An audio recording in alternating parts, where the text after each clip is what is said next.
Sorry? There we go. Your name? Jina langu ni Victor. Victor, unatoka wapi? Unatoka wapi Victor? Nyumbani ni wapi? Nyamira. Nyamira, karibu Victor. Haya, uliza swali lako. Mr. President, auliza swali. Wewe unataka upange nini? Nataka ipange nini? Ndio. Unataka upange nini? Sijashika, sema tena. Nasema. Nataka ipange nini? Anataka nini? Aipange lini? Ipange nini? Anapanga. Anapanga nini? Yes. It's a good question. Thank you Victor. Ametoka Nyamira, thank you. Thank you for your question. That's good. Okay. Let's just combine the questions and then you can respond to them. Go ahead. Okay, I'm Ronaldo Guya, the president of Homa Bay County. Hold up. They are county presidents. Oh, you are from KCA, Kenya Children Assembly? Not really. Not really. The Children Assembly is just in the primary section. Right. No, it's also in the high school. Yeah, but we are not aware of the high school one yet. But you are a president of the student councils. Yeah, the student council. In your school? In Homa Bay County. In the Homa Bay County? Yeah. Okay, the school's in Homa Bay. Yes. Another president, makofi tafadhali. Your name again, sir? My name is Ronaldo Guya. Ronald, karibu. Yeah. So I have questions for you, the president for the assembly. The first question is, when you are making your appointments. Now, my question is, I only heard of almost 3 counties, or let me say 2 regions. I did not heard of places like Western, places like Nyanza, places like Central. I didn't hear anything about it. South. And most people from those regions do not know about the Children's Assembly. Okay. In fact, the Children's Assembly in Homa Bay, I had from my primary, because in primary I was also the president of the nation in 2020. President of the nation? Yeah, student council. Student council president of the nation? Yeah, in primary. Yo. But the corona and other things interfered with everything. Yes. Yeah, so Why do I have a feeling you want to be governor? Do you want to be governor today? Are you going to be on that list? Of course I want to be. Cunning. Yes. Politicians are cunning. Sawa. So my question is, now that you did not include such places, what are you doing to make them inclusive in your government? That is 1. 2, how are you directly linked to the government, that the national government or even to any county government, that you will also air out the problem faced by the students who are not part of the assembly or who cannot voice or cannot talk in a podium like this? Thank you.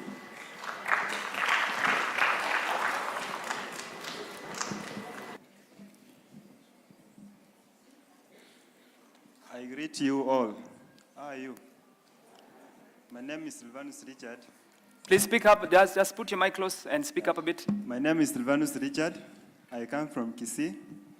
I come from a school which is called Getembe Mixed Secondary School, and I have just a simple question for you, Mr. President.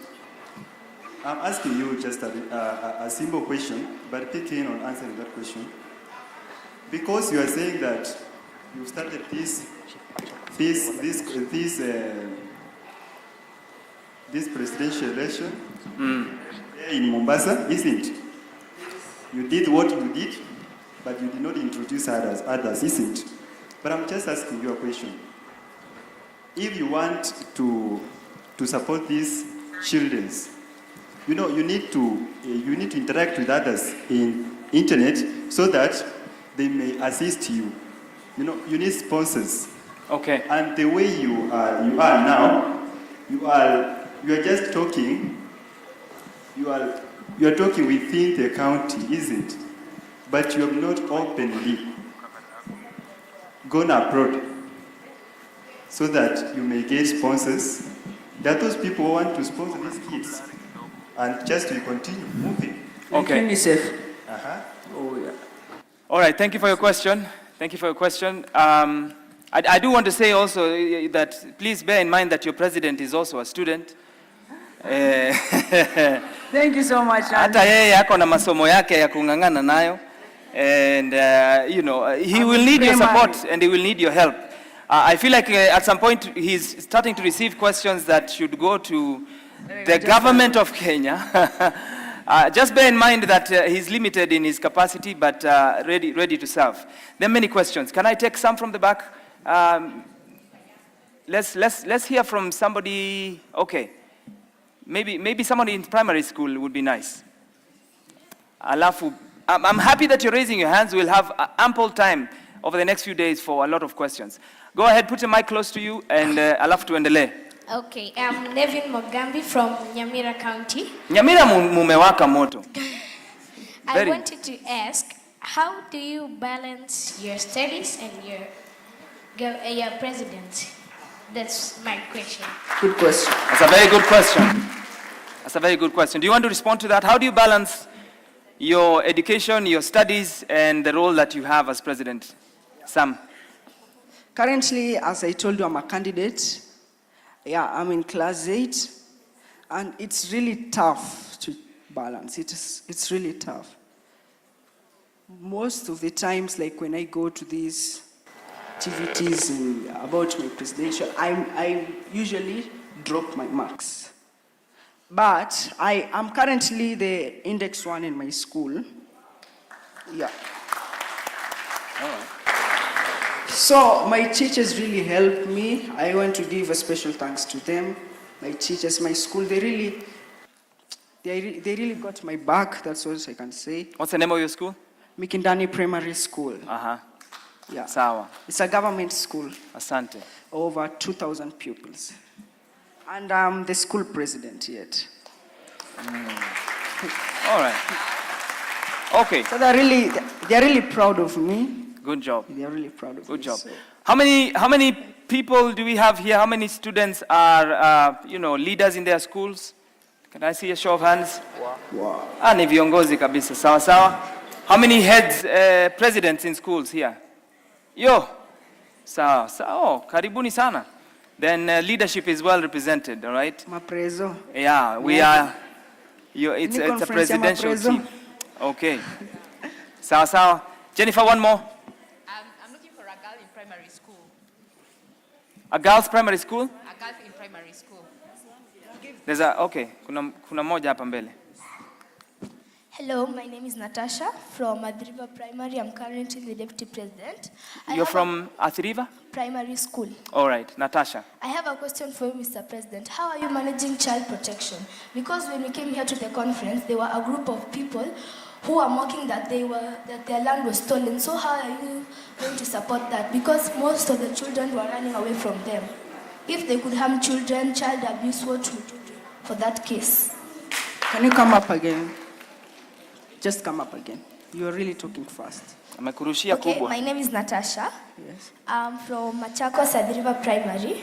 So I was asking, how are you going to manage child protection? Because when we were coming here, there was a group of people who were fighting on the road. They couldn't come here to M-Pesa Foundation because they were a group of police women. So what is your plan for child protection? Because if we hadn't closed the windows, they could have mocked us and abused us thoroughly. So what's your plan there? Natasha is referring to some demonstrations that were there outside of the premises yesterday. And that one was some people living in the area who wanted to gain audience with some of the leaders who they thought were coming yesterday, but they were not there. So it's not that they are trying to come into the conference and attend the conference, but they have some grievances, particularly regarding the condition of the road. Natasha, what do you think should be done? Thank you, Andy. Apparently he's the president, so it's easy for him, unlike us. Yeah. So he has connection. Onaga, wacha niweke vingine. If you were president, Natasha, what would you have done? Yes? What would you have done if you were president? Or, let's say deputy president or president. What would you have done? What do you think? If I was the deputy president, which currently I am, Okay, in your school. well, I could talk to the president. Obviously, he has connections. Which president? Him. Or you talk to him? Yes, because he has connections. Okay. So it's easy for him to communicate with others. And what would you ask him to communicate? I could ask him because right now you're saying that there'll be leaders and governors attending. Yes. So that means he could just talk to them. Yes. Because they listen to him because he's the president of the child assembly. Right. But that one, It's a good attempt, makofi yake. Very nice. I like your spirit. All right. Wakija ufanye hivyo, yeah. You challenge them.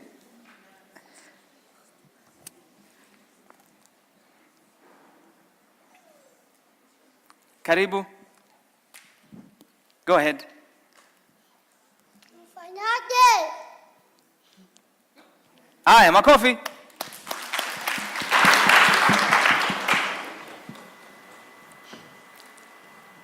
Mtapa Sanali Petro School. Mombasa Summit. Jina langu Tabendera. Waitwa nani? Jina langu Tabendera. Waitwa nani? Bendera. Ehe. Yes. Asante. Asante. Una swali Bendera? Maswali. Ama maoni? Ehe. This suppose planets and networks. Asbestos as nans apostol nantes nans nomos. Aya, asante. I think what are the plans for children with special needs? What are the plans for children with special needs? Please give a round of applause. Bendera, asante sana. County of Mombasa. We bless you. Aya. Yeah. I think we also will help me take a answer question that. from the children here who are Andy. living with disability, so that I combine that question.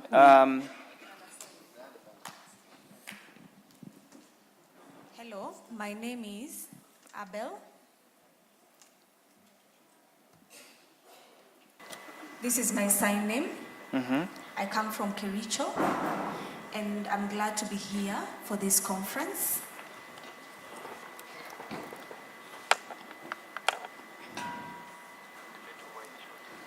This is Abel from Kericho. Hello, everyone. My name is Abel. That is my sign name. This is my sign name from Kericho County, and I'm glad to be here for the Children's Devolution Conference. So I would want to know something from the President in regards to sports with the children. What are you doing? Thank you. Thank you, Abel. So kuna swali ambayo, there was a question about children with disabilities, and then this one is about sports, and then we'll see if I can take a few more others. Thank you so much, Abel, Andy, for can I ask, your Devolution Conference, how do we sign that one? Conference, not devolution. Devolution Conference. Sasa, what about Children's Devolution Conference? Children Devolution Conference. Can we do that together? Simama utuonyeshe vizuri. Let me not, nikifanya kitu hapa naweza tukanana na Okay. So children, this is children. I did not know this. All right, this is children. All right. Children Devolution Conference. Haya, twende sote pamoja, twende children. Children Devolution. Fantastic. We learn something new every day. Children Devolution Conference. Hiyo iko sawa. Hiyo iko sawa. I only know this. This is easy for me. Okay, Andy. All right. Yeah, I wanted to correct you. We don't call them children with disabilities. We call them children with special needs. Okay. That's their special name. Am I right or wrong? It's not. Yeah. Is he right? Yeah. Or is it children living with a disability? It's not PWD. Actually, it is. It's all good. Differently abled. Those are the differences. Differently Abled. Differently abled children. All right. Is that the one we're agreeing to go with? Yes. Differently abled children. That's how I thought to see special needs, Baba. Differently abled. Is that fine? Excellent. Thank you. We're all learning, and I'm also up here learning a lot.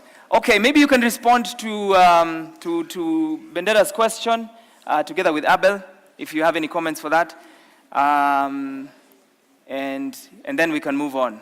Sawa? Okay.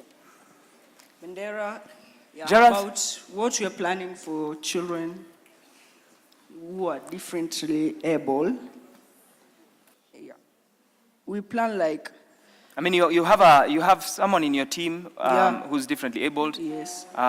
Maybe she has some thoughts, or you have some thoughts about what. She introduced a policy about, like in their equipments, they should be equipped. The government should buy them equipments, provide them equipments, and also they should build more institution for them.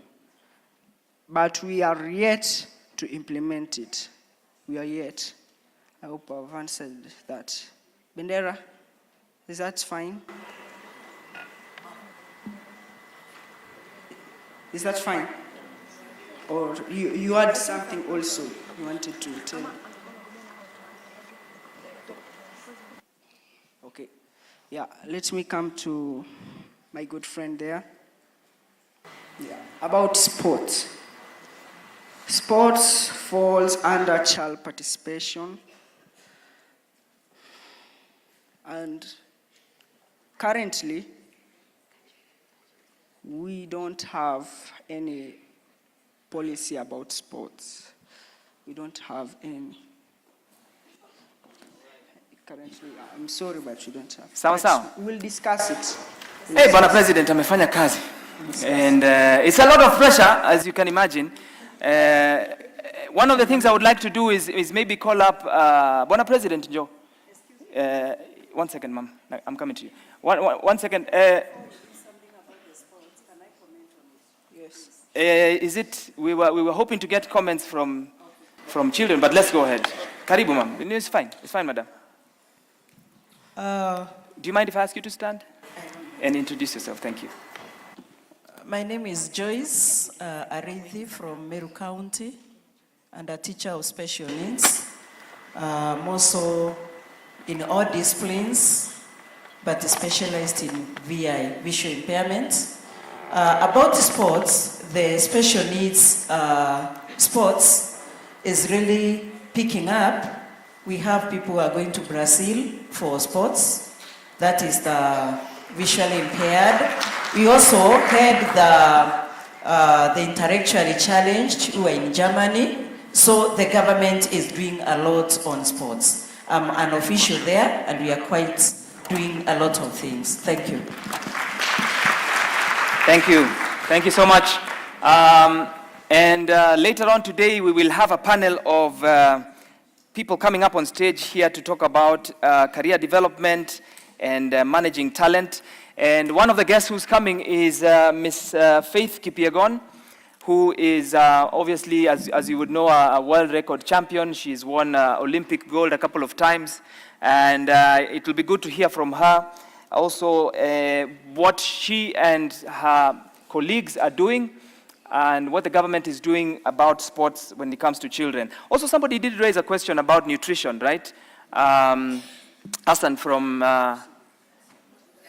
it's Garissa, it's not Wajir, yes. And in our session, our second session today, we will have a couple of people who we can direct our questions to. One of them is a governor for Mombasa. His Excellency Abdul Swamad Nasir will be here, and he chairs the committee in the Council of Governors on county nutrition and disability and inclusion. So we will direct a lot of our questions, and please have your questions ready and tutamuuliza hizi maswali. And also there will be a lady here, her name is Miss Wawera Njiru, who founded many years ago as an 18-year-old, I think I'm right, as an 18-year-old girl, she founded an organization that is called Food for Education, which she just saw a need in her county. She comes from Ruiru, this county. And she saw a need in the schools around her, and she could see that a lot of children were not able to have a meal. And so she started a small kitchen just to provide lunch for some of these students. And this is a couple of years later, many years later, it has grown to be a huge internationally acclaimed organization. They have now partnered with Nairobi City Council and the County of Nairobi actually to be able to provide food for different people. We'll ask her some questions as well, and whether there are plans to expand in other counties. I believe there's a kitchen that she runs in Mombasa, and I think Kisumu and Nakuru. I could be wrong, but we'll find these details later. But these are some of the things that are coming up later on in the day. So stand by for that. That session for nutrition, and we'll talk about health and education and nutrition. That one will come after our tea break. And then the one on talent and careers, we will do that after lunch, where we'll have a couple of people up here on stage, and we'll ask them about careers. Now, are there some members of the Kenya Children's Assembly here? Members of the Kenya Children's Assembly, would you please stand? If you're here and you're a member of the Kenya Children's Assembly, 2 of you, all right? Aya, 3, please come, please come. Makofi yao tafadhali as they make their way. I want them to assist in asking and in answering some of these questions, yes, because Bwana President amewekwa kwenye pressure sana. But men, please pigia jamaa makofi baba. You're doing well. You're doing well. Let's hear from some of the members of this assembly, and I've added Bwana President as well. Bwana Ronald here, who is the Nyamira president. It's Homa Bay. It's Homa Bay, my bad. My deputy president is from Nyamira County. Yeah, she's from Nyamira. Her name is Agnes. All right. Karibu, gentlemen and lady, let me ask you just to introduce yourselves and the role that you play in the assembly. You will just have the microphone, and it end one after the other. Okay? Hello, everyone. I'm Onkundi Christine Nyamoita. I'm a delegate of the Kwale County Children's Assembly. I once wanted to be the speaker, at least to speak out for my county. I tried the post, but I lost. But still, I believe I can still speak out for my people. Thank you. Christine, would you like to vie for the governor for this place? I'm 18 already. I don't think you qualify. My age, for yes. My age, okay. But up for this one, it's just for this conference. Oh, for this and then we award you for being governor. Anyway, I'm just saying, mimi naona uko na uongozi. I'm suggesting maybe you can vie if you want. All right. Thank you. Please help me appreciate Christine, everyone. Asante sana. Thank you. Yes, sir. Good morning, guys. Morning. My name is Melvin from Laikipia County. I'm from Kenya Children's Assembly. I was elected to go nationals. Yes. And what, you were elected as what? I was elected as a delegate, but I was vying for a clerk. But there was a boy who defeated me, so I was the third one. Sawa, sawa. Yes. Na ukakubali? No. Haukukubali? Yeah. Haukubali matokeo? Yeah. Uliona kwani kulikuwa na shida gani? Niliona vile nilitoa manifesto, sasa ndo alikuja. I was to become number 2, but tulitikia tu. Oh, ulitikia? Mtu akishindwa unaitikia. There's always next year. Are you going to possibly go for the next year? Yes. Okay. Sawa sawa. Thank you. Next. We'd already heard from Bwana Nyamaida, but yes. Hello, everyone. Hello. I am Manase Gituo from Kiambu County. So welcome to Kiambu County, everybody. Welcome. So I am the speaker of the Kenya Children's Assembly here in Kiambu, or the Secretary General. So our work is airing the voices, because I believe that it is children who know their rights better. They know what the things that they go through. So I am working with the Kenya Children's Assembly. I am also a children's rights activist and a lawyer who is going to become in the future. Amen. Yes. So I'm going. Yes, I want to do law in the University of Nairobi. Parklands campus, fight for the rights of children, continue even going to greater heights, all right? Yes, I think we'll get to know more even as we continue. Asante. Yes, hi, everyone. As I had said before, my name is Ronald Oguya, the president of Homa Bay County. So Homa Bay is represented fully here. And I'm very glad to be in this place. We have to thank our government for allowing us to be here.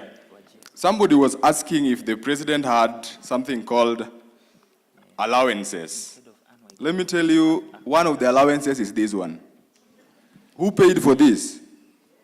It is the allowance that the president is having here. So all of us have the allowance, so don't degrade yourself. Otherwise, thank you and feel most welcomed. I'll keep you up here. I'll keep you up here. Let's take just 2 more questions and then we can begin to... Jennifer, it's up to you as you help us out with who gets to ask a question. But this is a good problem, tuendelee namna hiyo.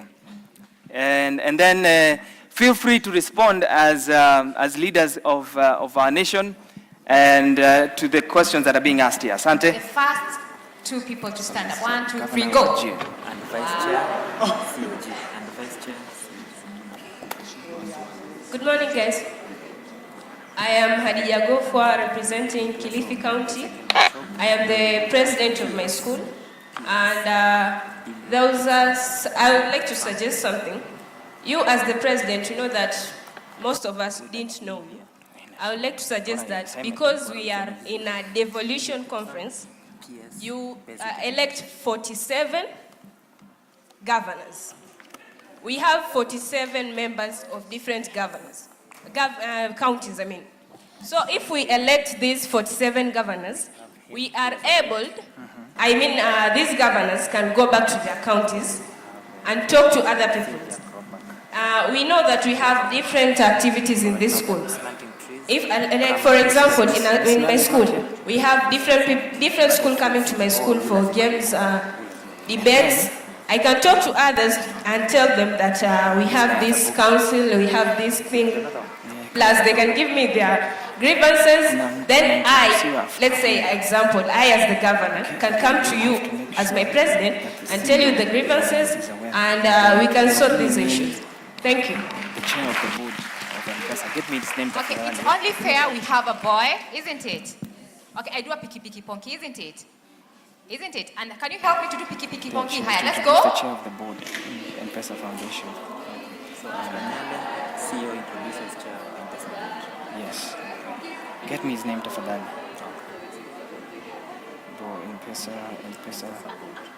M-Pesa Foundation Academy. Yes, sir.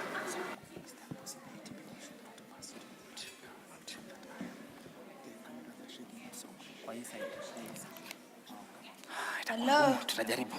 Hello. My name is Caleb from Kajiado County, on Kajiado Primary Boys Boarding School. That is my school. Nataka kuuliza swali.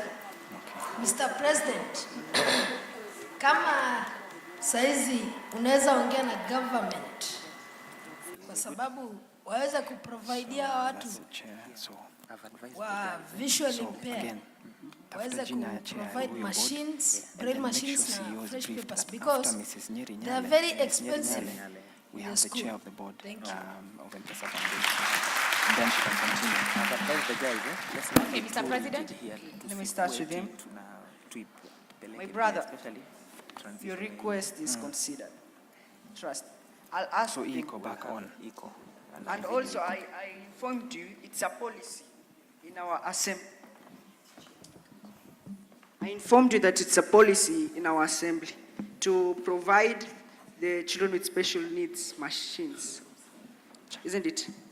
Yeah, to address that issue. So today, I'll address it to the council, and I'll make sure I'll do a follow-up on it, okay? Yes, yeah. Then the other one was, costs. That is a brilliant idea. I like it.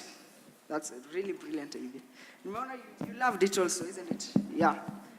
So that we can get easy, we can sensitize the counties. So I don't know if that's possible.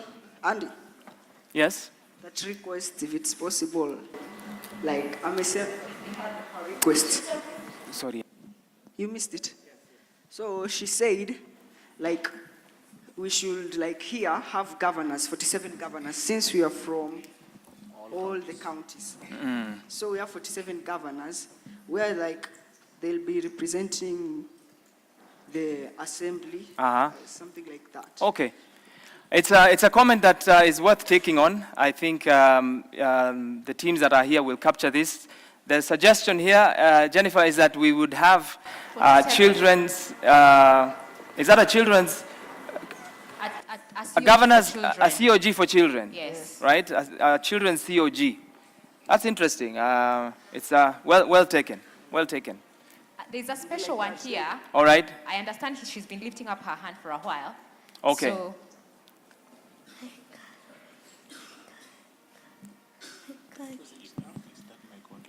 Hello. Hello, good morning. Daisy Alice is my presenting Nakuru County. I'm advocating for children living with special needs under the category of mentally handicapped. We narrow down to autism. For learners living with autism, Madam President, they are requesting, on behalf of them, the government provides books to these other learners in regular schools.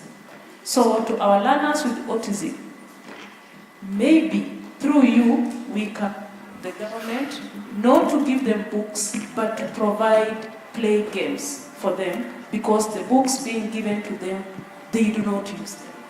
Actually, they are lying on shelves, acquiring dust, but then when we give them playing things, or we just make a playground for these learners in those schools, I believe these learners can benefit a lot. Thank you.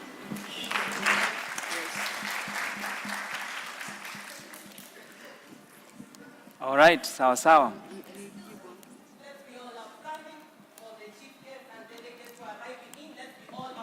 Karibuni. Please stand.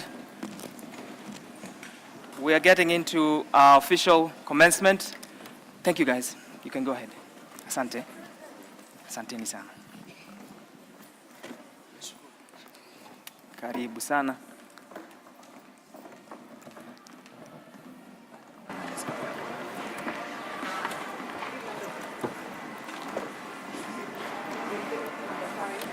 Excuse a bit.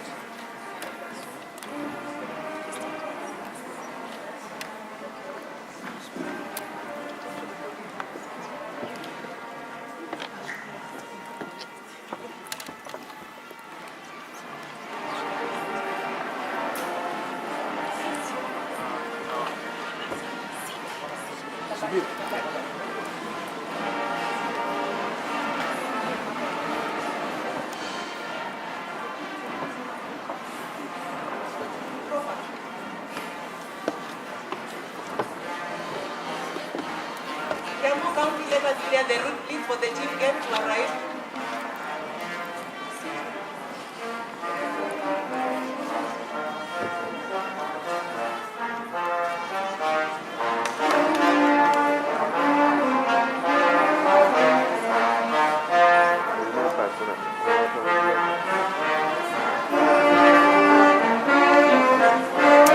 Good morning, madam. Karibu sana. How are you? Karibu. Yes. Karibu.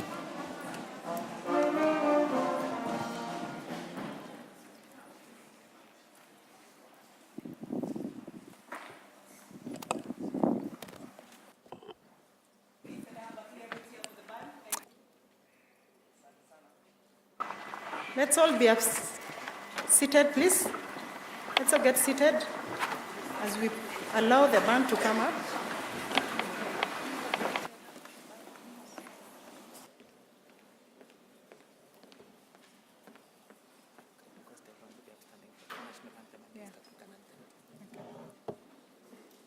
Are you ready? Are you set? Let's all be upstanding for the national anthem and the East African anthem, kindly.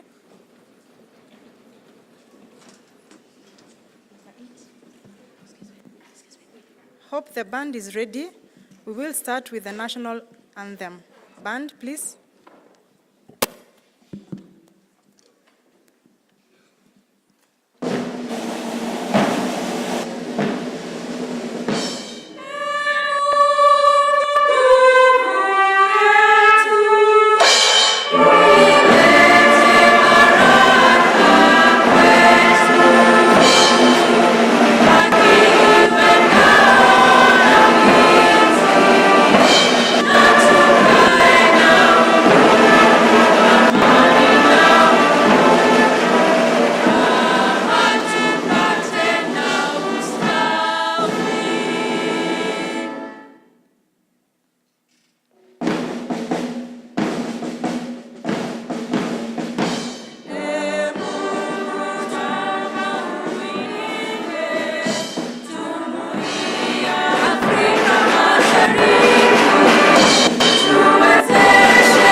A short prayer from one of the students, Caroline Lydia.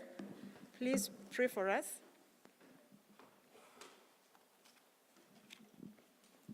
Hi everyone, I'm Caroline and I'll pray for you.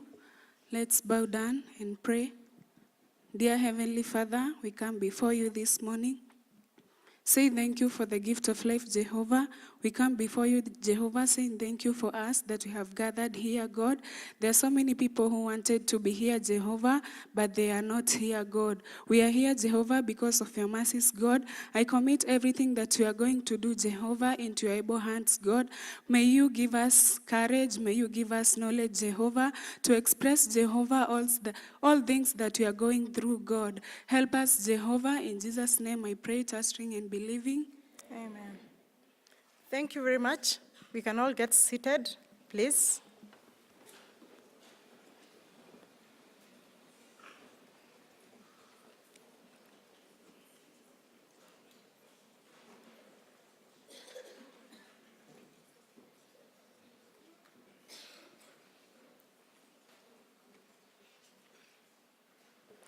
The PS, Ministry of Education, PS Belio Kipsang, His Excellency, the governors for the county government of Kiambu and the Vice Chair of the Council of Governors, Governor Hamed Abdullahi and Governor Kimani Wamatangi, Safaricom representative, Cynthia Kropach, the Executive Director and the Chairman of this institution,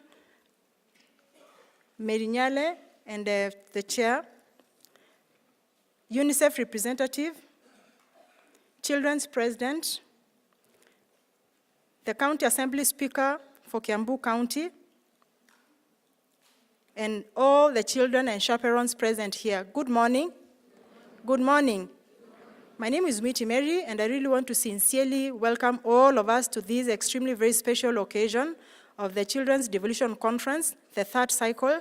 And to start us off is entertainment by the ECD children from Kiambu County. Kindly, the ECD pupils from Kiambu County, please come on stage. These are the children that will open for us this conference officially. Please come over.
A round of applause.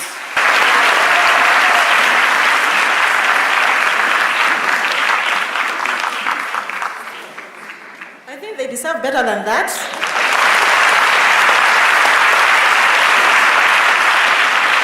Can you imagine everybody did this, including the governor for Kiambu did this, the vice chair did this, the PS, and it looks like he really was very exciting when they were doing this.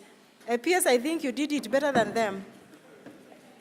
We have the second and the last one. Kindly, very fast.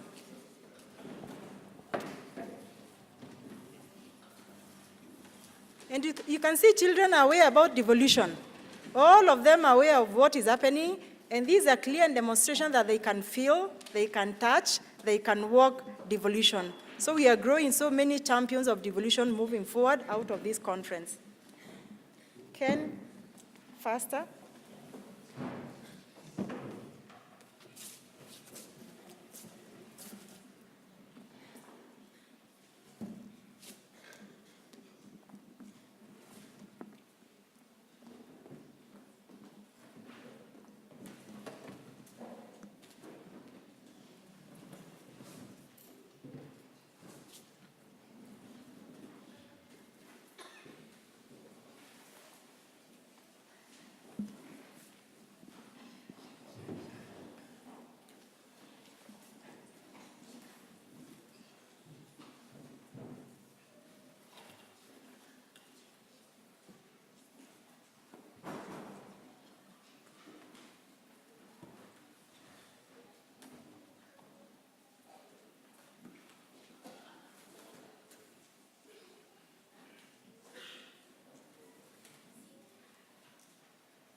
Yacht Miami Inc. Call 347-421-5580.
applause for these children. Thank you very much. I think all of us have heard the message quite clear. The message had a call to action. This is digital technology. The first one emphasized on the use of telephone. This one was emphasizing on the use of smart devices. Instead of viewing from the main screens, they would want smart devices so that it becomes a lot easier for them to see this. Thank you very much, and we really appreciate the ECD teachers from Kiambu County and the governor for Kiambu County. The next is we will listen a little bit to the video, and this video is about introduction to devolution, the voices of the children of the 47 counties. We went round to gather information on what they feel about devolution, and this is exactly what they feel, and there will be a call to action at the end of the video. So over to you, media team, please.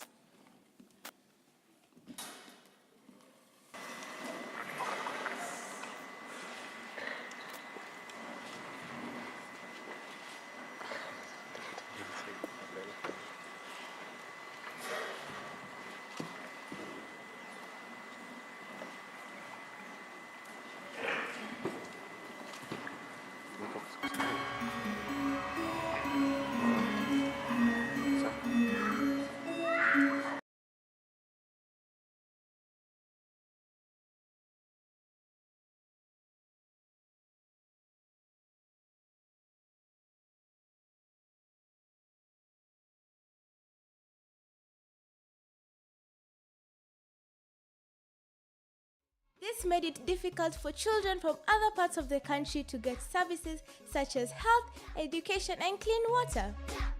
But when making the 2010 Constitution, Kenyans, including children, said it is important to have services available to everyone and everywhere. So, the country was divided into, can you guess how many counties? Yes, 47 counties as shown on this map. In 2013, during the general elections, Kenyans voted for their first governors, deputies, and MCAs. So this year, all county governments are 10 years old, just like me. On health, counties have made it easy for us to get healthcare. It is easy to get doctors, nurses, and medicine in clean and well-equipped hospitals. Mandera County, for example, has made efforts towards improved access to maternity services, increased referral hospitals from 1 to 3, and constructed new modern maternity wards. Nakuru County constructed a new 250-bed maternity wing at the Nakuru Level 5 Hospital to meet the demands for safer deliveries and provide specialized care to children born with complications. My younger brother got his jab to protect him from polio and TB. The areas in which these children can't get access to vaccination, so it has been a really great impact to children so that they can get immunized at school. We have a lot of areas where it is the risk of the children getting sick is very high, and since the vaccination program came, the risk was getting a bit low. How many of you have been vaccinated from polio and TB? All of us. Awesome. Can we give a clap to the county governments? Thank you.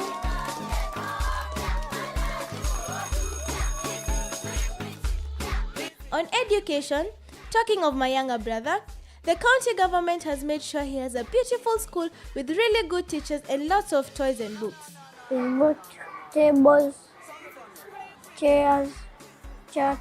It has helped in building ECD classes, employing the teachers of ECDE in a girls' school. It has helped in giving the girls sanitary towels. 77% of children who are supposed to be in schools are enrolled in early learning centers. Also, the county works with the Ministry of Education to make sure those of us who don't have money are able to go to schools by providing scholarships. I'm a beneficiary of county. I'm being sponsored by county since I finished my class 8 KCP. Something awesome that counties have also done is to make sure all children go to school, even those who are differently abled. They have done this by improving the construction and renovation of schools, parks, and recreational centers with features such as ramps, handrails, and accessible toilets to ensure children with disabilities can navigate these spaces independently. Since devolution began, Kenyans have enjoyed essential services which have been brought near them. The digital space is our new reality. To ensure that we are prepared for this new world, county governments provide training programs to students, including children in pre-primary, teachers, and community members with the aim of enhancing their digital skills. The county government has improved service delivery by introduction of new learning materials which involve technology like the tablets we use in the resource room. We cannot learn if we are hungry. Our governors are very caring, and so they have ensured that we have food in schools. For example, the Garissa County government gives children a meal every day. The county government of Nairobi has started a program called Dishi Poa for all children enrolled in public primary schools and public ECDE centers. Huku Garissa County government imesaidia watoto kulipia fees, pia imesaidia kuwapea chakula na inasaidia watoto wenye hawana wazazi mayatima. In agriculture, where does food come from? From the farms. To ensure we have food, county government are teaching us to farm by making sure that agriculture is part of our ECDE programs. We learn about farming techniques, crop cultivation, and sustainable agricultural practices. Agriculture is beneficial to the county as it brings about food stability. With the food stability, it can cause children to get proper nutrition as they will be provided with the proper diet. We cannot have food in our farms if we don't have rain. And rain comes from, yes, trees. County governments have been holding tree planting events in schools and other public areas and involving children who take care of these trees within their schools. The counties have created a good environment for our parents to work. Sometimes we accompany our parents to their workplaces, including markets. To ensure our safety and well-being, county governments have established child-friendly facilities within markets. These facilities include designated play areas, child-friendly restrooms, and safe spaces for children to engage in age-appropriate activities while their parents or guardians work. In the next 10 years, I believe that Kenya will be much better than it is right now. And here is what the children want our county government to do. And I would like my governor to help those children who need a lot of assistance. For example, those who need scholarships and food provided for them. We need a road that lead to the school. That road is really not good. It is for the by giving our children better education and building better hospitals. Devolution holds immense potential for the realization of our children's rights. By granting children greater access to education, healthcare, and essential services, Devolution has the capacity to create a brighter future for the younger generation. Children should be involved in decisions made in their counties to help them realize their full potential. It's really important to think about issues that matter to children when making laws in the country. We want to plan our own future. There is nothing for us without us. Remember, devolution is all of us, because as much as we are from 47 counties, we are one country, one nation. Long live devolution, long live Kenya!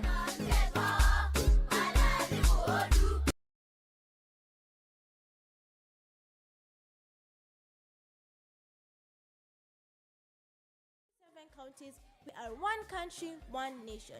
Long live devolution, long live Kenya!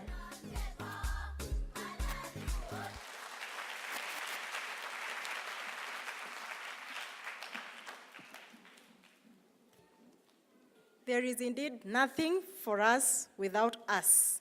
That is not me, but the children of this country have said this. The call to action was very elaborate. The governor for Wajir, your children says that they would want improved health services. Governor for Kiambu, bursaries for all. And other governors, you will see this. For the PS State Department feeding program is a must to all children so that we can enhance the role. But basically, that is it. This is not a voice. It is a voice of the children. And this is a clear demonstration that for sure devolution is working. If children can feel it, then who else cannot feel it? With those very many remarks, I would want to call on stage the following. The PS, State Department of Education, the Minister of Education, Belio Kipsang, please come on stage. The Vice Chair of the Council of Governors, Governor Abdullahi, please come on stage. The Governor for Kiambu County, His Excellency Wamatangi, please come on stage. The Safaricom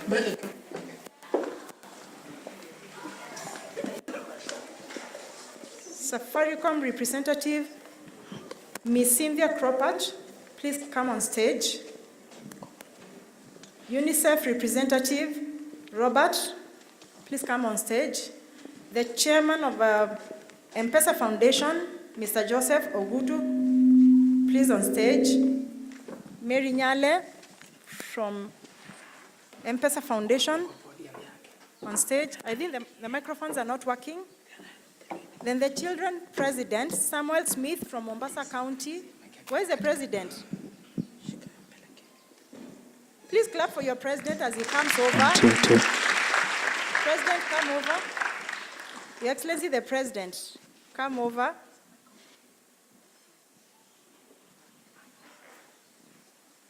Then we have the Speaker of the County Assembly of Kiambu. Kindly come over.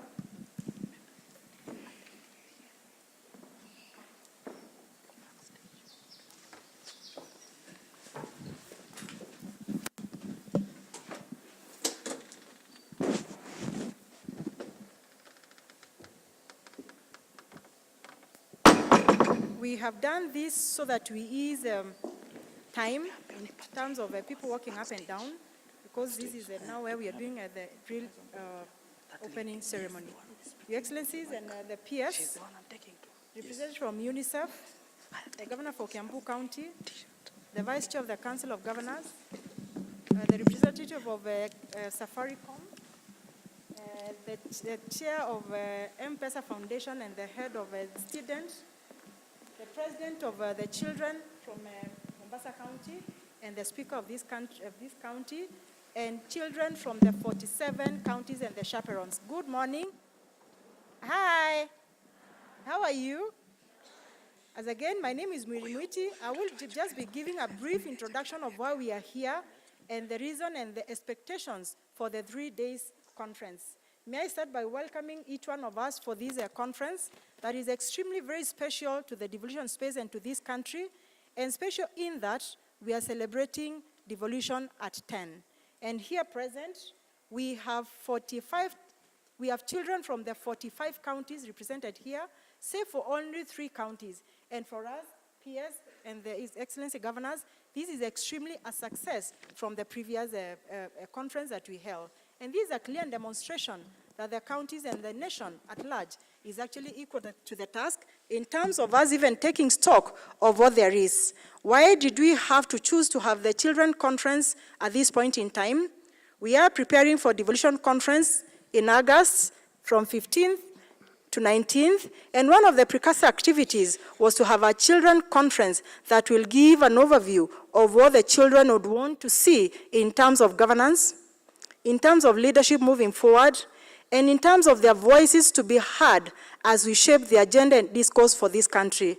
And that's why today, as seated here, we have a Children Devolution Conference whose theme is empowering the young voices, a decade of devolution, and positioning the children of this country in the next 10 years. Number 2, the importance is to have the voices of the children from this country in as far as what they would want to see in the leadership and how they should be involved in decision making so that when policies are developed in this country, their voice is heard. And this is because the children are our future, they are our hope, they are our light, and for that reason, we cannot light the world if the voices of the children are not incorporated in the policy-making process so that we're able to ensure and guarantee the future of having leaders that we so envisage. There is need for us, therefore, to have a world that is shaped by the decisions that the children would want to see and the aspirations that they want to see moving forward. And we thought as a Council of Governors, there could never be an appropriate opportunity to hear the voices of the children other than when you are celebrating 10 years of devolution, to see how we can shape the agenda for the next 10 years with the voices of the children in the corporate governance and the governance of this country. And that's why we decided to mount this conference so that we can have rich conversations around very many thematic areas that would shape the discourse that will eventually be outflowed into the devolution conference that is coming up. We want to see a responsive government, and a responsive government that is responsible and that protects the rights of the children. The Constitution of this country has given every child a right to education, to health, and to a safer living space. And unless we have this discourse around the children that are seated here, they've said clearly that there is nothing for them without them. We would want them to tell us what is it they would want to see in as far as their rights as enshrined in the Constitution are concerned. And I believe at the end of this conference, what is our expectations?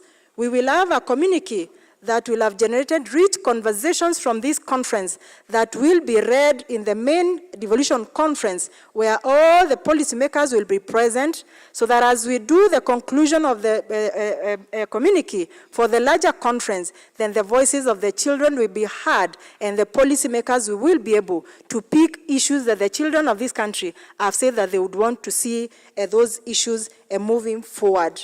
From me as the CEO of the Council of Governors, I want to wish you the very best in the next 3 days, and I wish you that all the discussions that we will be discussed here will eventually shape the agenda for this country moving forward, and I believe we'll have a better place for the children of this country moving forward because we'll have heard their voices from the horse's mouth. From me, with those very many remarks, I wish you all the very best for a future that exceeds all your expectations. This is my prayer for you, and I believe you are raising champions from the people that are seated here.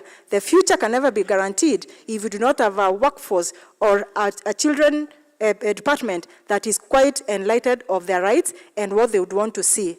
But as I conclude, in public participation, your voices must be heard in your respective counties. And I believe the call of action is extremely very clear on what you need to see moving forward.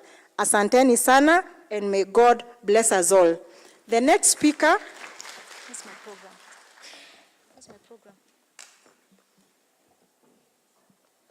The next speaker is Mary Nyale from M-Pesa Foundation. Please just give your remarks, then we will proceed.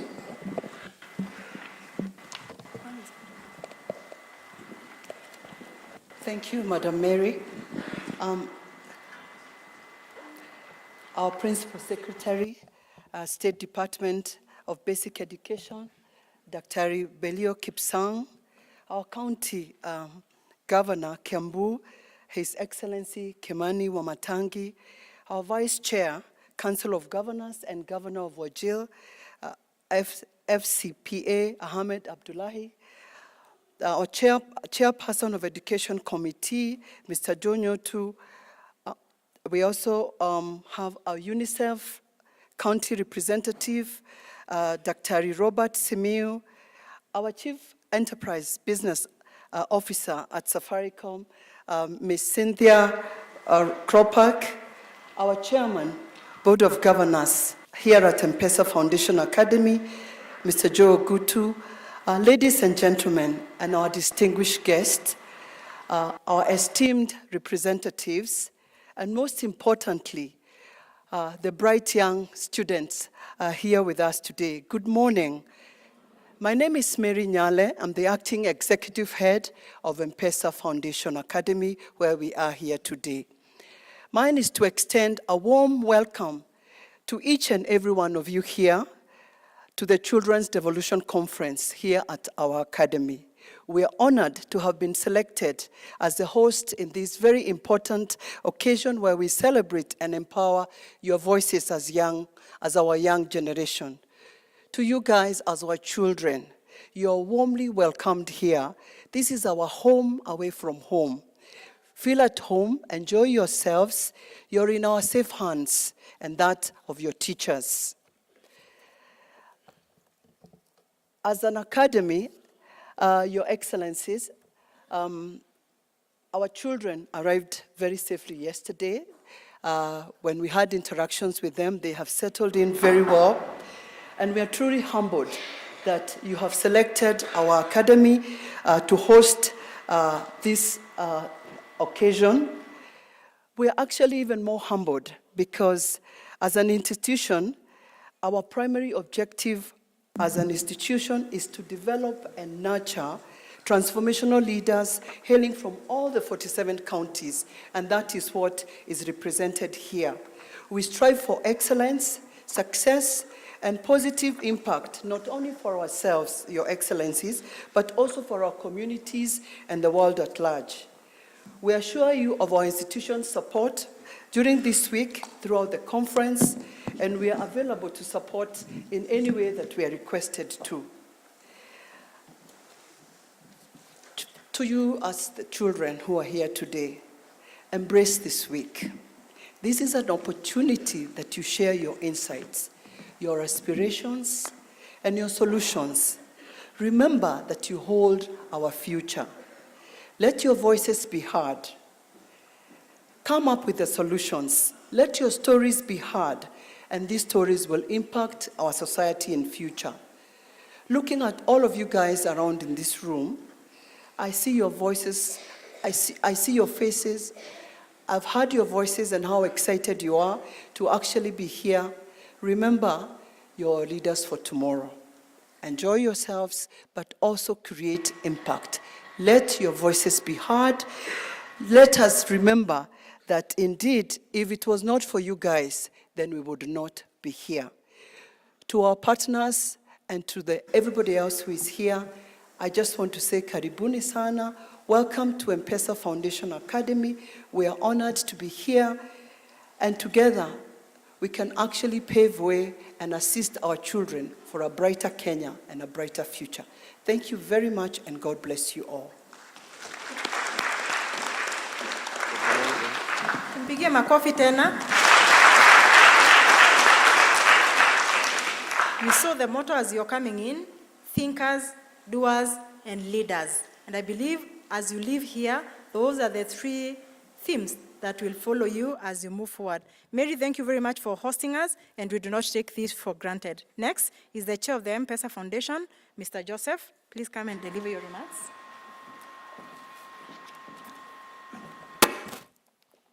Our chief guest, the PS in the Ministry of Education, Dr. Belio Kipsang, the Vice Chair of the Council of Governors, Governor of Wajir, Ahmed Abdullahi, our host governor, Governor of Kiambu, His Excellency Kimani Wamatangi, the Chief Enterprise of Business Officer of Safaricom PLC, representing the CEO of Safaricom, leaders from the national government, from the county government, distinguished congregants who are chief guests also, the young kids who are here.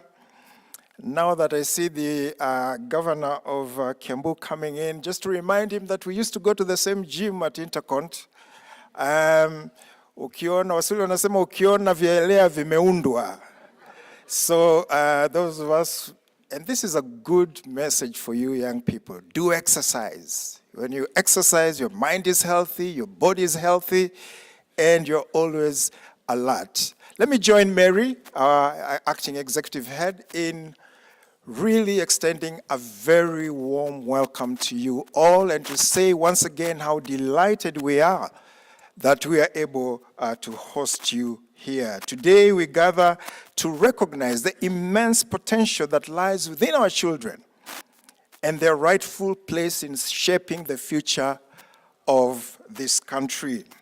So the concept of empowering children's voices is deeply rooted in the understanding that every child deserves to be heard, to be seen, and to be valued. It is a notion that transcends cultural contexts and constructs, emphasizing the importance of embracing our children's perspectives, opinions, and dreams. For far too long, the outdated notion that children can only be seen and not be heard has hindered their progress and their development, denying them their fundamental rights and freedom. I'm proud of the journey that we started here at M-Pesa Foundation Academy when the trustees were debating as to what contribution can we make to this country. And they chose to put up an academy that will focus on developing transformative leaders. And so when the academy opened its doors to its first cohort of students, this marked the start of the M-Pesa Foundation biggest program, and probably the one closest to our hearts because of the time we spent thinking through and planning to bring them to fruition. The thinking was that if Kenya hoped to nurture transformation leaders, then we must adopt an innovative approach to education. Through our programs, we aim to nurture active, compassionate, and successful lifelong learners. Keyword here, lifelong learners. While we acknowledge the progress made over the past decade of devolution, we must remain steadfast in our pursuit of a more inclusive society. We must continually strive for improvement, ensuring the children's representatives become an integral part of our governance structures. By doing so, we create opportunities for our children to flourish and take charge of their own destinies. The voices of our children do matter. Their ideas, their dreams, their aspirations hold the key to building a better future for all of us. By empowering our children, we lay the foundation for sustainable development and inclusive governance. In closing, let us remember the words of Amit Ray, who reminds us that every child holds within him or herself a spark of miracles and glory. And so it is our duty to empower them, to provide them with opportunities and platforms they need to let their voices soar and be heard. Let us embark on this journey of empowerment and transformation, where our children become the architects of a brighter, more prosperous Kenya. We wish you God's blessings and very fruitful deliberations over the next 3 days. I thank you for your kind attention. Thank you very much, Chair, and for reminding the children that all of you have a spark of a miracle. I believe in these 3 days, you'll unearth your spark of miracles so that you're able to nurture it. Next is the Chief Enterprise Business Officers from Safaricom, none other than Cynthia Kropach, who's been extremely very supportive in ensuring that we cater for all the needs of the children in this M-Pesa Foundation. Cynthia, we really appreciate you from the bottom of our heart for making it possible for the COG to host this. Karibu. Good morning. Good morning again. Louder? It's not loud? Can you hear me? Very good. Permanent Secretary, Ministry of Education, Honorable Richard Kipsang, the Council of Governors Vice Chair, His Excellency Ahmed Abdullahi, Kiambu Governor, His Excellency Kimani Wamatangi, COG CEO Mary Mwiti, and the ambassadors from all 45 counties, your dignitaries here. Actually, we're here for you. You are our chief guests, to be honest. All our distinguished guests, ladies and gentlemen, once again, my name is Cynthia Kropach. I'm here representing Safaricom, and we are so pleased to have all of you here today and to be able to host you. It's honestly been a privilege to be a partner with the Council of Governors in bringing this event to this to this excellent, excellent institution. I tell you, when I went to school, it did not look like this. It did not look like this. Mine had a mabati roof that leaked. We did not have a nice auditorium like this. But isn't it wonderful to have a place like this to go to school? Ask your governors to give it to you. They will. They will, won't they? No clap for me for that?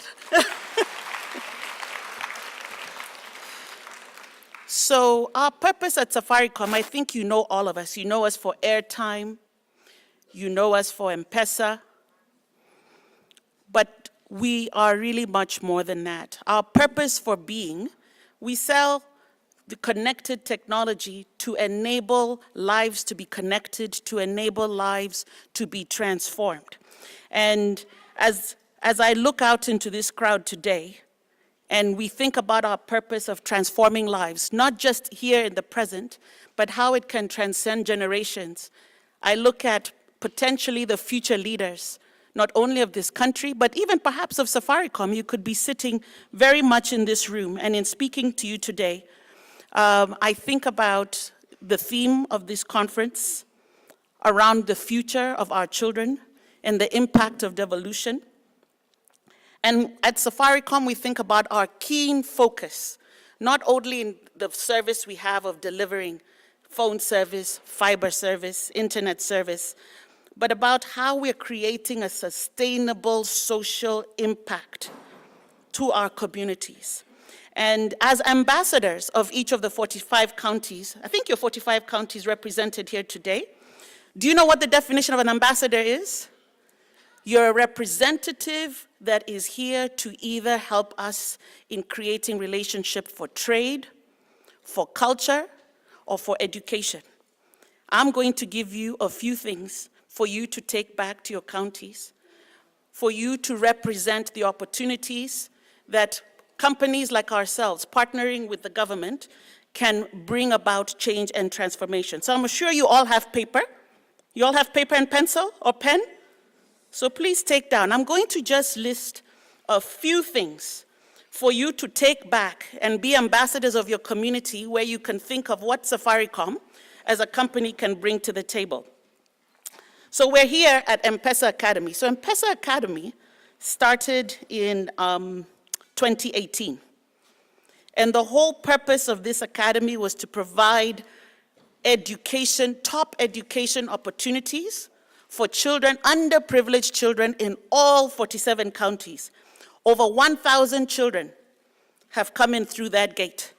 500 children have already left those gates to progress their future. Another 500 are in residence. This type of opportunity is what we need to scale and grow to have a big impact. And it doesn't have to be just here, but this is an example of what can also be replicated in your counties. At this place, it's not just about education, it's also around mentorship, leadership skills, and also cultivating arts and sport talent.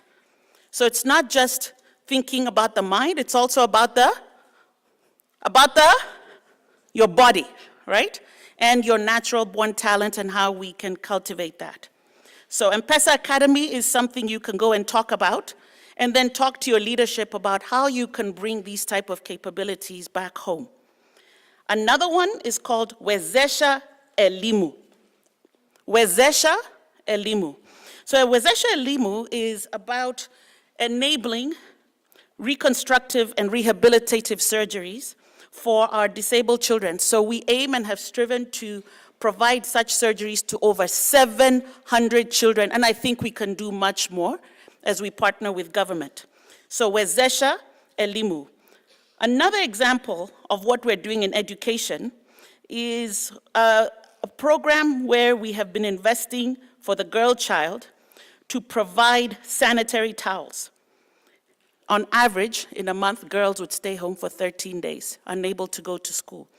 So through this program of keeping girls in school, we're able to distribute sanitary towels so that they can continue to learn uninterrupted. Here's another one that you really need to take. It's a program called Ndoto Zetu.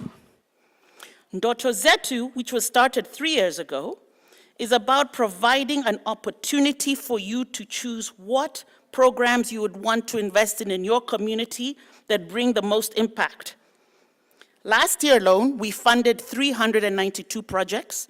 These were dormitories, labs, gyms, different opportunities that highlight the significance and importance of education. Of those projects, 263 were purely around enabling learning. So the program Ndoto Zetu for this year opens up next week. So as representatives of your counties for children, please look for your leaders to be submitting for Ndoto Zetu starting next week for key opportunities to invest in education in your counties. The last one on education is called Zeraki Learning.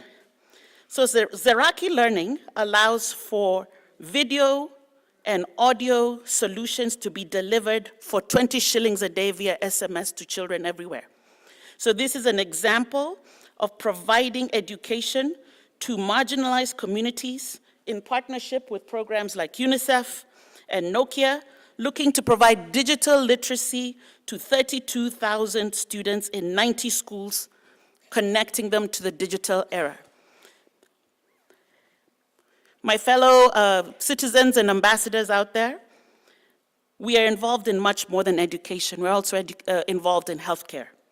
I'll highlight just two. We have an initiative working on a telemedicine program, which offers specialists in hard-to-reach areas. And we have initiated such programs in counties such as Baringo, Lamu, Homa Bay, where over 32,000 children have been provided with access to specialist care in collaboration with county governments. It's an opportunity to do much more. We have another program called Uzazi Salama, which is a program that is targeting 90,000 people to provide effective healthcare for mothers and young children in their communities. Then I'll talk to you about something that's exciting to me as a woman who works in technology. Kids in tech. We have programs for children that are sponsored by a program within Safaricom called Women in Technology. These are women who are so passionate about technology, they give their personal time to give back to children. And I want to talk to you about two programs. First one is Kids in Tech, which is aimed at children 7 to 14 to provide interactive kits, to teach you coding and development, to simulate real-world applications, where you can learn digital literacy skills and strive to build a future talent. Kids in Tech. The other program is called Technovation. By the way, there are very many programs, so I'm just giving you a few. Technovation Challenge, this targets girls in high school, ages 14 to 18, and this program looks for these young students to submit applications that address specific problems in their community that could be solved by technology. And in this program, we help provide research, we help provide support in developing a business proposal, we even help in the coding and development and presenting the solution for judging and for financial support. So this is done with women who are providing coaching and mentoring and resources to allow for these students to achieve their dream. So this is a voluntary program in Safaricom, but in one we're very, very willing as women in technology to collaborate and provide this type of mentorship to children. Lastly, I'll talk about some fun things. It's not just about health and education, it's also about fun, isn't it? And one of the programs we have that we support. By the way, did you guys like the music you heard from the kids this morning, Ghetto Classics? I watched them this weekend on Saturday. And when we went on Saturday, we had to pay to listen to them. You heard them for free. People paid, and it was full. That is an example of a program where we're enabling and supporting children to learn music and the arts. We also have another really important tournament called Chapadimba. Have you guys heard of Chapadimba? Yes. So this is a tournament for boys and girls ages 16 to 20 years. It began in 2018. We have been able to see young talent. Do you know these names? Do you know Benson Omala? David Majak? Judith Osimbo? You will know these guys because they'll be superstars. These are kids who started through Chapadimba and who have had opportunities to have professional athletic careers overseas as a way of earning income and a career. So we have seen and been able to support and nurture such talent. I had a video, Madam CEO, I had a video to show for Chapadimba. If in your counties you do not have a team that has been registered for that tournament, let us know. Go into any Safaricom shop.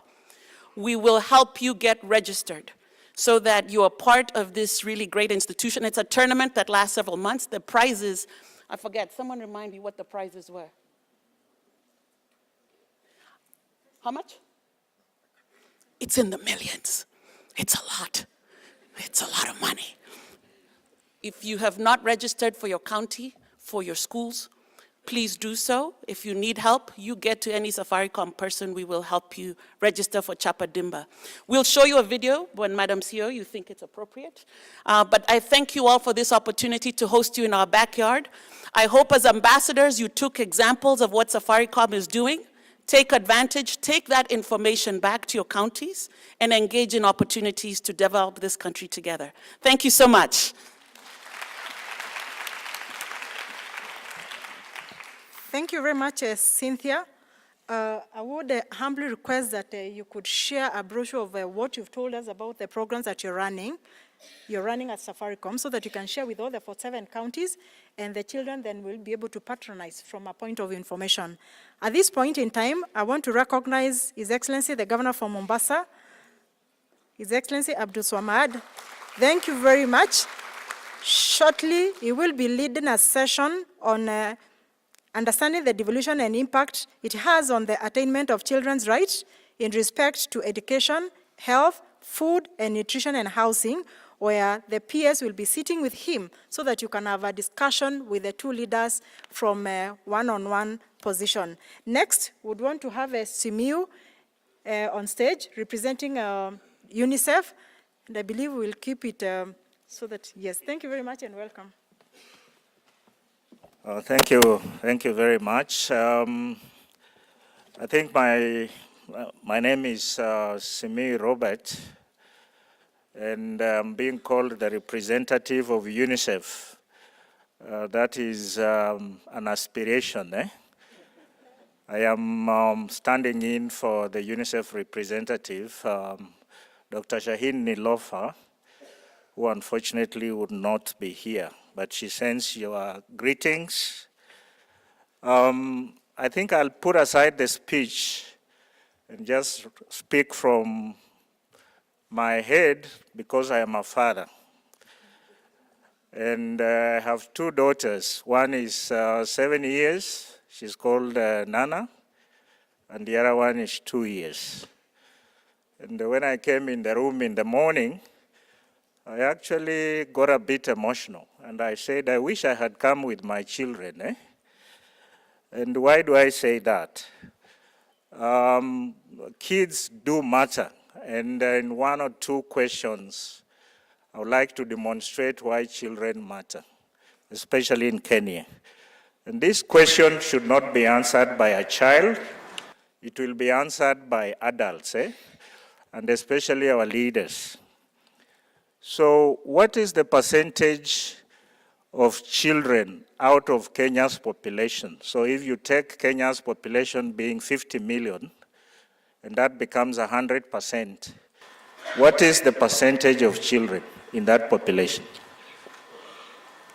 That side, anybody who has an answer, and I have a gift for you. Adults only. Out of the about 50 million Kenyan population, what is the percentage of children? I can see a hand here.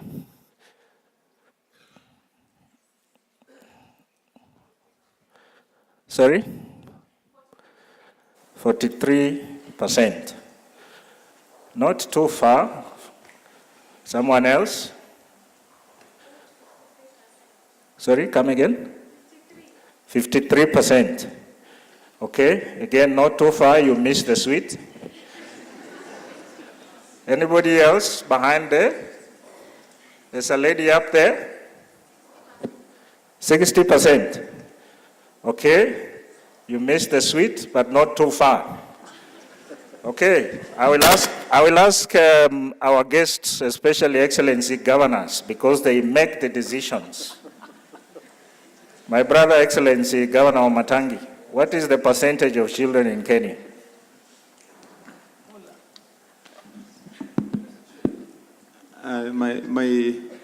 My current estimate should be around, the youth, I know inclusive is about 73%. Is that very far from the children? Okay. No? Governor, you get half a sweet, eh? I'll give the answer. The percentage of children in Kenya is 46%. Okay? So for the children in the room, if you take 10 people in Kenya today and you line them here, about 5 are children. So nyinyi ndio wananchi. You are the owners of the country, isn't it? So if you are the owner of the country, you actually matter. And you need to be listened to. Now, the second question, and this one, I don't know who will answer it, is in Government of Kenya's definition, who is a child? A child is from which age to which age? Okay, there is a hand. Actually, children's hands are popping up now. The girl in the middle? Yes, please, go ahead.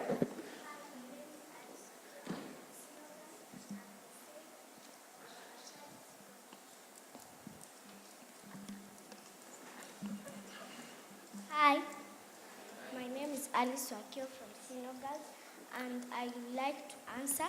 I say that a child is a person from 0 to 18 years old. Oh my goodness.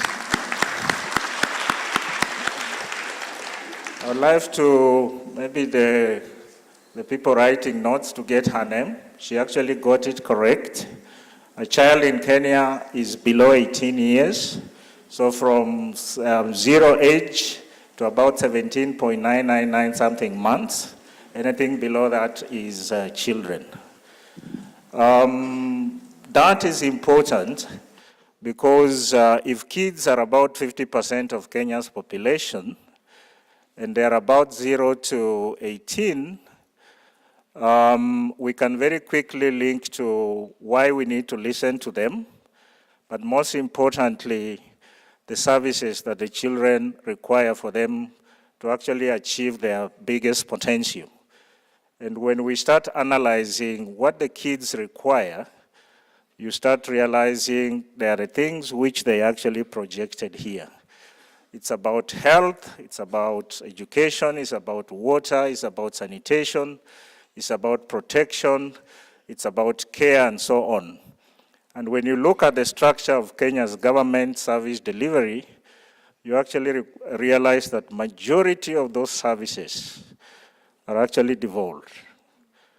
And that is why, Excellency governors, I can see Governor Abdul Samad, and the two governors seated in front, the counties become extremely important. And these children come from your county's Excellency governors. So delivery of those quality services to the children then unleashes their potential in life. There are actually some counties where kids, and that's why the lady seated up there nearly got it right, there are some counties where children actually form 60% of the population.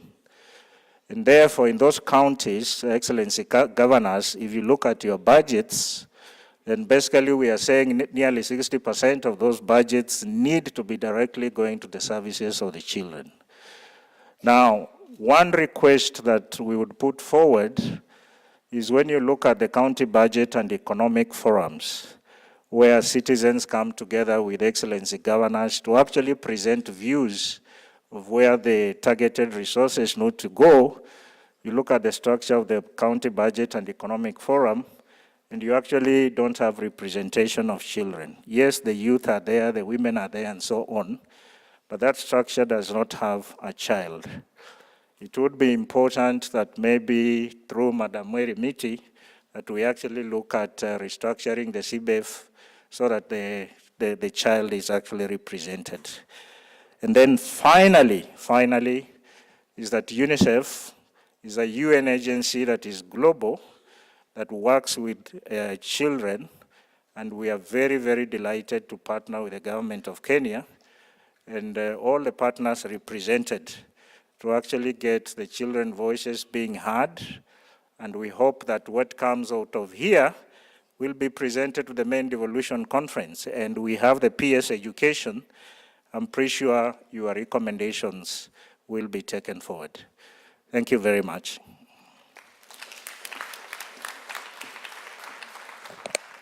Thank you very much, Simiyu. We will collaborate with you in terms of reviewing that policy so that it aligns well with the needs of the children. I want to appreciate and recognize the presence of Senator Joe Newtu from the Senate, who is the Chair of Education at the Senate, and who will be sitting in the next forum that is coming in with the PS and the Governor from Mombasa. Without much ado, I welcome the President of the Children's President, who is Samuel Smith from Mombasa County, to come and speak to the children.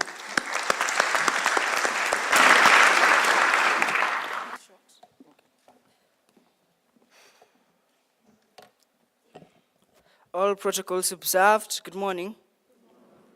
Yeah, my name is Samuel Smith, but you can just call me Smith. Yeah. I am currently the president of the Kenya Children Assembly, and I'm deeply honored to participate in this Devolution conference and represent the Kenyan children. Yeah. I'd like to begin by thanking the Almighty for sustaining all of us and to welcome you all to this Devolution Conference 2023. I also like to thank the chaperones. I also like to start by thanking the children for taking their humble time this week. They are supposed to be in school to participate in this conference, and also their chaperones for accompanying them from their respective counties to M-Pesa Foundation Academy. I want to give a big fat thank you to the Council of Governors for organizing and facilitating this conference and recognizing children in the Devolution. I also like to thank the Ministry of Education, led by the PS, for partnering with the Council of Governors for the purpose of this conference. I would not like to leave behind other partners and various stakeholders that have facilitated us and support this conference. I also want to recognize World Vision AP Chengame in Mombasa for their support towards me. Yeah. And I also don't want to leave behind my county governor, Honorable Abdul Swamad Sharif Nasir. He is my role model. I look forward to him. I can testify, Mheshimiwa, you're doing a good work in the county. Congratulations, keep it up, and may God bless the work of your hands. Yes. Yeah, as you all know, this is the 10th Devolution, and the theme of this year is empowering young voices. As children, we are the future of Kenya and the country. And the country values us a lot because we consist of 46%. Yes. That is why the Council of Governors sat down and decided to empower and amplify our voices. So I would like to urge you, my fellow children, to be vibrant and speak out. If you have any issues, any questions, any concerns, forward them. Your county governors will be present throughout the week. Ask them questions. I challenge you to ask them questions. Let me challenge you.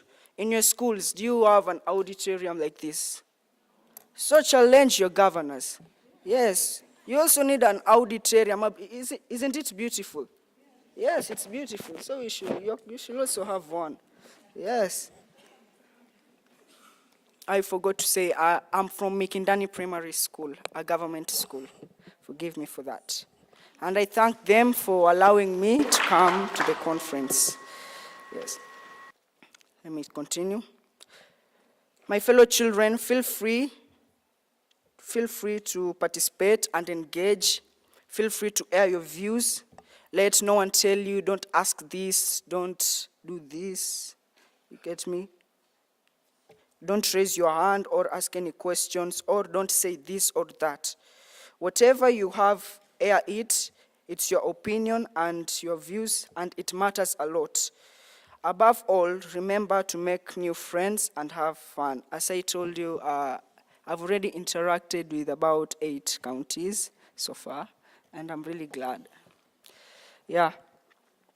Also, have interactive discussions. Yeah, feel free. Be bold. Yeah. Last but not least, yeah, I would like to wish you an engaging and fantastic conference throughout the week. Have a blessed week. Thank you.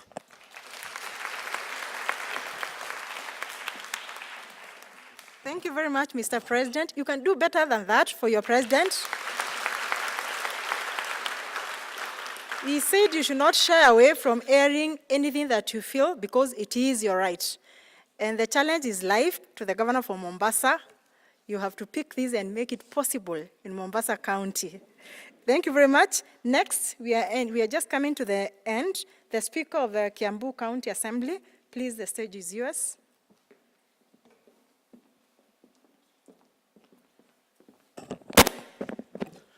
Thank you very much, Madam CEO.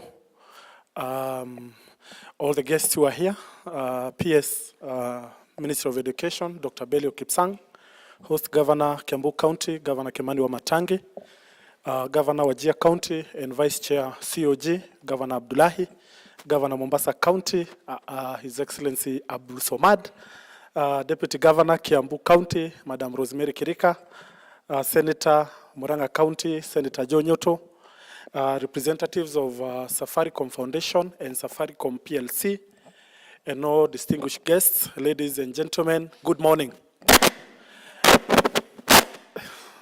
Good morning again. Thank you very much. My name is Charles Tiongo. I'm the Speaker of the County Assembly of Kiambu, and it is a distinct honor to be in this event. When I look in front of me, I see great potential.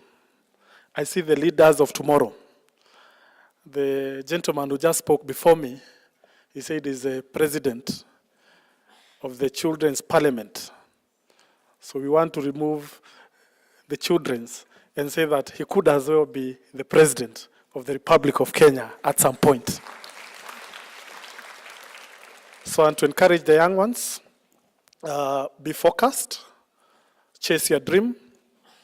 And of course, it starts with where you are now. Chase academic excellence, give it your best in school, and ensure that you shape your future to be what it is. There's nothing that should stop you. Even the sky these days, you're saying, is not the limit.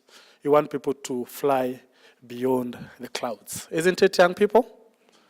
Yeah, so I'll not talk much. We are looking forward to hosting these young souls tomorrow at the County Assembly of Kiambu so that you can see how we do legislation. So we are looking at people who are going to be the speakers tomorrow. chairpersons of various departmental committees and house leadership, so that you can then have a feel of how we conduct our business at the county assembly. So you're much welcome tomorrow. And as I continue encouraging you, that there's nothing that should stop you from being what you are. Just before I exit the stage, I believe we have several members of county assembly from Kiambu Assembly. I don't know whether they are within. Have they arrived? Do you have them? Fair enough. So if they are not here, we'll be able to interact more tomorrow. So thank you very much. God bless you and chase your dreams. Asanteni sana. Thank you. Thank you very much, Speaker. And we look forward to seeing you tomorrow as these children join you in legislative process. My task will end at this point as I invite the Governor for Kiambu County to make his remarks and proceed with the program of inviting the Vice Chair, of inviting the Mombasa County just to greet the people, then invite the Vice Chair, and lastly, the guest of honor to speak to us, then we'll be able to close the session. Your Excellency, welcome.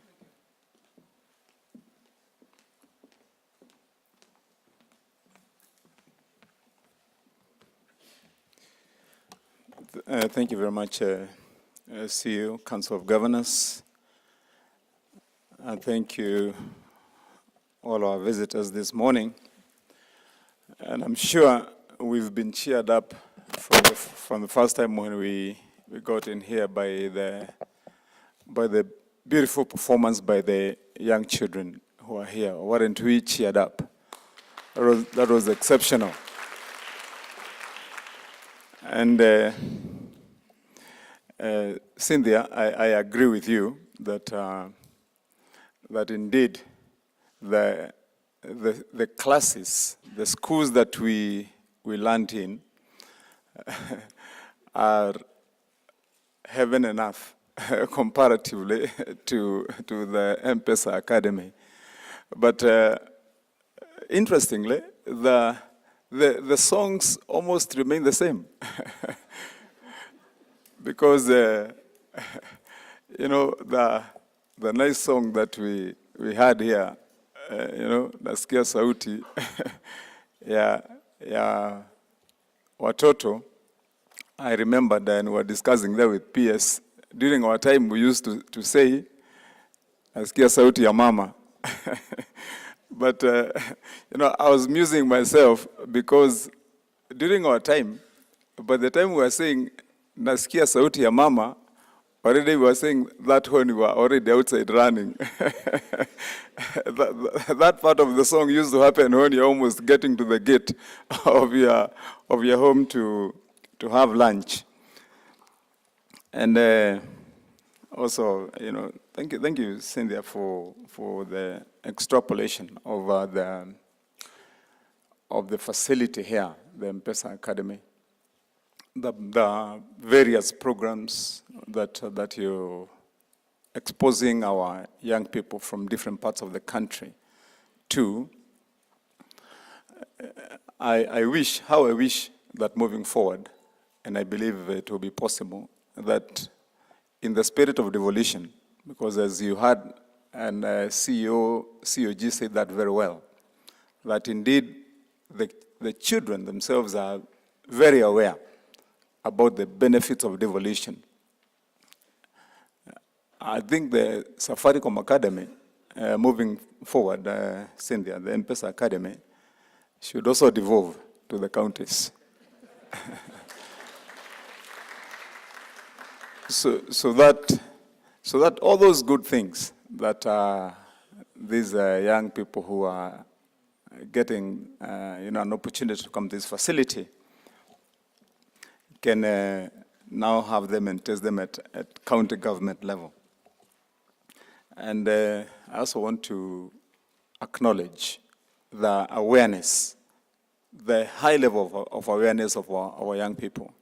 And as I sat there, I was challenged by the young man from my county who said that, one, we need bursaries, because that's the reality of our learning class of young people.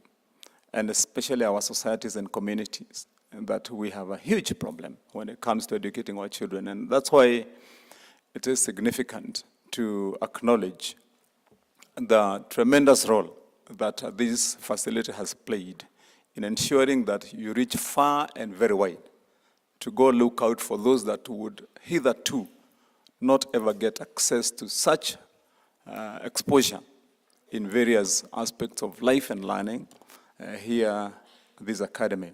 And I want to assure the young man from my county who said that we want bursaries, that the governor for Kiambu is very alive to that need, and indeed confirm that in my first ever budget, we have tripled bursaries for the young people of Kiambu. And because I was also asked to ensure that there's a road that goes to the school the young man spoke about that becomes impassable when it rains. And before I leave, I seek to know which road that is, because I would want to work on it tomorrow morning. So, just to capture a few things, our PS for Education, Belio Kipsang, my colleague and good friend, the Vice Chairperson of the Council of Governors, Governor Wajir, my colleague Governor Mombasa, Cynthia, and Mary, who is our executive head of this institution, my gymate. You reminded me, and as you said that we were gymmates, I looked at your form as you stand, and I can see you've not betrayed the cause. Simiu, my friend, and I was expecting also that you would pass on my half a sweet, because you said I earned half a sweet. So that I don't forget again those percentages, but I promise you that I will not. Deputy Governor Kiambu, Senator, colleagues, friends, watoto, good morning. I have a small speech here that I may want to look at and then make my final comment. Ladies and gentlemen, it gives me a great pleasure to honor and welcome all of you to this great county of Kiambu for this first biennial Children's Devolution Conference this year, 2023, as we celebrate our young people and acknowledge the pivotal role they play in our society. Now, this year's theme, Empowering Young Voices, a decade of devolution and the future of children in Kenya, reflects the power and potential of the next generation, a generation that holds the key to a brighter future. I extend my heartfelt gratitude to the organizers for providing this platform for our young people to connect, learn, and grow. 40% of our population is below the 15 years age bracket, with about 86% attending primary schools. So, my friends, you see I was not very far from the percentages. This then calls for the necessary budgetary allocation by both national and county governments in order to guarantee proper development of our children. As I look upon these vibrant young faces gathered here today, alongside our esteemed leaders, I'm reminded of our shared dreams and our collective desire to make a positive impact in our beloved nation, Kenya. Despite the challenges we may face today, I'm confident that together we can rise above these obstacles and create a better future. Our youth possess unique experiences, talents, and perspectives that can shape a better world. Whether it is through art, technology, entrepreneurship, or content creation, our collective actions have the potential to bring about positive change. Ladies and gentlemen, our children, Kiambu County, the second most urbanized county in Kenya, faces unique challenges in creating healthy, safe, and vibrant neighborhoods for our children. With 70% of our residents living in urban areas, of which 28% are children, there is a need to address the pressing issues of neighborhood planning, urban infrastructure, green spaces, healthcare, education, and unemployment. Now, currently, in Kiambu, we have about 1,200 ECD teachers and a population of about 36,254 learners in the ECD bracket. To build a strong foundation in this frontier, my administration has embarked on a deliberate program to improve accessibility and quality and access to quality early education, early development education, that's ECD. We have launched a feeding program for all ECD centers across our county. Indeed, we shall be launching these this coming week on Monday on realizing the importance of nutrition in the early stages of a child's development. This program aims to ensure that our young ones receive adequate nourishment to support their growth and learning.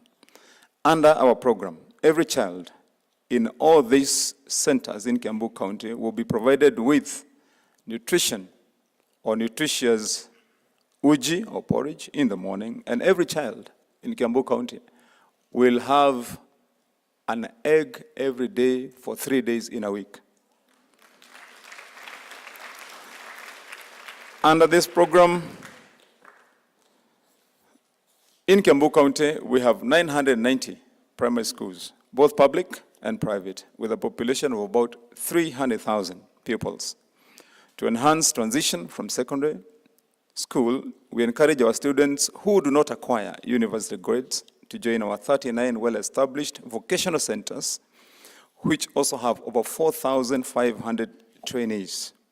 Now, to ensure our children further their skills, we have set aside a budget of about 676 million for the development of both ECD and VCTs programs and projects within this financial year. We also acknowledge initiatives by private players in development of education sector in Kiambu, and that's why we also applaud the role played by Safaricom PLC in putting up the M-Pesa Foundation Academy within our county. And let me add, Cynthia, for the record, that you have made Kiambu proud with the establishment of this institution here. We've become a focal point and a focal county within the Republic of Kenya, because the story of the foundation here and the skills and talent that the children who have been here have acquired is a story that's told all over the whole country. Wherever I go as the governor of Kiambu, I get to hear it many times. And of singular and exceptional focus is the fact that you also target to get young people who are not necessarily from well-to-do backgrounds. And that's remarkable.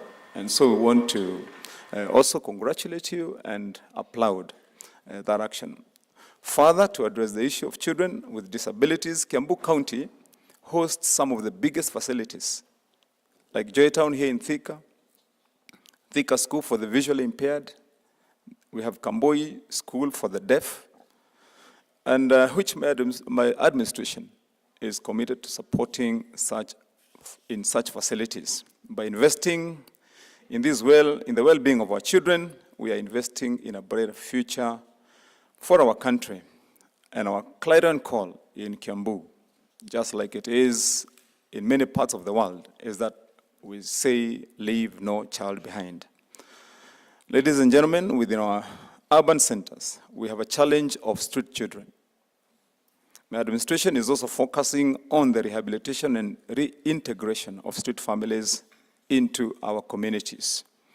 And if there's any one area that Cynthia will be asking that you look at us again, is because indeed we are the second highest county with the second highest number of street children and street families.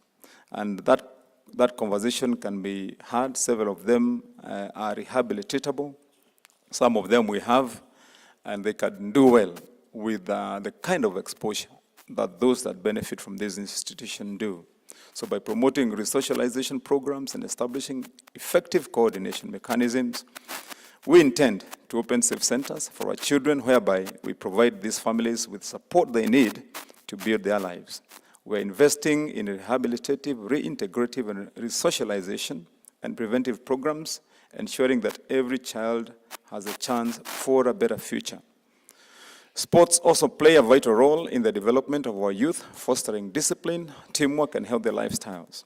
So my government is also committed to enhance sports infrastructure in our county, and we are currently renovating 22 stadia and sporting grounds across all our wards. We have 60 wards in Kiambu. Towards this, we have committed 215 million for our sporting infrastructure.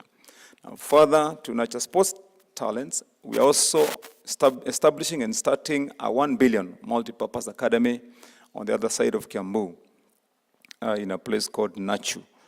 By upgrading our stadia, we are creating better facilities for our aspiring young athletes and providing a platform for sporting events that can bring our communities together.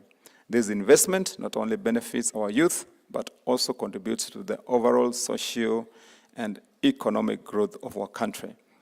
Our communities, neighborhoods, and schools serve as ideal grounds for transformation, and it is within these spaces that values are instilled and the seed of innovation are sown, as has happened rightfully here in the M-Pesa Academy. By investing in education and nurturing an environment that fosters creativity, we will empower our youth to become catalysts for change. Finally, to the youth gathered here today, I implore you to seize this moment and unleash your potential. Be committed to hard work and honesty. Dream boldly, act fearlessly, and inspire those around you. The future belongs to you, and it is your responsibility to leave a lasting legacy for generations to come. Together, let us forge a path of hope, progress, and transformation. Let's work hand in hand to build a society where every child's potential is nurtured and realized. By investing in our youth, we invest in the future of our great nation, Kenya. So I want to thank you all and wish all the children a beautiful and happy stay here in this great academy. Let me, as I close, recognize the unique bravery and confidence that I've seen expounded by this young man, His Excellency, the President of the children.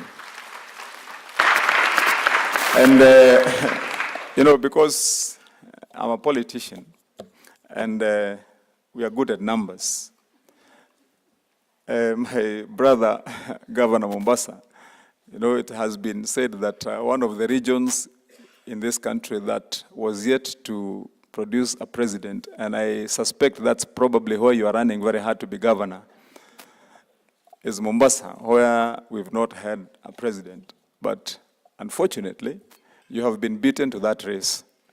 There is already a president from Mombasa. And so I think then now, in the next one, you may want to run to be my deputy president in 2032. So I wish all of you a happy stay. Welcome to Kiambu County. Asanteni sana. I want to take this opportunity to invite then my running mate in 2022, Governor Mombasa. Please come and make your comments here, and then invite the rest. Karibu sana.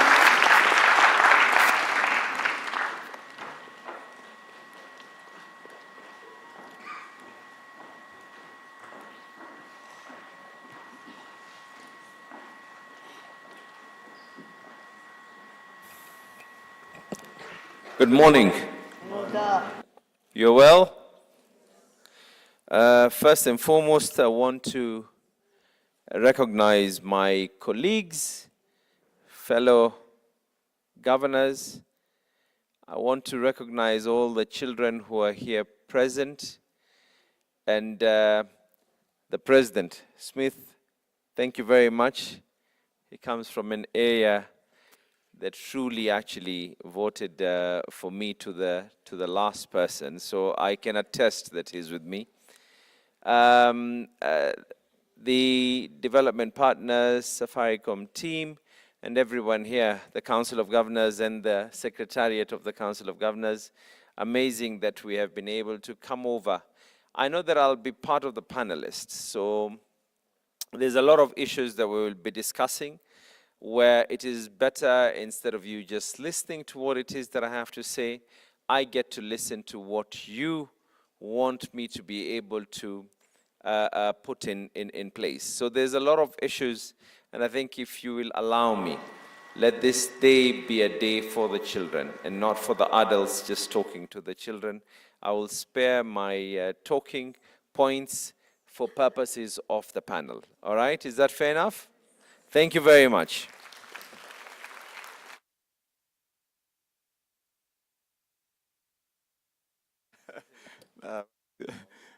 Governor Mombasa is a good student. He has already started calling me Rais. But amesahau kuongeza 2032. So, are we okay here? Let me take the opportunity to invite Vice Chair of the Council of Governors and Governor for Wajir. Is that mic working?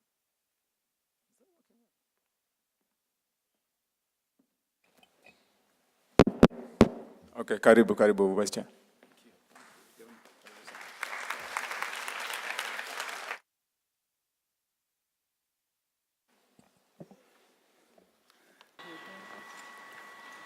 PS Belio Kipsang, my colleague governors here present, the Governor of Kiambu, His Excellency Wamatangi, the Governor of Mombasa, Excellency Abdul Samad Sharif Nasir, Senator Joe Nyotu, CEO and staff of the Council of Governors, the Chair of Safaricom Foundation, Mr. Gutu, together with the entire team, Cynthia, Mary, the teachers and all staff of the Safaricom Academy, as well as the students of the Safaricom M-Pesa Academy, the representative of UNICEF, Mr. Simiyu, the Speaker and MCAs of Kiambu County, His Excellency the President of the Children's Assembly, the children here present from the 45 counties and their chaperones who brought them here, not forgetting the tutors and the pupils from the Kiambu ECD that entertained us here,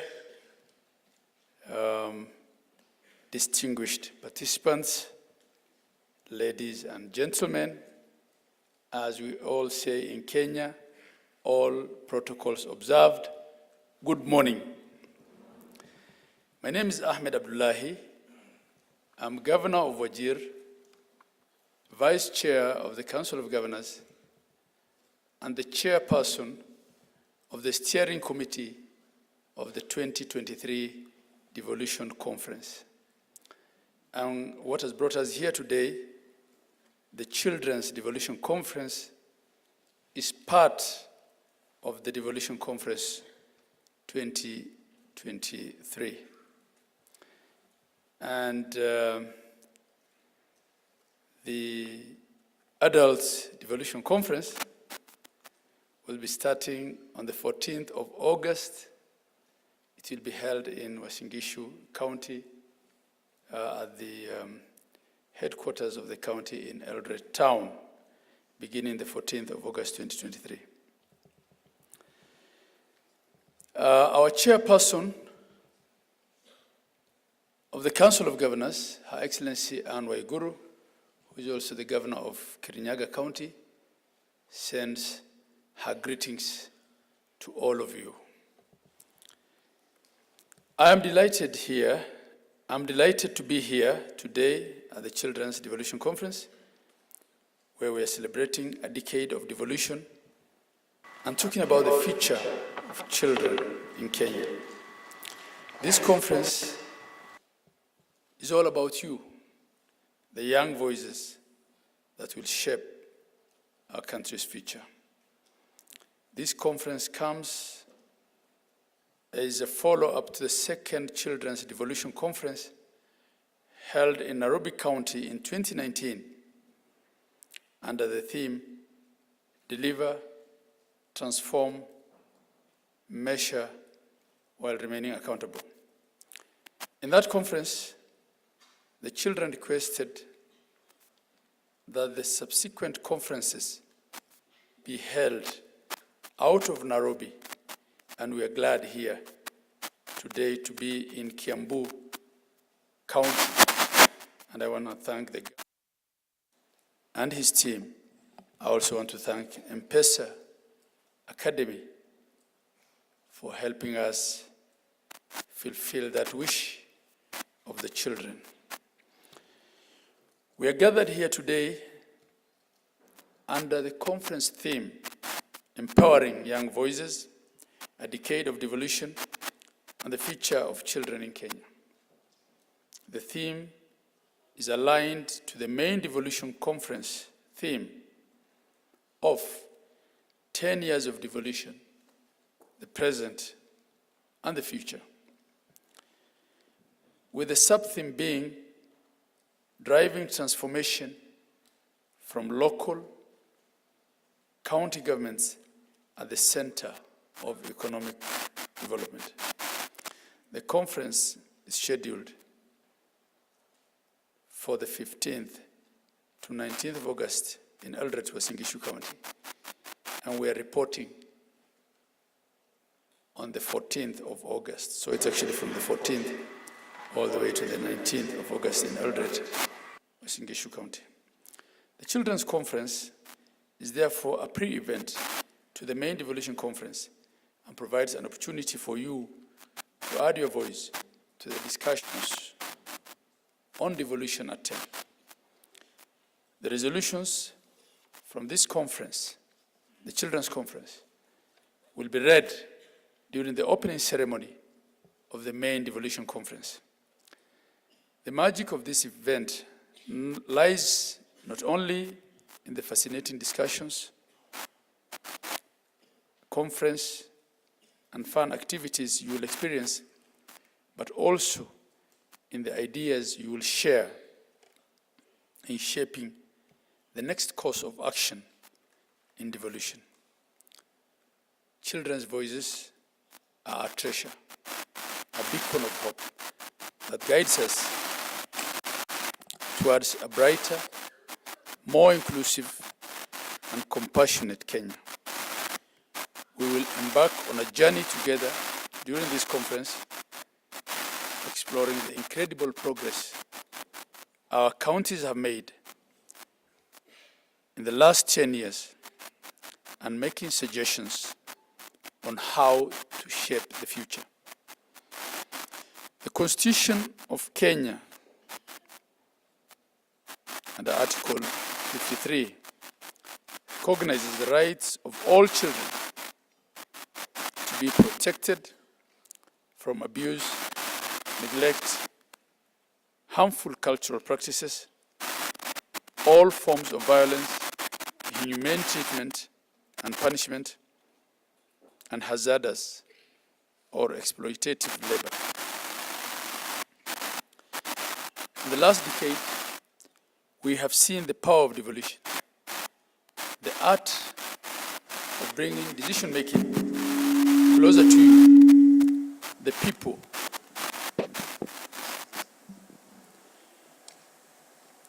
In the last decade, we have seen the power of devolution, the art of bringing decision-making closer to you, the people it directly affects. Devolution empowers communities, including children like you, to be part of shaping their destinies. Your dreams and aspirations matter, and that's why we're here to listen, to learn, and to act upon your ideas. Let this conference be a celebration of unity, diversity, and collaboration.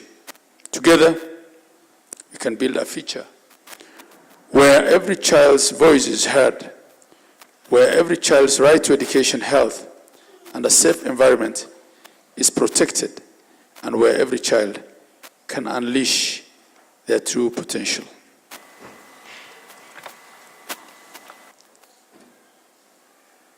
So, my young buddies, let your curiosity soar high, let your imagination run wild, and let your dreams be the stars that light up on our nation's path towards progress. As we celebrate a decade of devolution, let us look forward to the next 10 years with hope, determination, and a firm belief that together we can achieve anything. Thank you for honoring us. Much appreciation go out to your guardians and parents for supporting you to participate in this conference. The stage is set. The world awaits the brilliance of your ideas, the warmth of your hearts, and the power of your young voices. Let the magic of this conference begin. I just want to add that we have heard your voices in the short video that we have seen. The young lady from Wajir had said she wants improvements in the hospitals and in the schools. I was telling the peers who were seated next to me that these last 10 months, being the first year of my term as a second-term governor of Wajir County, we've put 150 million shillings into school bursaries, which we've actually disbursed. We used another 40 million to buy sanitary towels, which we realized was a big problem in a lot of our schools. That's in addition to supporting our ECDs and our village polytechnics. As for healthcare, we are now developing more infrastructure in our main level 4 hospital. And we hope to turn it into a level 5, a fully fledged level 5, God willing, in the next 18 months. And these are things that were not possible, especially for counties in the periphery like ours. I was telling Mr. Ogutu at the holding room, in 2012, Wajir County, which by the way is 10% of the landmass of Kenya, 56,000 square kilometers, had one single doctor. Today, we boast of 56 doctors, of which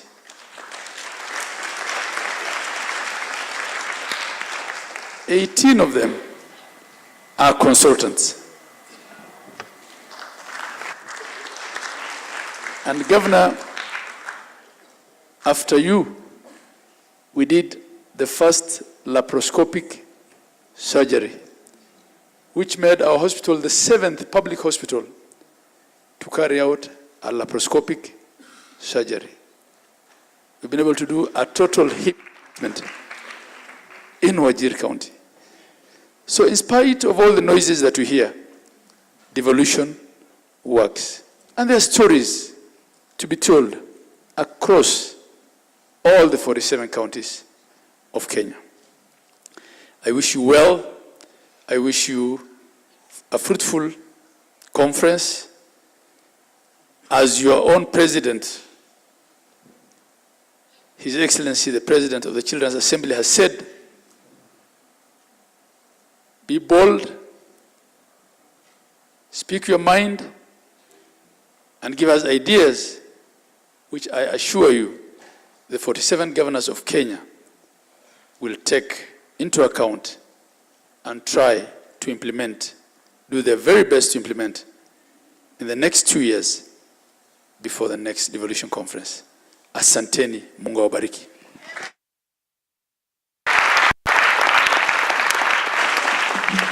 Thank you very much, Vice Chair of the Council of Governors.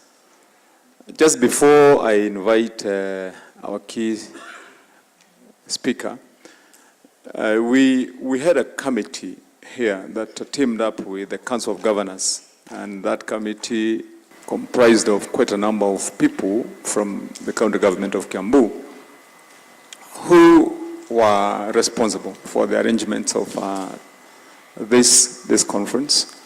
I want to ask the team from Kiambu County who are here to stand up, where you are, just recognize you, and the good work that you did in organizing this conference together with the rest of the team. To begin in Makofi. Let's clap for this team. They worked tirelessly day and night and held several meetings here to make sure that things work right. Asanteni, we may not have time to mention your names. Thank you, Speaker of the County, for the role again you've played. And as we said, we'll be hosting our children in your assembly tomorrow. And with those few words, can I invite the PS Education, who is our key speaker, to come and make his remarks. Karibu, Bwana PS. Tumpigie makofi. Asante.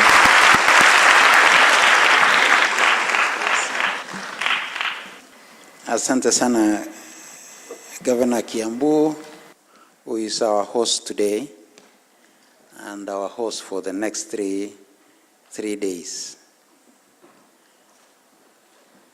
Good morning, all of us. Good morning once again. Your Excellency, the Governor for Kiambu, Governor Wamatangi, the Vice Chair for the Council of Governors, Honorable Abdullahi, the entire team of the Council of Governors led by the CEO, the Chair of Safaricom Foundation, and also the entire team of the Safaricom family,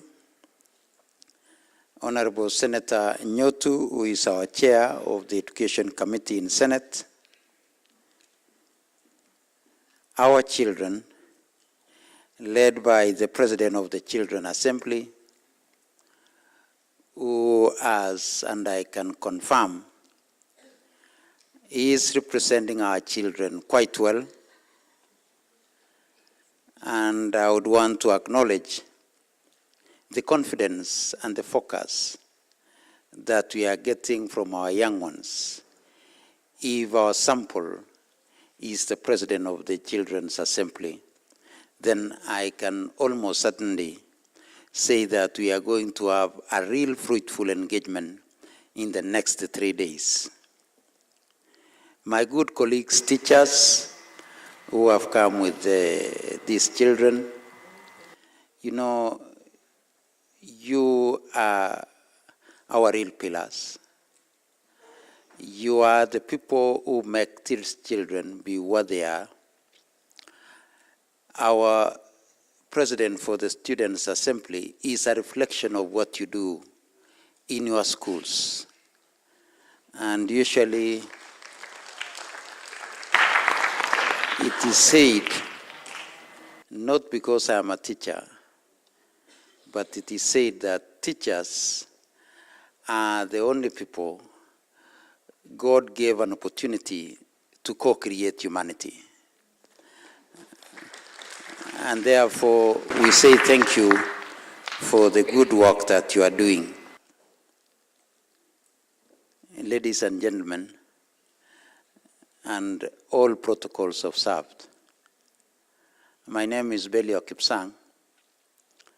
I work at the Ministry of Education as the Principal Secretary, taking care of ourselves as children at the basic education I'm here today to represent my Cabinet Secretary, Honorable Ezekiel Machoku, who is in another very important function in Mombasa that takes care of our food security and ensuring that we are adequately fed with the right nutritious food that will support us in growing and developing all aspects of ourselves, including our mental development. So on behalf of our Cabinet Secretary, I'm delighted to be with you this morning in this occasion of opening the biannual Children Devolution Conference. I wish to thank the Council of Governors and other stakeholders for inviting us to this Children Devolution Conference.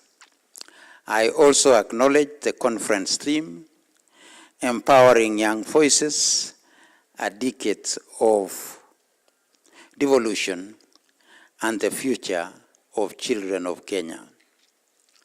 It's not only the future of our children, but you are the future of our globe. You are the future of humanity. And therefore, as we engage with you today, we are engaging with the future. And we are sure that we have a tomorrow. The Devolution Conference will be held in the County of Champions, which happens to be my county. And when I talk about champions, one of the big things that they do there is athletics.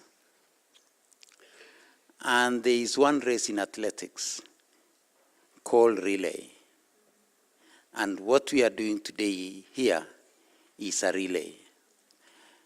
That as adults, we are preparing you to pick the pattern in this relay. And as I say, I come from the County of Champions. It is such that in relays, you hand over the baton to a person who runs faster than yourself if you want to win the race. And therefore, we are sure that as we hand over this baton to you, you will for sure run faster than we have done, and therefore, the future is safe. And again, as our children, as my colleague from UNICEF mentioned, is that as your parents, you are the best gift that God gave us. You know, when we go to so many functions, we are given gifts. But you are a special one that has been given to us by God, and therefore we have a responsibility to take good care of this gift that has come from none other than our Lord. The conference is significant in providing a platform for our children to reflect on their experience and on the devolution that we have had in the last 10 years. We've heard from our children, and our Governor Kiambu has mentioned it. You know, when we were seated there, we were not sure whether the song was the right one, because the wordings of the song that we know was slightly different. We were saying we've heard the voice of our mothers, sauti ya mama. Lakini for them they are saying ni sauti ya watoto. And I think that is where it is. Because it is the voice of the future, the voice of the children. And the student president, we thank you once again for you've come out very clearly on what these 3 days will be, that we hear what you are saying. You know, sometimes as adults we distract the future by ending up saying so much, like what I'm doing now,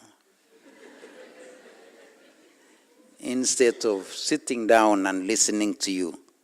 But today I'm just guiding ourselves, so that as we go into that discussion, we have guided ourselves. As education is so critical in the development and empowerment of our children, this is the reason why our Constitution obligates states to take measures to ensure that our young children access an appropriate education, an education that is age appropriate and developmentally appropriate to our children. And that is one of the reasons why we've gone through our reforms in our education towards the CBC. In addition, the state is required to put in place affirmative action to ensure that the minorities and the marginalized groups are provided with special opportunities in education and in our economic fields to enhance equity and inclusiveness. And that's why today here we have all of us who are able in different ways, so that we can be able to create an inclusive society. And as already mentioned by our governor of Wajir, he has already told us how much resources that they invested in scholarship and bursaries, so that we can bring in equity and inclusiveness in education. Furthermore, as a country, we have ratified various international protocols that are aligned in making sure that the rights of our children are achieved. We have ratified the Sustainable Development Goals. As education, we focus on goal number 4, which obligates us as government to ensure the provision of inclusive and equitable quality education and promote lifelong opportunities for all of us. So important that we continue to grow in all aspects of ourselves, including knowledge. As already mentioned by the governor of Wajir, who is the vice chair of the Council of Governors, the Constitution has also given prominence to the rights of our children. As already mentioned, Article 54 of the Constitution states that all children have a right to free and compulsory basic education. And basic education is all of us who are here in today, starting from our preschools all the way to our secondary school. The right to education by our children is therefore entrenched in our Constitution. And we always say that we should not leave any child behind. And that's why we continue to ensure that the rights of our children, as arranged in the Constitution, takes 3 dimensions very strictly. One is the right to access to education. Each of our children have a right to access education. And this involves our putting our schools together, making sure that we have the right infrastructure, making sure that we have teachers, and making sure that we have instructional materials so that our children can learn. The second one is right to quality and relevant education that can help our children in their lives. This particular right is the most demanding, since we need to work hard as children and get the support of our parents and our teachers. We talk about the trinity of a school. In our trinity of the school, the child is the center, because it's only through the child that we have a school, and therefore the other 2 partners, the teacher and the parent, come in, and we therefore have that trinity. For those of us who are Catholics, we talk about the Holy Trinity, and here we are talking the trinity of our school, of our child, of the parent, and the teacher. Finally, is the right to respect. And when we talk about respect, this respect should be out there in our learning environment. This ensures that the children are not abused within the learning environment. We know sometimes we are given an opportunity to take care of our children as adults, but sometimes we end up abusing the rights of these children. So the environment should be right for you as our future.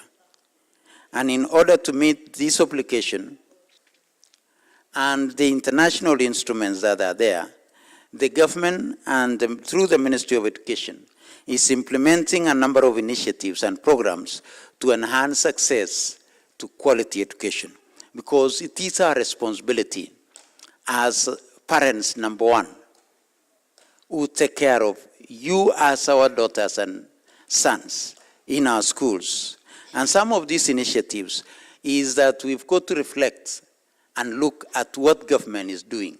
Today, almost 6% of our resources in relation to our GDP, almost 30% of our budget, 628 billion shillings is set aside to take care of yourselves as our children. So as government, this is one area that we put in a lot of focus, so that we are able to give you free primary education, we are able to give you free day school education at the secondary school level, we are able to pay for your examination, both our children in public and private schools. We are able to make sure that our children with special needs are mainstreamed in our education system. We are able to provide you with a digital environment that you can be able to access education in a digital way. We are able to make sure that we build structures, including our education cloud at KICD. We are able to make sure that we mitigate school dropouts by ensuring that we provide a meal for our children through the school feeding program. In a short while, we shall be having a discussion with quite a number of panelists who work so hard to make sure that our children are in school by providing a meal. You know, Governor Wajir, I want to mention that Governor Kiambu, myself, and a number of us who come from certain regions, where when you wake up in the morning, there is breakfast. And when we used to sing Sauti ya Mama, we were running for lunch. And when we go home in the evening, we take dinner. Sometimes we don't appreciate the importance of that meal that is given through school feeding programs, because it looks obvious, but it is not as obvious. That single meal is so important for our children. One is sometimes it is the reason why our children are in school. Two is the reason why our children can be strong enough to be in a classroom. Three is for the young ones, as Governor Wamatangi talked about, a nutritious porridge is why they are able to develop their brains to be what they will be in future. So school feeding program is so important. It's so important for those regions that require it. And therefore, we need to continue supporting it. As government, we implement re-entry program so that our girls who sometimes fall into the misbehavior of adults and end up with teenage pregnancies are given an opportunity to go back to school. To make sure that such community initiatives, that we reintegrate those who drop out and therefore we get them back to school. That it is so important that we construct classrooms, we construct laboratories, and we do all facilities that our children require. That as government, we have deployed more than 350,000 teachers in our schools, including that 5,000 that we employed early this year, and another 20,000 that we are going to employ in August to make sure that you are able to get the right coaches to get the right people who will hold your hands as you develop to be the potential that we look into in the future. So once again, we continue to provide books and all that you require so that you can do better than we may have done ourselves. Once again, ladies and gentlemen, government, the national government, through the Ministry of Education, acknowledges and appreciates the collaboration and partnership that we have had with the county governments. I can tell you, our good brother in Wajir has invested 150 million. Our brother in Mandera this year invested 350 million. Our brothers from Mombasa has invested substantially.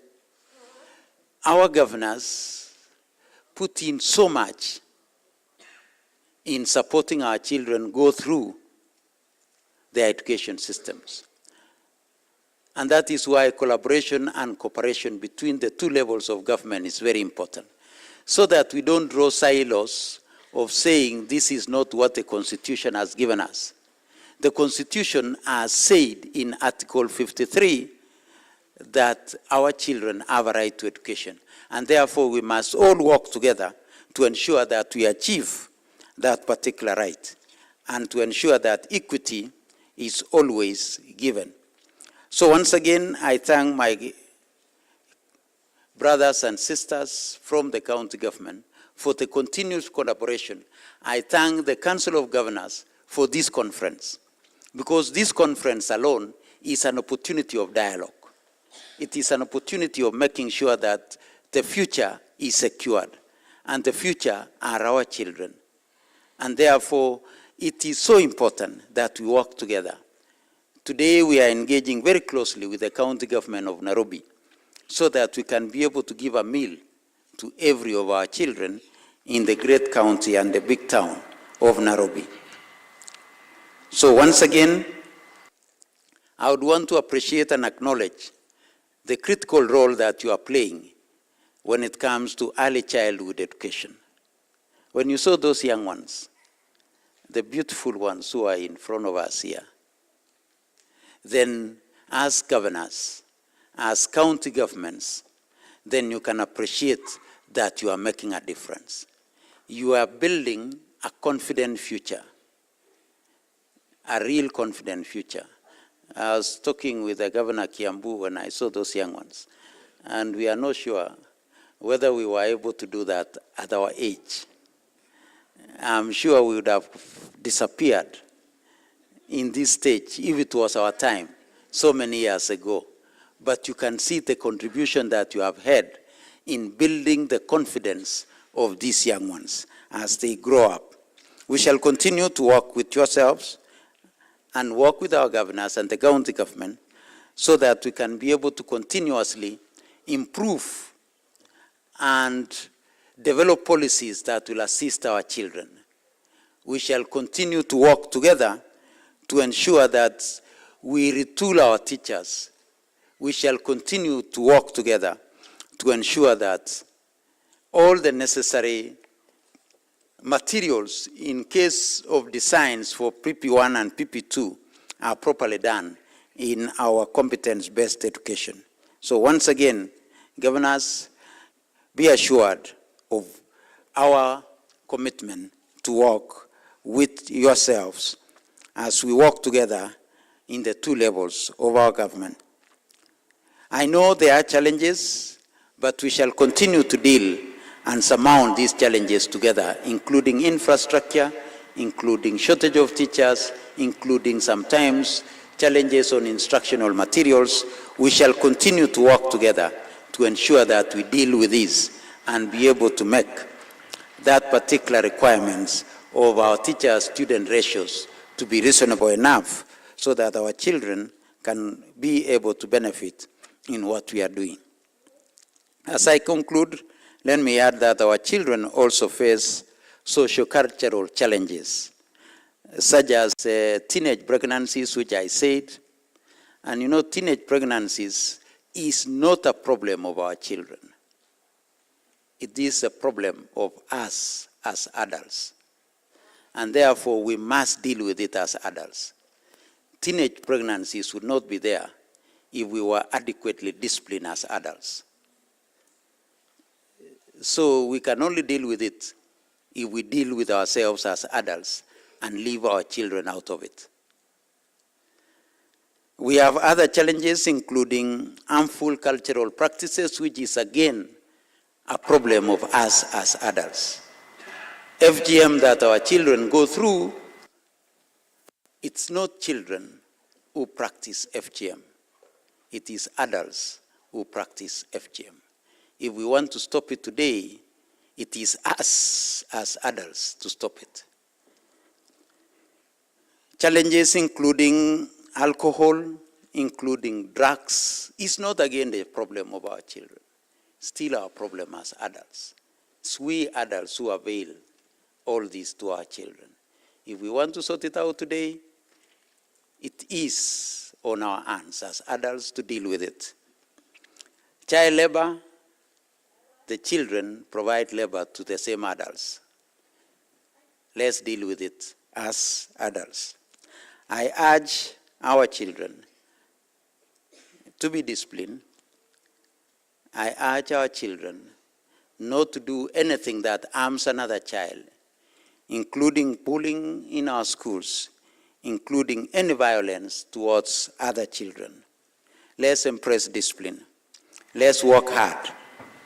As students, we should always have a vision of what we want to be. I urge you to make a difference and to leave a mark in your institutions. With these very many remarks, I would not want to continue beyond that point. It's now my humble duty to declare this Children Conference officially open.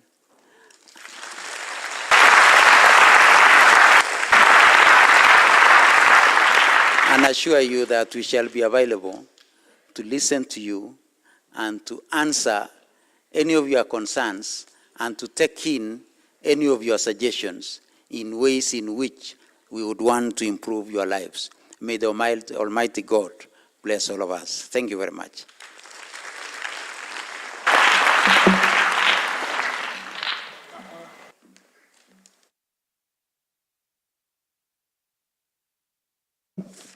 Thank you very much, PS, for the good, kind, incisive words that you've given us. And I believe on behalf of our children, the adults who are here have had the message to spread out. Thank you very much once more. Next, our next session is, we have a few gifts to honor those that have played a major role here in making this a reality, our partners. And I'll be asking our CEO to come so that we can have that session ongoing. Karibu CEO. Thank you very much. We are just coming to a close, and we really want to appreciate our partners for making this possible, which without them will not be where we are. And to start off is UNICEF. UNICEF, we want to acknowledge you in a very special way. For the last 10 years, you've been a partner of Devolution, and I believe when history is written, and when we are launching our book for the journey of devolution on August, I believe UNICEF will feature prominently because you've stood up with us as true partners in devolution. So please come on stage so that we give you the gift. And to do that is none other than the Governor for Mombasa. Your Excellency, please come and hand over this gift to UNICEF for the continued support that they've granted to us.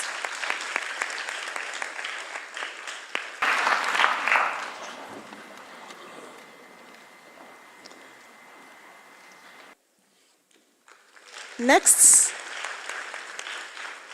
Safaricom, Cropatch, please come over. We really want to thank you most sincerely for the resources that you've put in to ensure that all our children are comfortable for the 4 days they will be here, and of course many other things that you're doing for the main conference in August. We do not take this for granted. Governor Wamatangi, please, Your Excellency, come and hand over to Safaricom.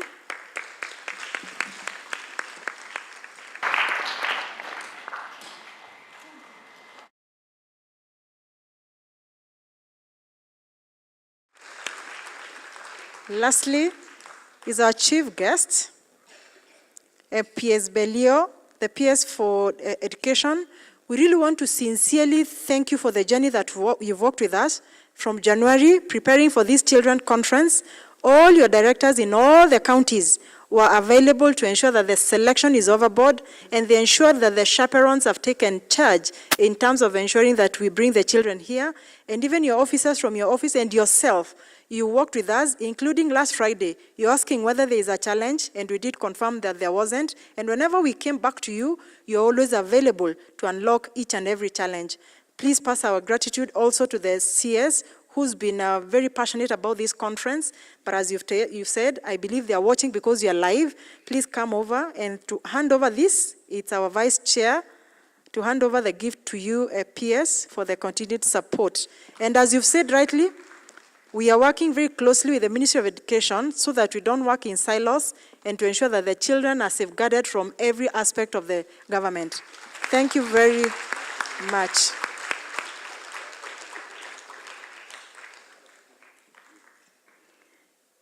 In the second session, we want to gift our 3 governors. Please, you come over. The governor for Kiambu, I sincerely want to appreciate you, Your Excellency. Your Excellency, I want to appreciate you most sincerely. All the 3 governors, please, to come, and the Vice Chair. And Kropach, PS, and Simiyu, you're going to gift them. Your Excellency, we really want to appreciate Kiambu County for the effort and the resources that you've put to ensure that this conference is a success. You've put a lot of publicity and, of course, a lot other.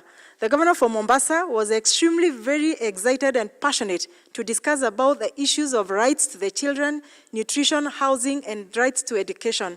We really want to appreciate you for continually working with us. The Vice Chair is the chair of the Devolution Conference, and from last year, December 1st, he's walked this journey to ensure that this becomes a success. Rarely would you get governors committed full-time to ensuring that each process that you start is a success. And for that reason, Your Excellencies, as the COG Secretariat, we really want to appreciate you very much in this point in time.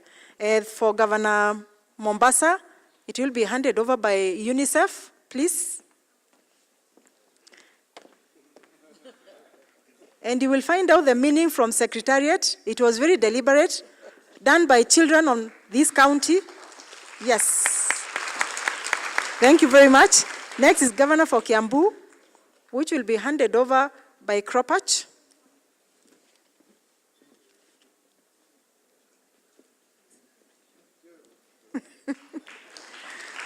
And the last one is the Governor for Wajir, the Vice Chair, whose gift will be presented by none other than the chief guests. Kindly give it to you.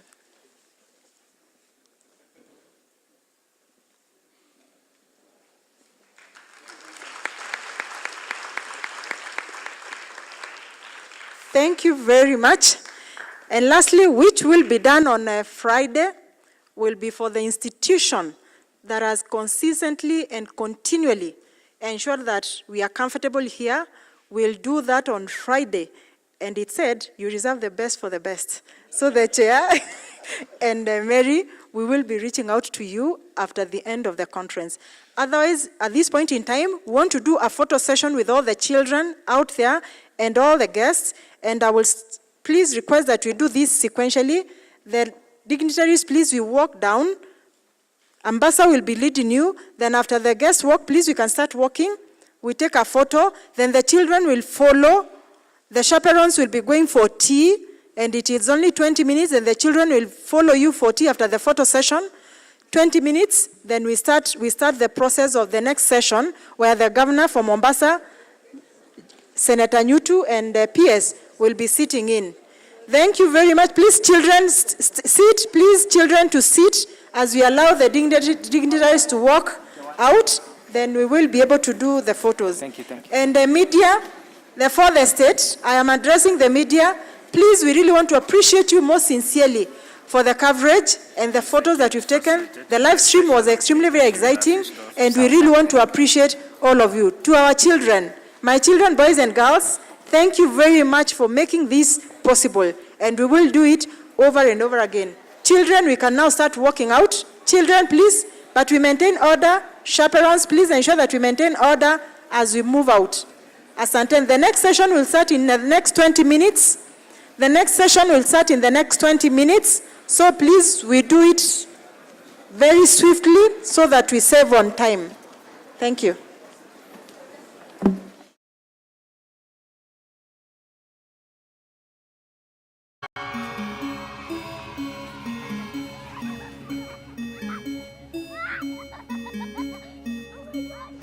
Hello, my name is Amanda. I am 10 years old as Devolution in Kenya.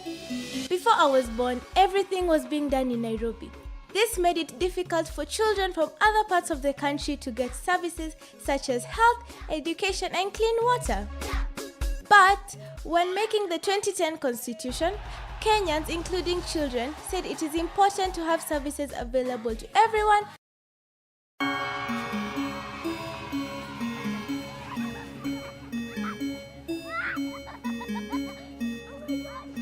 Hello, my name is Amanda. I am 10 years old as Devolution in Kenya. Before I was born, everything was being done in Nairobi. This made it difficult for children from other parts of the country to get services such as health, education, and clean water. But when making the 2010 Constitution, Kenyans, including children, said it is important to have services available to everyone and everywhere. So, the country was divided into, can you guess how many counties?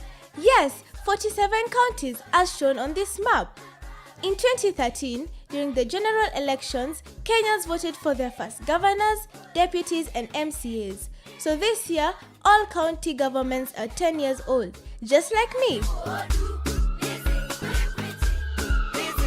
On health, counties have made it easy for us to get healthcare.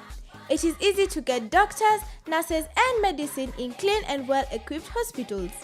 Mandera County, for example, has made efforts towards improved access to maternity services, increased referral hospitals from 1 to 3, and constructed new modern maternity wards. Nakuru County constructed a new 250-bed maternity wing at the Nakuru Level 5 Hospital to meet the demands for safer deliveries and provide specialized care to children born with complications. My younger brother got his jab to protect him from polio and TB. The areas in which these children can't get access to vaccination, so it has been a really great impact to children so that they can get immunized at school. We have a lot of areas where it is the risk of the children getting sick is very high, and since the vaccination program came, the risk was getting a bit low. How many of you have been vaccinated from polio and TB? All of us. Awesome. Can we give a clap to the county governments? Thank you.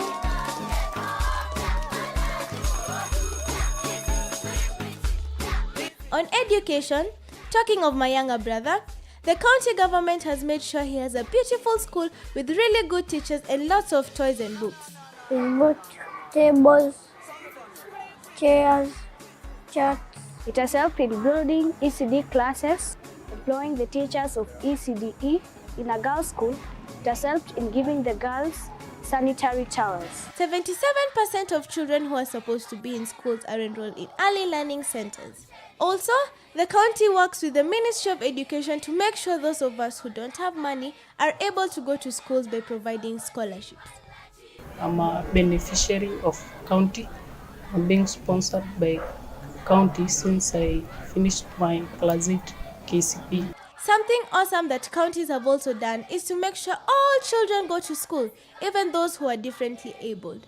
They have done this by improving the construction and renovation of schools, parks, and recreational centers with features such as ramps, handrails, and accessible toilets to ensure children with disabilities can navigate these spaces independently. Since devolution began, Kenyans have enjoyed essential services which have been brought near them.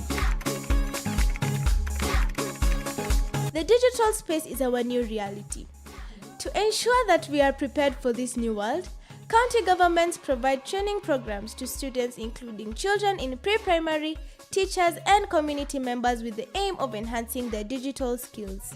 The county government has improved service delivery by introduction of new learning materials which involve technology like the tablets we use in the resource room. We cannot learn if we are hungry. Our governors are very caring and so they have ensured that we have food in schools. For example, the Garissa County government gives children a meal every day. The county government of Nairobi has started a program called Dishi Poa for all children enrolled in public primary schools and public ECDE centers.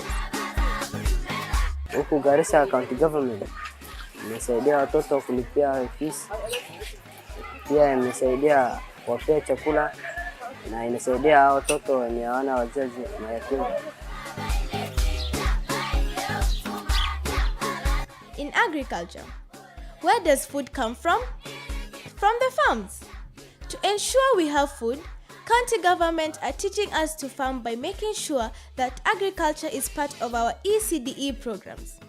We learn about farming techniques, crop cultivation, and sustainable agricultural practices. Agriculture is beneficial to the county as it brings about food stability. With the food stability, it can cause children to get proper nutrition as they will be provided with the proper diet. We cannot have food in our farms if we don't have rain. And rain comes from, yes, trees. County governments have been holding tree planting events in schools and other public areas and involving children who take care of these trees within their schools. The counties have created a good environment for our parents to work. Sometimes we accompany our parents to their workplaces, including markets. To ensure our safety and well-being, county governments have established child-friendly facilities within markets. These facilities include designated play areas, child-friendly restrooms, and safe spaces for children to engage in age-appropriate activities while their parents or guardians work. In the next 10 years, I believe that Kenya will be much better than it is right now. And here is what the children want our county government to do. And I would like my governor to help those children who need a lot of assistance. For example, those who need scholarships and food provided for them. We need a road that lead to the school. That road is really not good. It becomes pathetic when it rains. What I want my governor to do for children is to allocate more funds for local talent support. What I would like my governor to do is continue with that good work and keep on helping the children, especially the street children. I am requesting the county government of Homa Bay to provide sanitary towels for the girls in school. I would like our governor to improve our infrastructure, by giving our children better education and building better hospitals. Devolution holds immense potential for the realization of our children's rights. By granting children greater access to education, healthcare, and essential services, Devolution has the capacity to create a brighter future for the younger generation. Children should be involved in decisions made in their counties to help them realize their full potential. It's really important to think about issues that matter to children when making laws in the country. We want to plan our own future. There is nothing for us without us. Remember, Devolution is all of us, because as much as we are from 47 counties, we are one country, one nation. Long live Devolution, long live Kenya!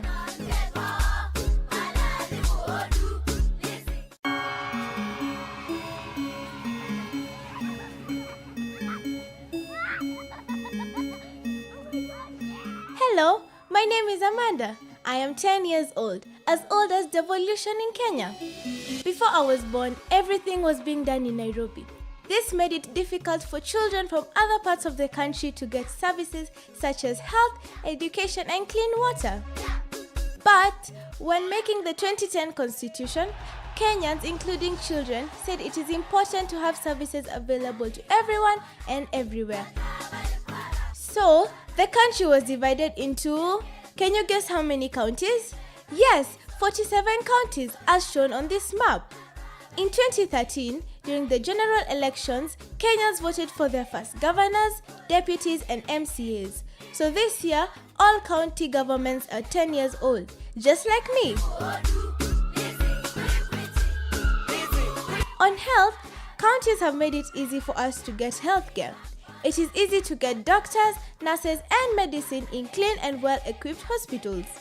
Mandera County, for example, has made efforts towards improved access to maternity services, increased referral hospitals from 1 to 3, and constructed new modern maternity wards. Nakuru County constructed a new 250-bed maternity wing at the Nakuru Level 5 Hospital to meet the demands for safer deliveries and provide specialized care to children born with complications. My younger brother got his jab to protect him from polio and TB.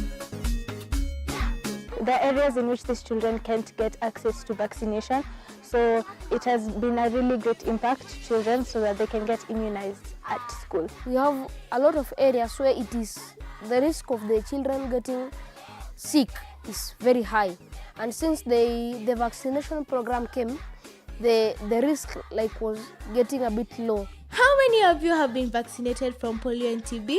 All of us. Awesome. Can we give a clap to the county governments? Thank you.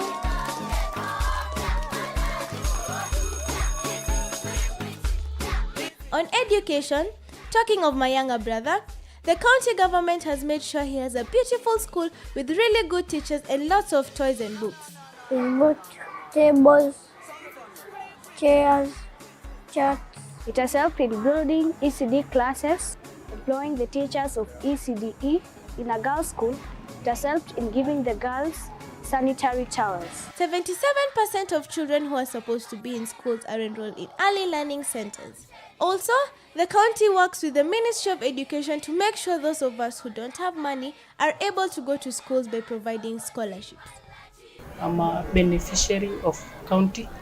I'm being sponsored by county since I finished my class 8 KCP. Something awesome that counties have also done is to make sure all children go to school, even those who are differently abled. They have done this by improving the construction and renovation of schools, parks, and recreational centers with features such as ramps, handrails, and accessible toilets to ensure children with disabilities can navigate these spaces independently. Since devolution began, Kenyans have enjoyed essential services which have been brought near them. The digital space is our new reality. To ensure that we are prepared for this new world, county governments provide training programs to students including children in pre-primary, teachers and community members with the aim of enhancing their digital skills. The county government has improved service delivery by introduction of new learning materials which involve technology like the tablets we use in the resource room. We cannot learn if we are hungry. Our governors are very caring, and so they have ensured that we have food in schools. For example, the Garissa County government gives children a meal every day.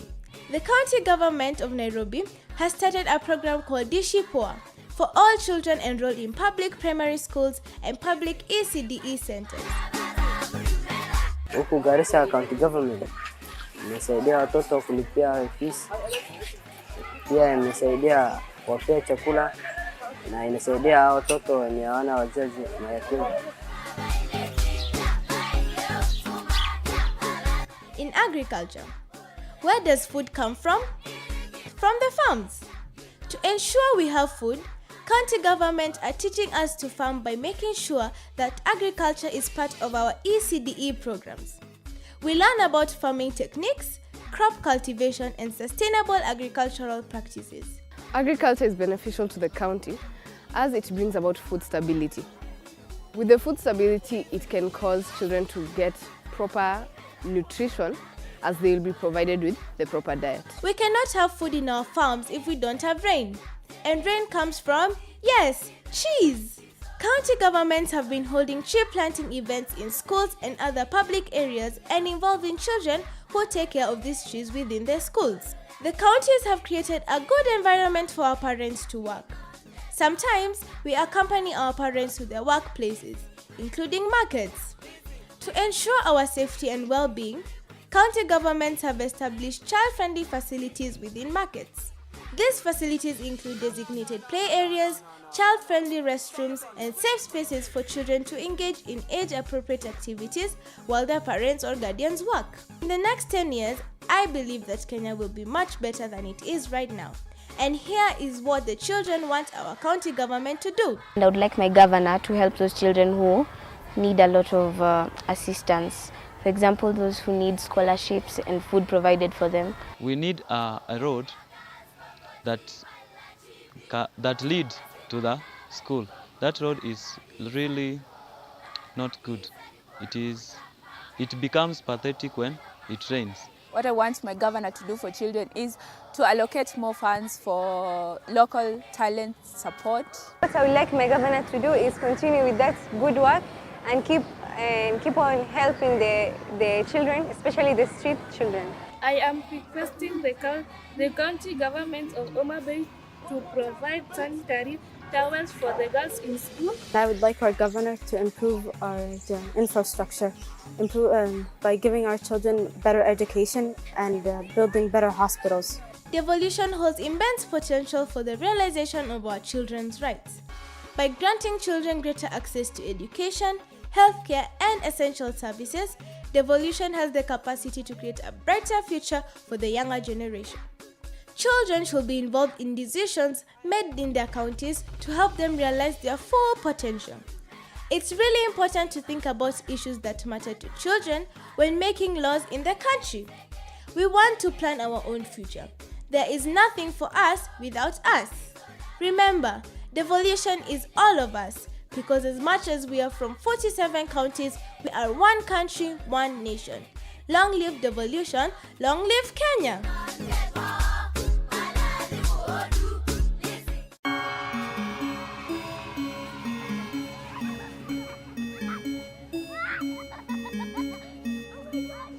Hello, my name is Amanda. I am 10 years old as Devolution in Kenya. Before I was born, everything was being done in Nairobi. This made it difficult for children from other parts of the country to get services such as health, education, and clean water. But when making the 2010 Constitution, Kenyans, including children, said it is important to have services available to everyone and everywhere. So, the country was divided into, can you guess how many counties? Yes, 47 counties as shown on this map. In 2013, during the general elections, Kenyans voted for their first governors, deputies, and MCAs. So this year, all county governments are 10 years old, just like me. On health, counties have made it easy for us to get healthcare. It is easy to get doctors, nurses, and medicine in clean and well-equipped hospitals. Mandera County, for example, has made efforts towards improved access to maternity services, increased referral hospitals from 1 to 3, and constructed new modern maternity wards. Nakuru County constructed a new 250-bed maternity wing at the Nakuru Level 5 Hospital to meet the demands for safer deliveries and provide specialized care to children born with complications. My younger brother got his jab to protect him from polio and TB. There are areas in which these children can't get access to vaccination, so it has been a really great impact to children so that they can get immunized at school. We have a lot of areas where the risk of the children getting sick is very high, and since the vaccination program came, the risk was getting a bit low. How many of you have been vaccinated from polio and TB? All of us. Awesome. Can we give a clap to the county governments? Thank you.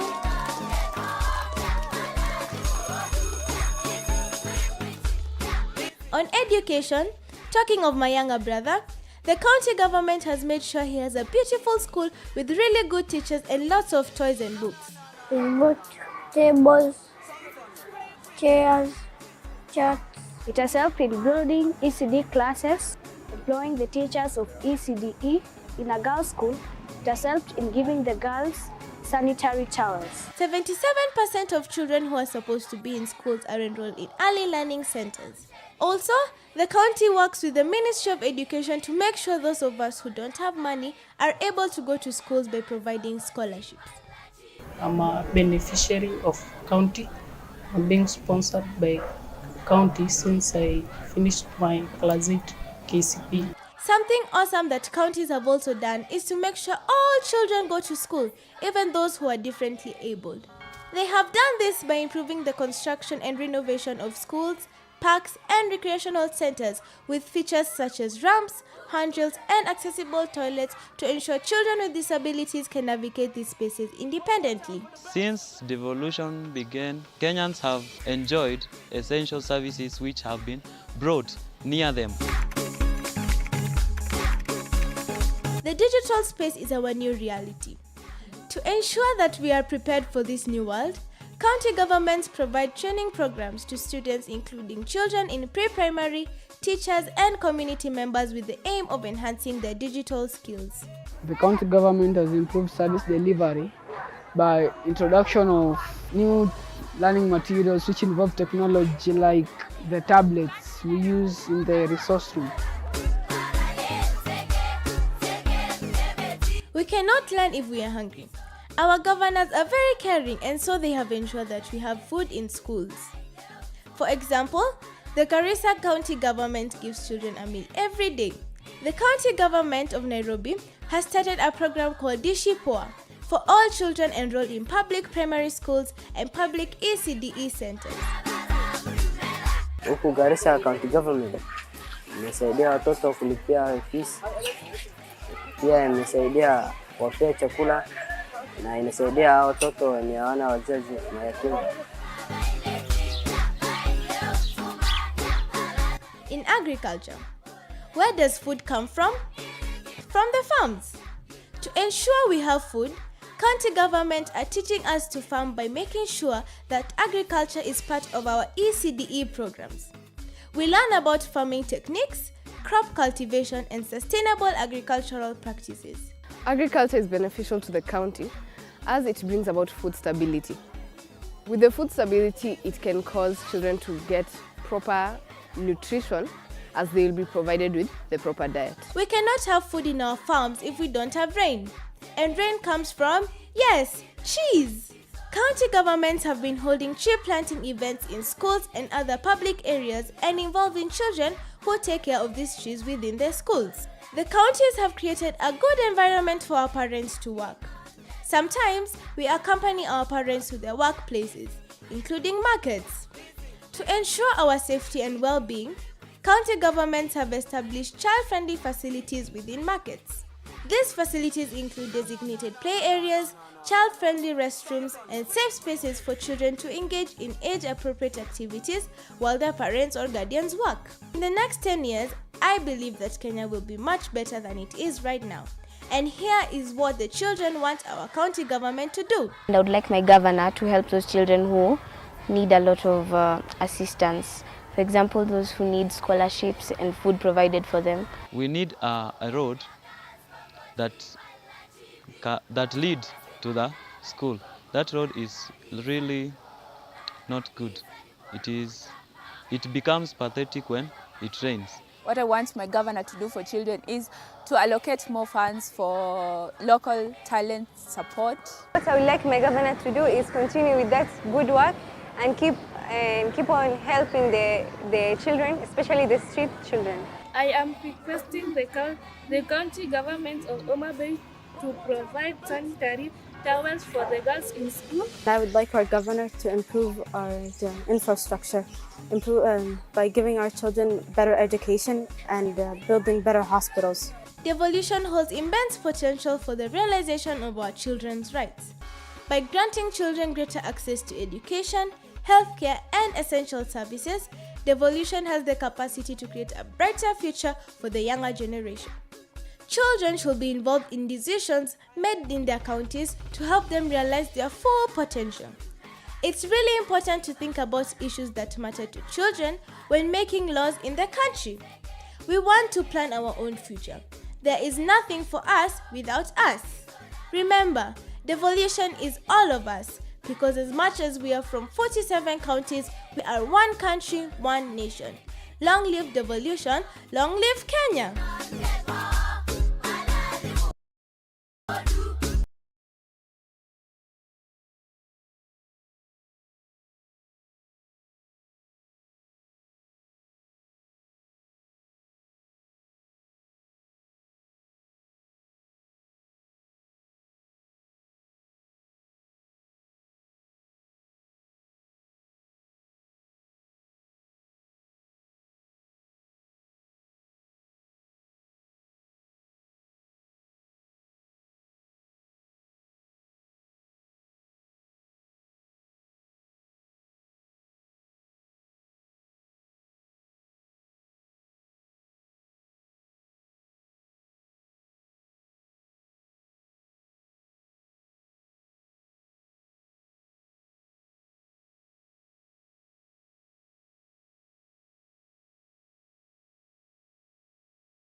Wase wase ya!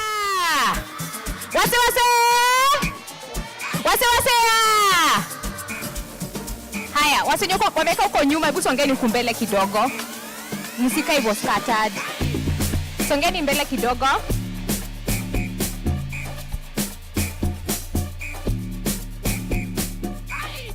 Hapo nataka DJ sasa DJ. Nataka tupatie muziki, tuweke chakula kwa miguu, si ndio? Si tumeshiba sisi wote. Hapo nataka nani anataka kuja kunisaidia kudance? Haya, kujeni 1 2 3. Kujeni. Haya, kimbieni.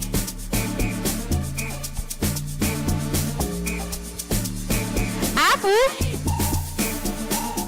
tulikuja na rules jana ya kuchelewa.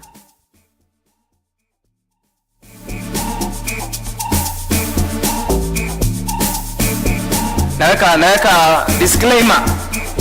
Style zenye mnakuja kudance nazo hapa jamani. Musitu nini bana musi? Haya. Keep it clean. Wase.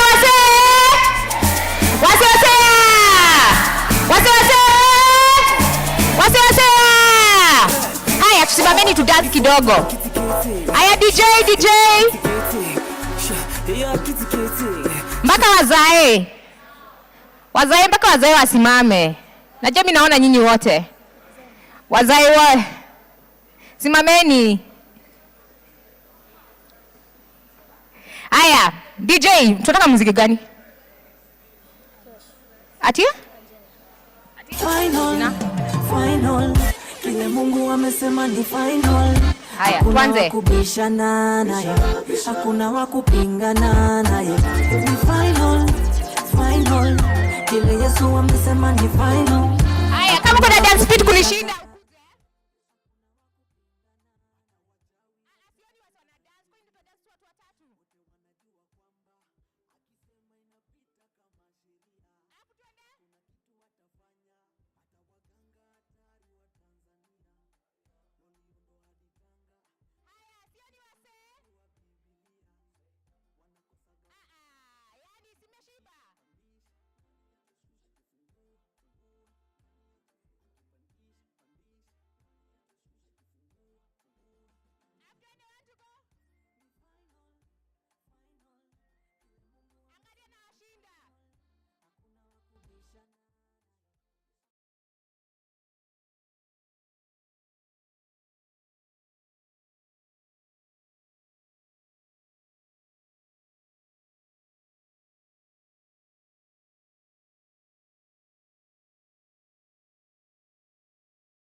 Wazee simameni.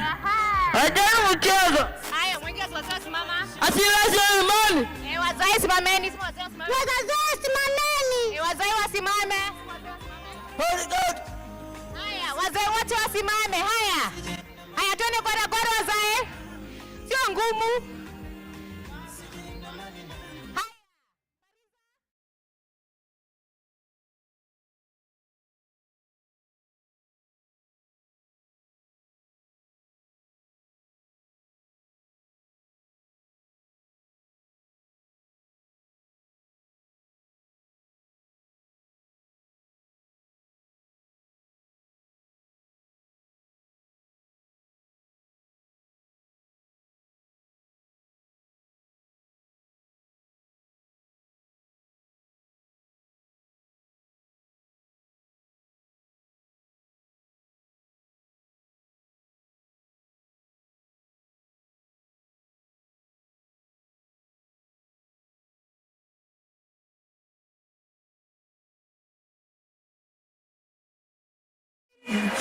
Out. Okay, 1, 2, 3, 4, 5, 6, 7, 8, 9, 10. Haya, sisi wote. Haya, twendeni. Thank you very much. Please give them a round of applause. Haya, asanteni sana. Thank you very much. Thank you very much. Thank you, Jennifer, for taking us through that session. Let me invite us to take our seats. Tuko salama? Are we all okay? I think we've all had something, a chance to bite something. Na tumeshiba.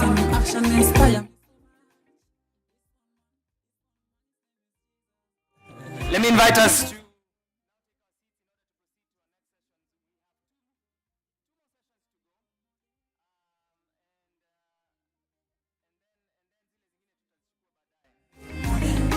maybe we cut the sound.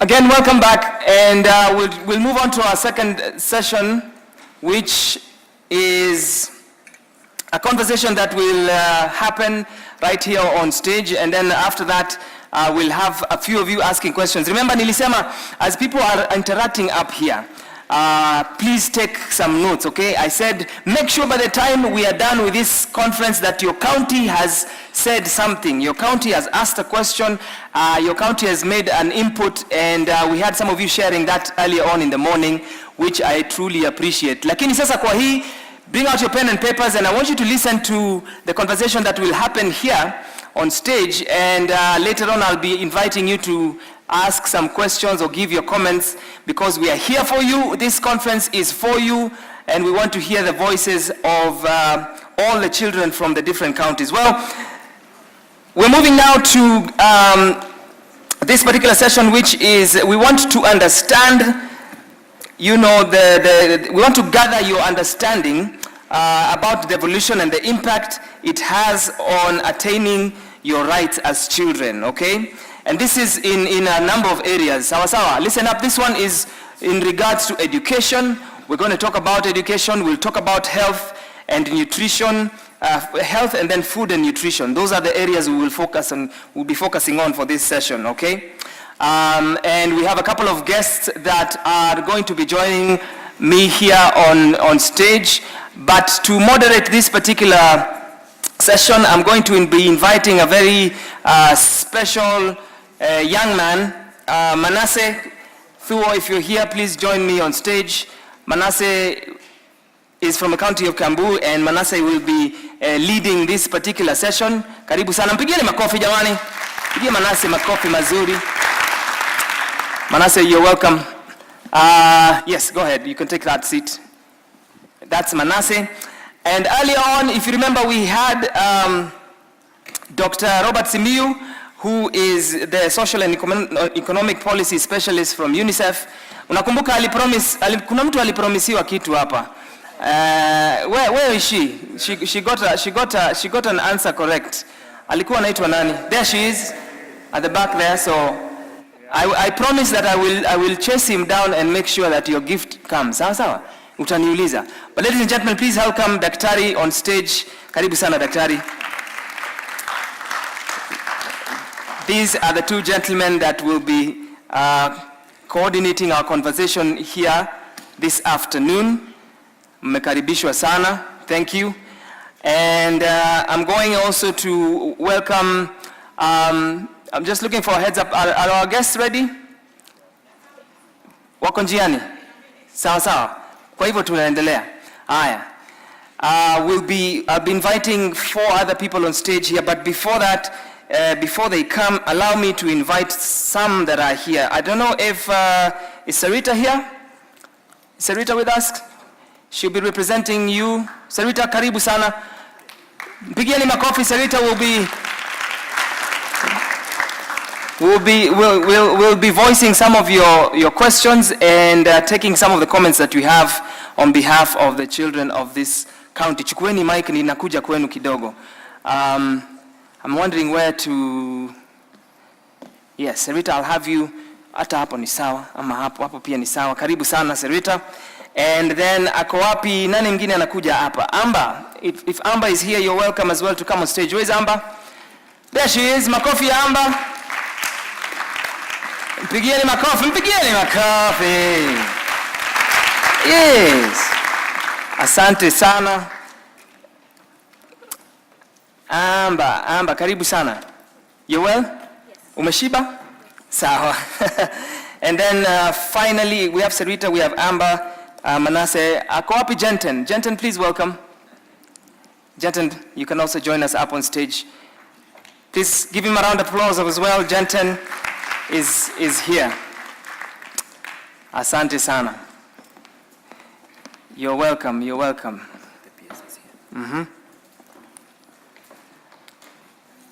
Why do I feel like there's some people who did not... Are we all back in this place? Now we are seated in different places. Is your neighbor here? Is everyone here? Is anyone missing? Asiwe amepotea? All good. Karibuni sana. Sana. If your neighbor is missing, raise your hand. If somebody is sitting next to you, ayuko hapa, just raise your hand if you're here. Sawa. I think we're good to go. Once again, karibuni. We are in our second session today, and our panelists are coming. Bona PS is right on time, and we want to thank you for coming. Daktari, karibu sana. This is, of course, Dr. Belio Kipsang, who's a permanent secretary for State Department for Basic Education. Umekaribishwa sana. Thank you for spending your morning with us as well as your afternoon. Bona PS, asante. I'll also go invite on stage.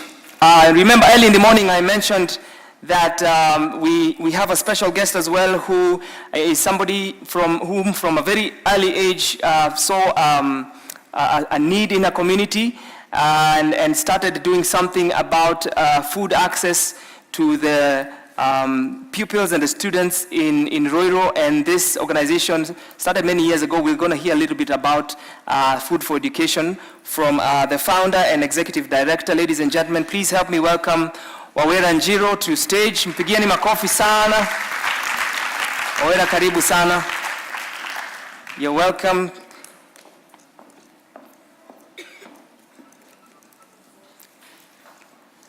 And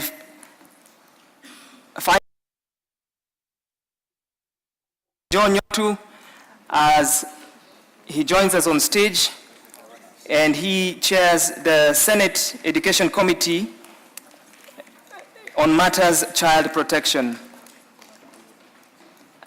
Alafu finally, Your Excellency, Abdul Somad Nasir, the Governor of Mombasa, is also here with us. These are gentlemen who are with us in the morning but have come after lunch. Please help me appreciate these wonderful men and women as we begin our session here today. Karibuni sana, sana, sana. All right, are we all good? Tuko tayari? You have your pen and paper for your questions and your comments. All right, we'll receive them a little bit later on. But for now, I hand over to Daktari Robert Simiyu together with Manasseh as they moderate these particular sessions. Gentlemen, karibuni. All right. Good afternoon.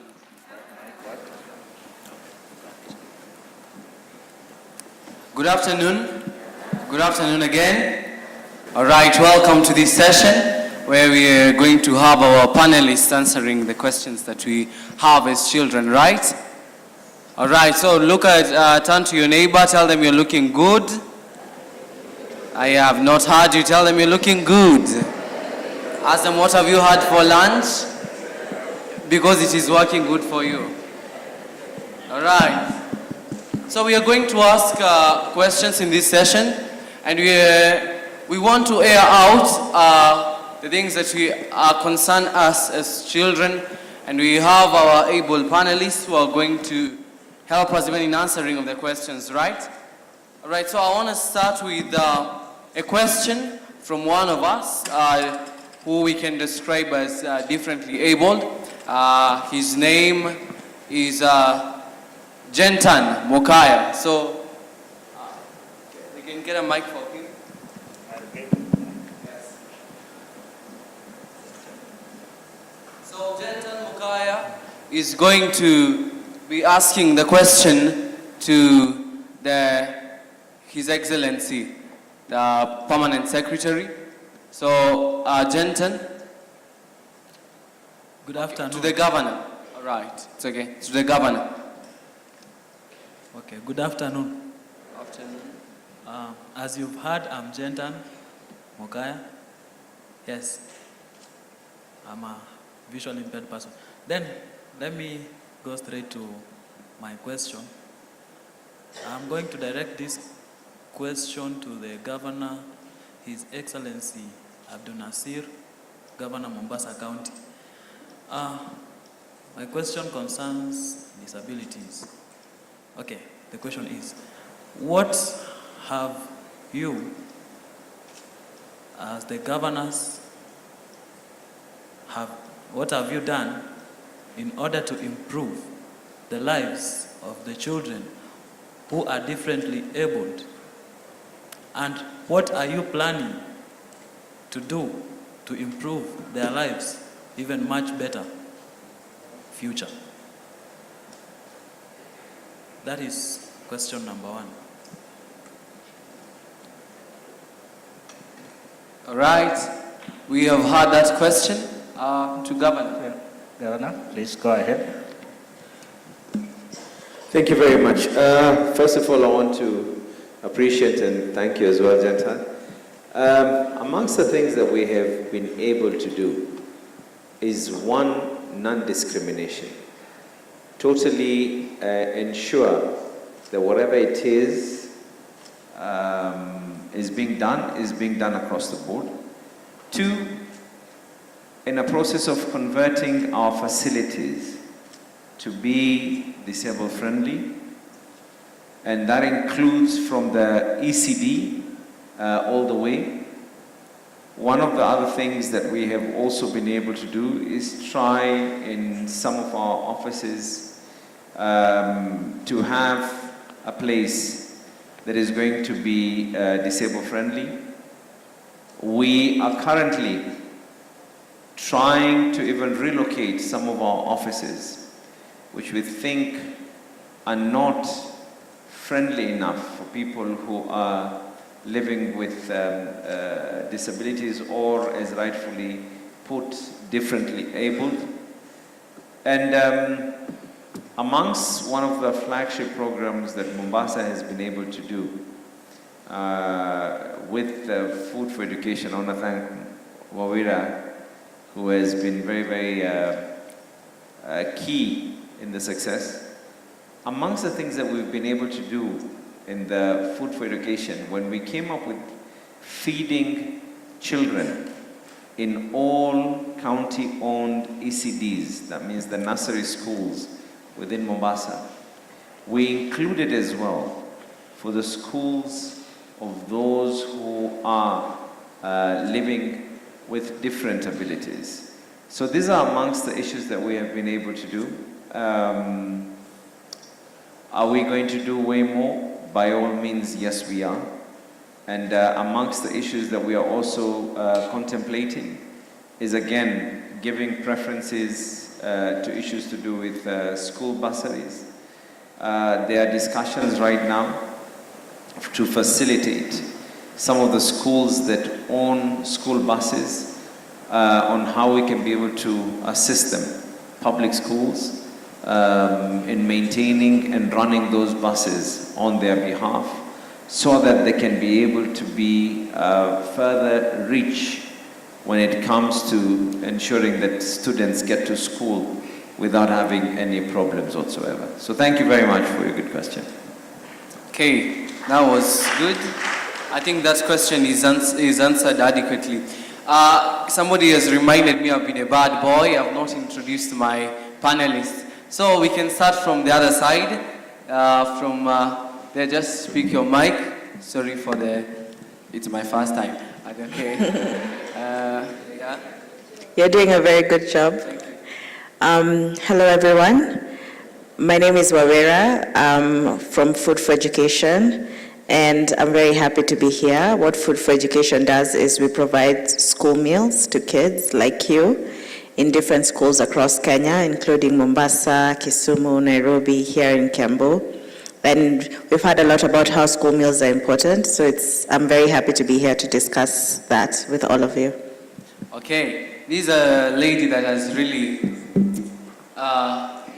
sworn to make my work a tough one.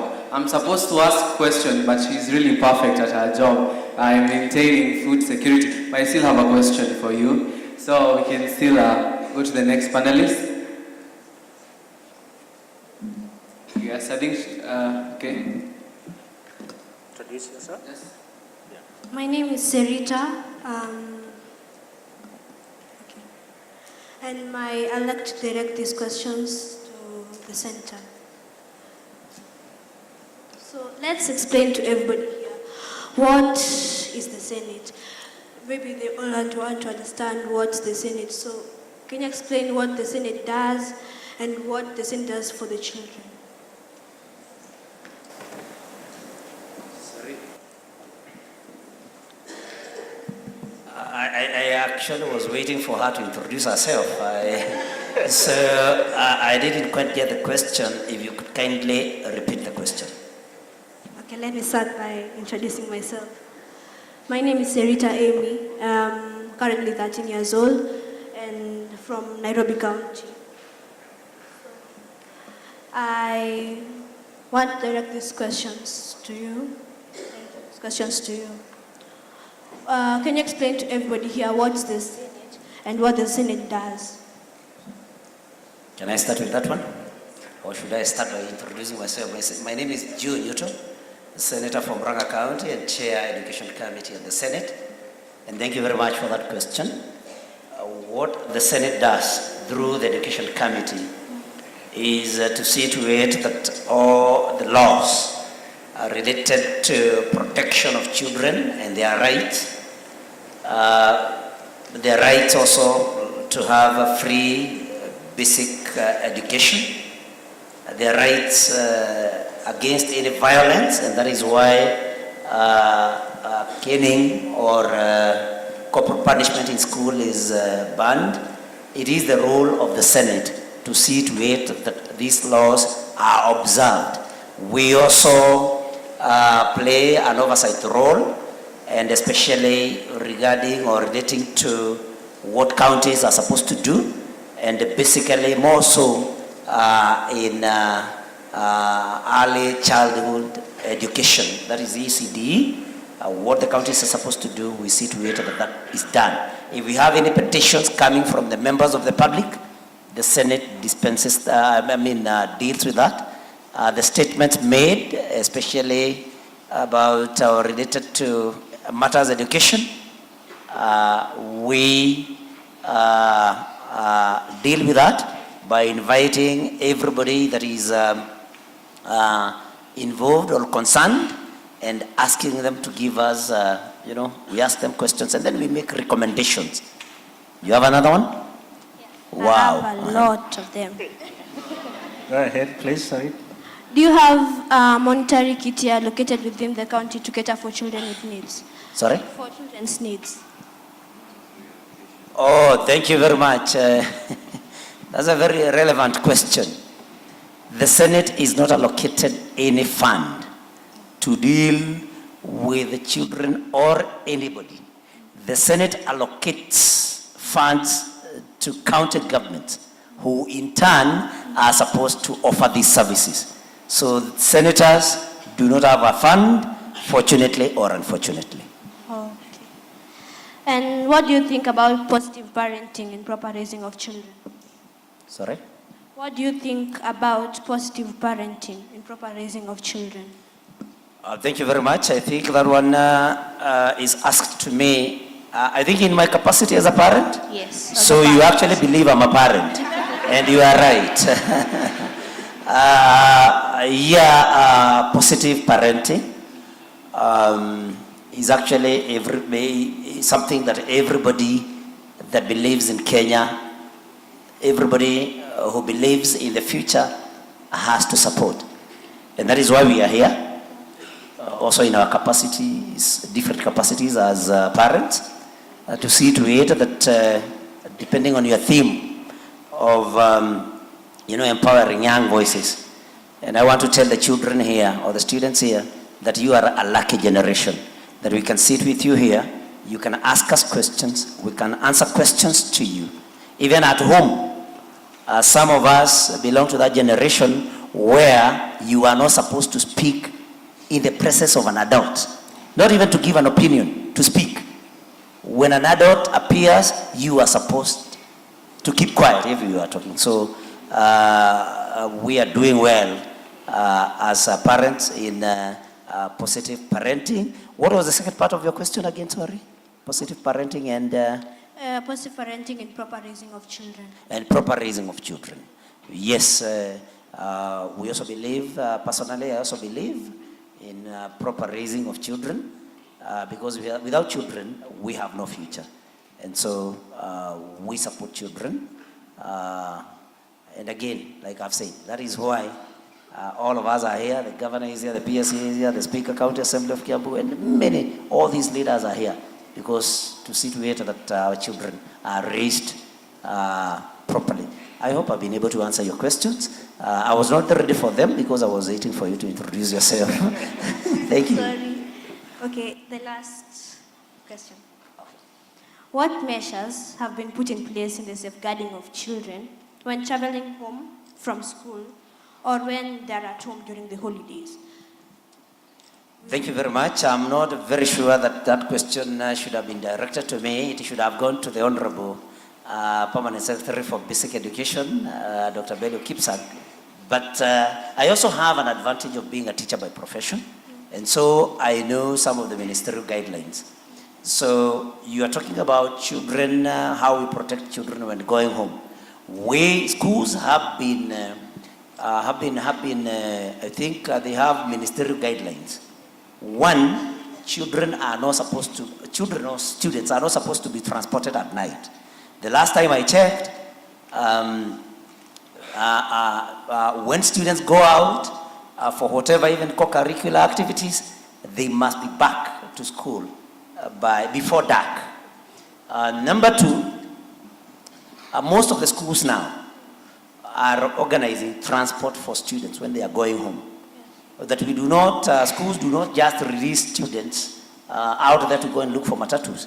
Most schools now have adopted a system where they organize with maybe bus companies that come and pick students from school and drop them at their destinations.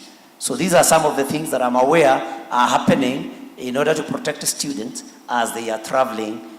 Maybe they are traveling back home, or even going for what we call functions. You people like calling them funkies. Those are some of the guidelines that are there, given by the ministry, led by the Honorable Piers here, and I believe he has lots and lots of things that he can tell us about that. Thank you. Yeah, and thanks, Senator. A clap to that, please. And now that you have referred to the PS, I know there's the next question coming to the PS, but PS, feel free to come in that last question before the next child asks you the question. Thank you very much. I think the senators adequately, to a large extent, handled it. And one is that, as he has already said, is times at which our kids are allowed to travel.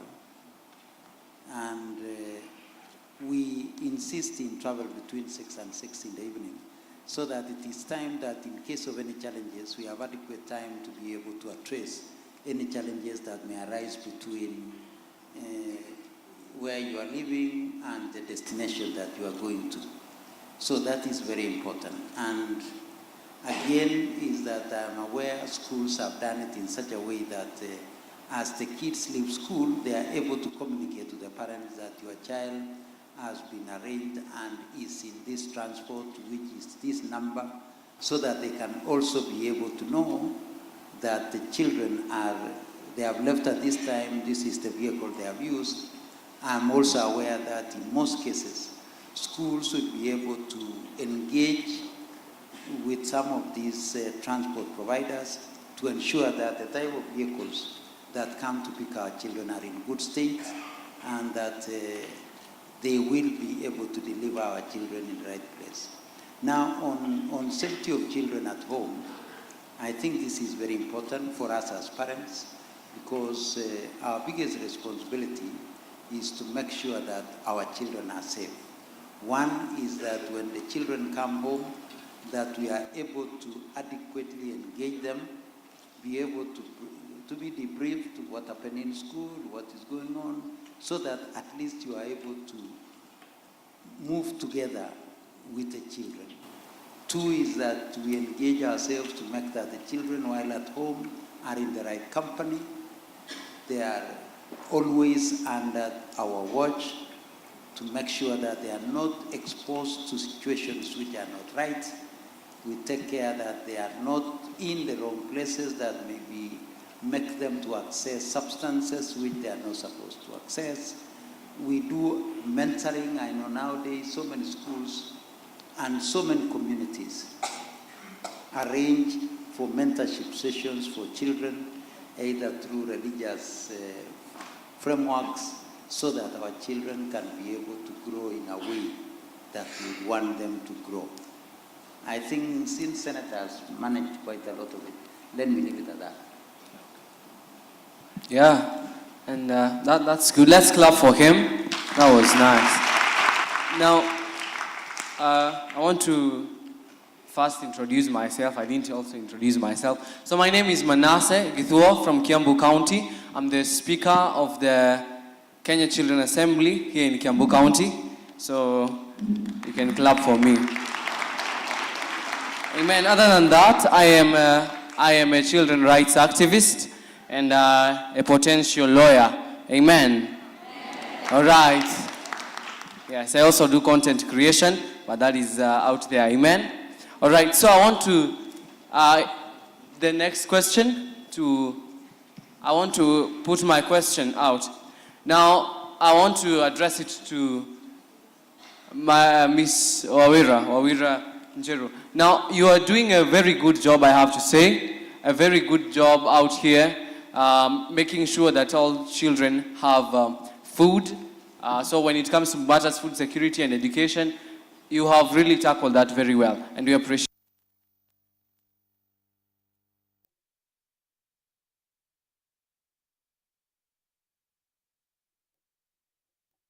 independent or they are sponsored by maybe agencies from outside the country.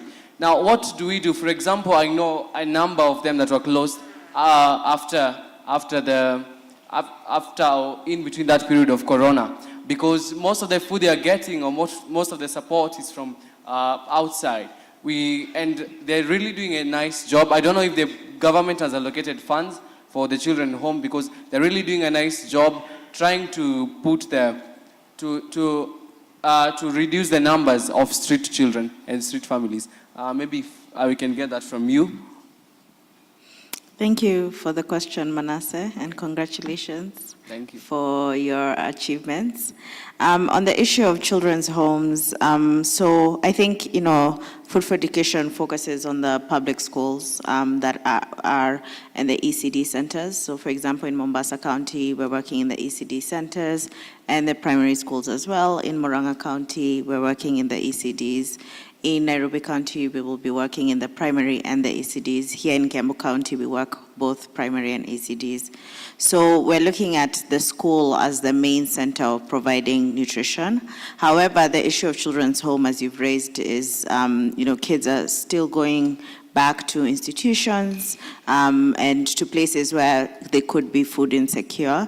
So for all our kitchens, because we work out of central kitchens, when there's any leftover meals, they are distributed to children's homes to make sure that those children are getting meals every single day as much as we have leftovers in our kitchen. So that's one thing that we've done to be able to ensure that children's home are also catered for. However, I think that I'm not sure about how much funding has been allocated for children's home and their work. I think there's a government shift towards deinstitutionalization and bringing kids back home and working with foster families and things like that.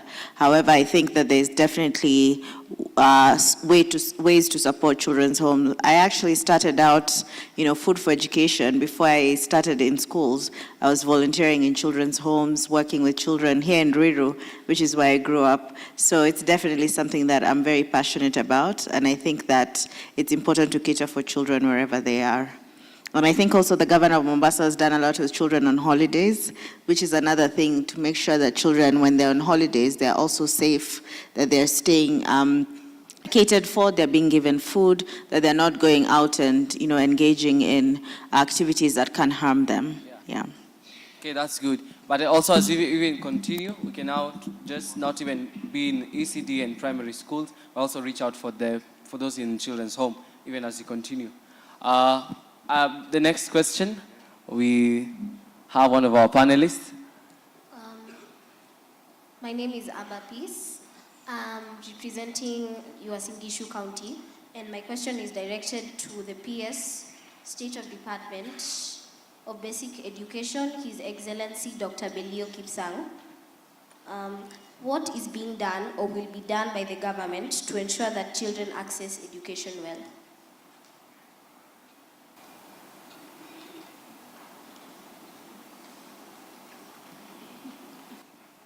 Thank you very much. Once again, you've heard my name is Belio Kipsang. And thank you for the question. Thank you for all of us. Thank you for the children. And thank you for the concern that you have for yourselves. And therefore, the responsibility that we have towards you as our children. Access to education is a basic right for our children. Article 53 of our Constitution obligates us as government to make sure that our children access quality, equitable, and inclusive basic education. And therefore, we must go out of our way to make sure that happens. The world is free, and therefore we must make sure that all public institutions, starting all the way from our ECD schools, our primary schools, and our secondary schools, that we create opportunities for our children to be in school. One, by investing in the necessary infrastructure. Two, is investing in the necessary human capital, who are our teachers. 3 is making sure that the instructional materials, what is required in terms of books, is also available. And finally, is to make sure that for purposes of inclusivity, is that the environment is conducive for all our children. Where the buildings are more than one floor, is that there will be a ramp. It is made in such a way our children who are differently able will be able to access the facilities that are there without struggle. The other thing is that the law also requires us, as parents now, is that we are obligated to make sure that our children are in school, so that it is breaking the law for any one of us who are parents not to take our children to school. So it is an obligation of law that every child must be taken out to go to school. For secondary schools, where children have gained access to whichever school, if the child is not able to go to the school because of the status of the parents, it is an obligation on us as government to ensure that we create opportunities for those kids to go. And that's why, as government, we pay on average around 22,000 for every child. For those who are going to boarding schools and they do not afford, we also make sure that we look for opportunities for scholarship, for bursaries. Today in government we have what we call a Elimu scholarship. Elimu scholarship, in the last 3 years, we are sponsoring 40,000 students in high school to go through their education. So that is what we do as government, to make sure that our children access. One is that we give everybody an equal opportunity.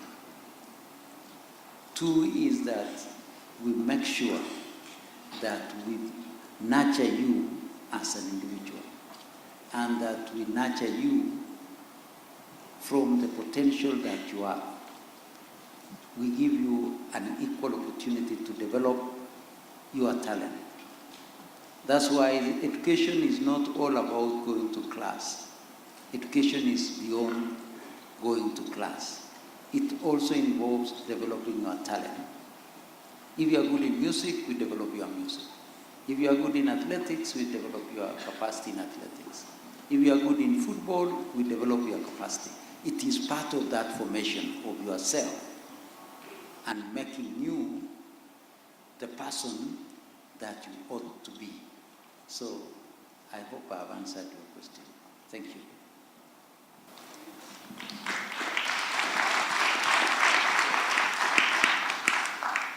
My last question is, what will the government do to ensure we access enough extracurricular activities? Thank you again. I think I'm picking from where I left. And today, we have even changed the name from calling it extracurricular activities to co-curricular, because it is part of. It's not extra to anything, it is now part of. So we even call it now co-curriculum, because it is, you do them concurrently. One is not an alternative of the other. They are both together. And the other day, we took our children to perform drama for our president. And when we did that, we saw the huge potential in our children. And I remember the president saying, why do we still watch Afro cinema when we have our own who can give us better than Afro cinema? That is part of developing our talent. Today, what we are doing is that we have created a whole fund that deals with development of our potential in terms of our talent. We have today an institution called Sports Arts and Social Development Fund, which generates around 16 billion shillings. And that money, we don't do anything else with it other than to put into developing, and one is identifying, nurturing, and developing the talent of our children. And today, as we develop CBC, the competence-based curriculum, when we move forward from grade 7, 8, and 9 to go to grade 10, 11, and 12, you will be able to choose what you want to do. If you want to do sciences, mathematics, and physics, there will be a pathway for you. If you want to do history, geography, religion, economics, there will be a pathway for you. But most importantly, we shall have another pathway on sports, arts, both performing, virtual arts, which you can follow all the way, either to the university, all the way to develop yourself in that particular area. So we are moving away from just looking at it as that thing you do after. It is no longer what you do after 4 o'clock when you got out of class. You say, now let's go for games. It is part of our learning now. So we are going to encourage all of us. If you have a certain potential and talent, don't ever look at it as though it is that which you must do after you are out of your class. It is part of what is in the classroom now. So tufanye pamoja ili tukienda mbele, we are able to carry on everybody, because we are all given different abilities, and every other ability that we have been given is a gift in itself, and therefore we want to nurture that gift. If you are a good mathematician, we shall assist you to pursue that. If you are a good historian, we shall assist you to pursue that. If you are a good drummer or good musician, we shall assist you to pursue that one in an equal footing, without looking like there is one which is better than the other. Asante sana. Okay.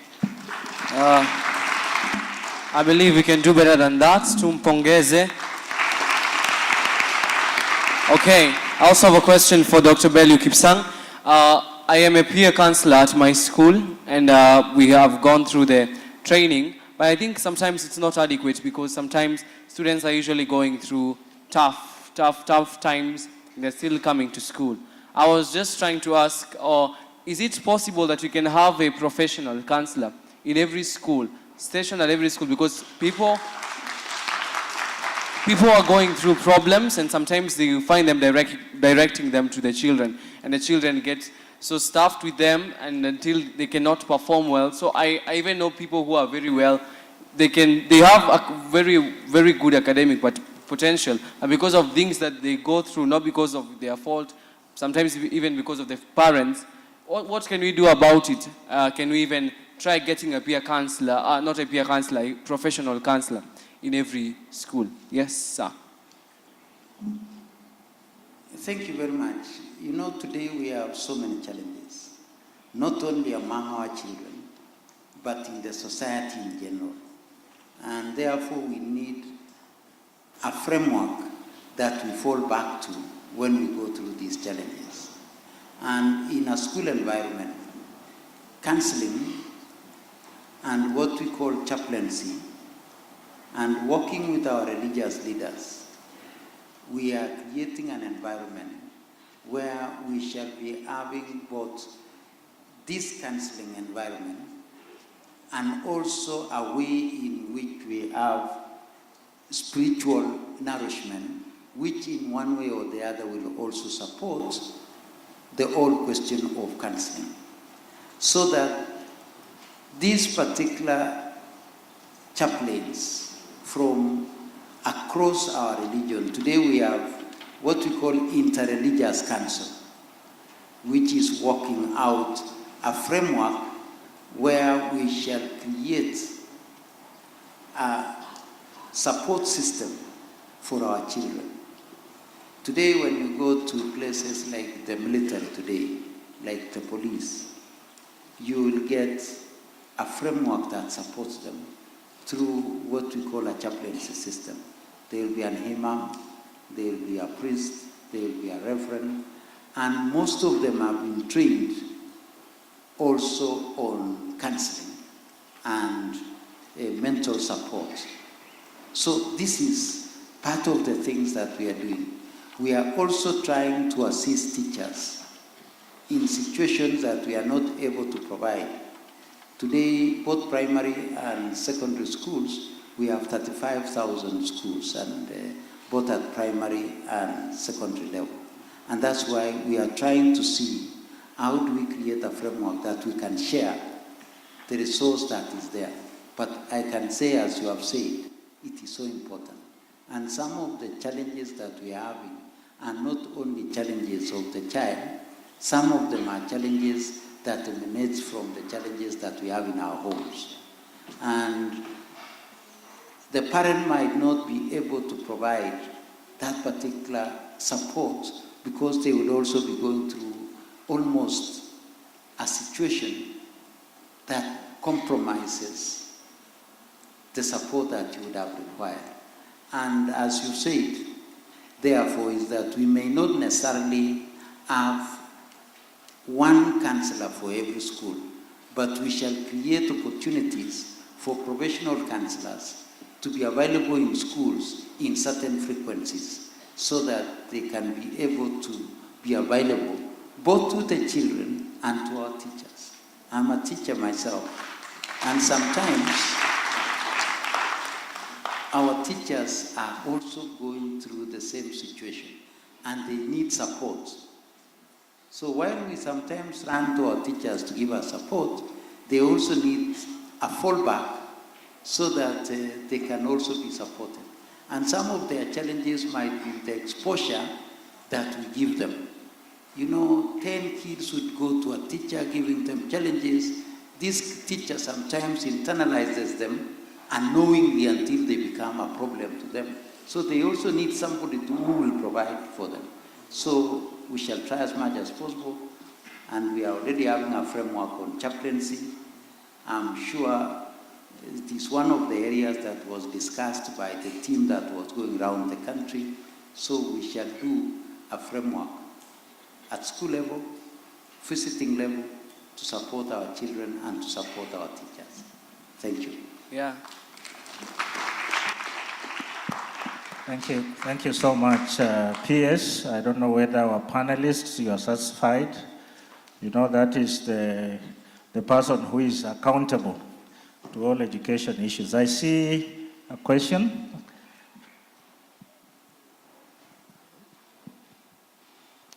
Yes, I'm back again.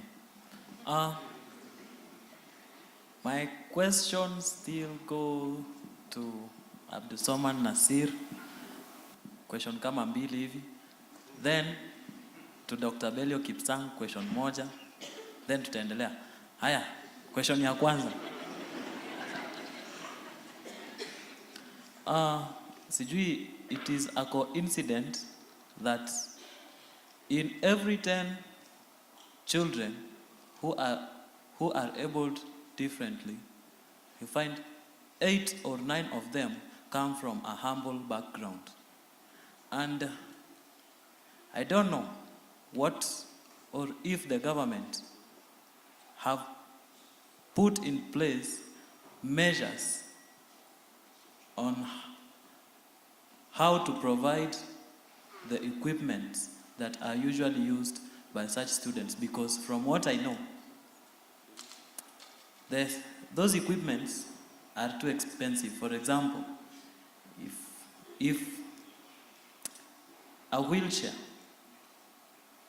you can find one wheelchair costing more than 60,000. Yet, the child that is requiring such an equipment comes from a humble background. I don't know what you have to say about that.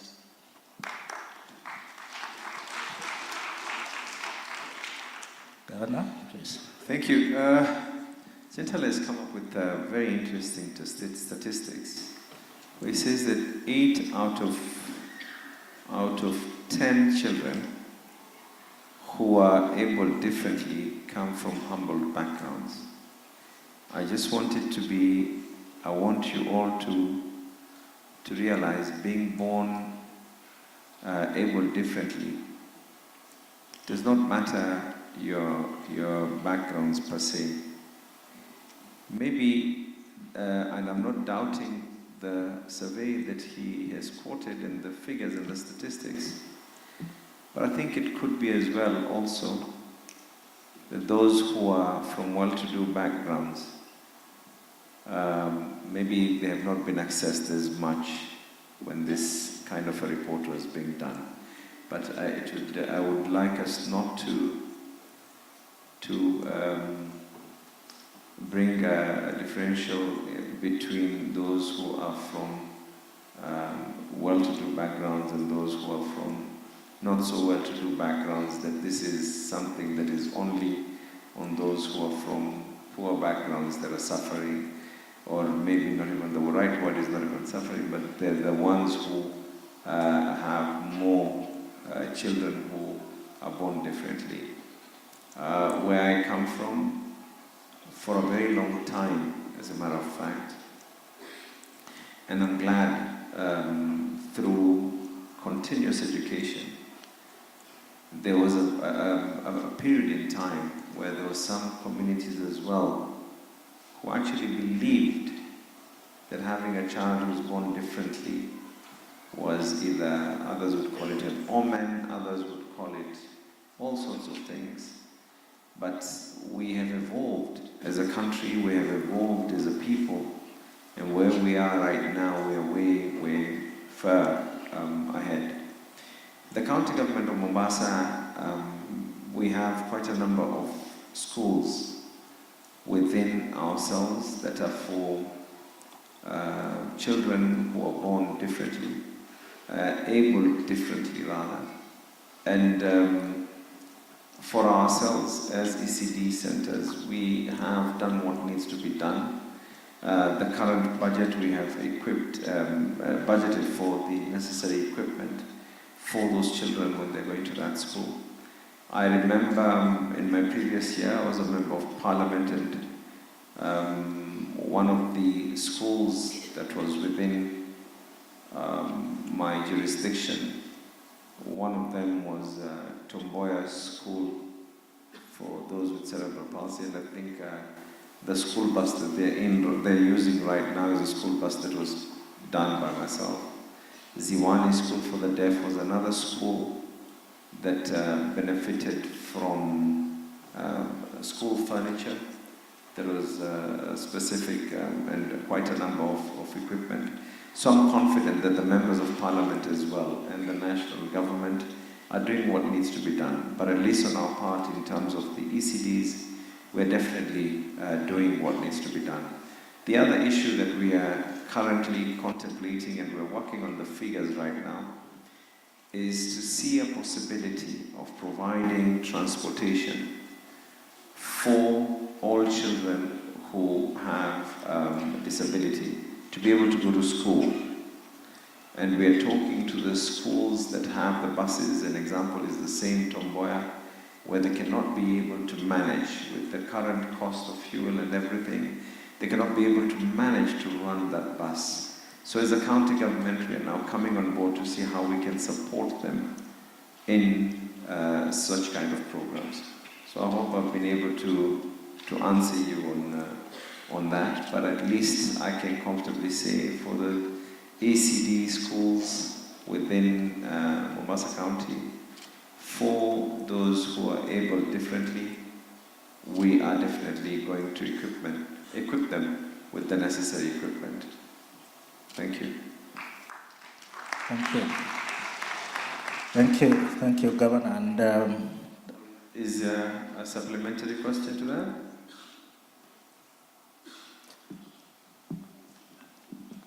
He's bringing the mic.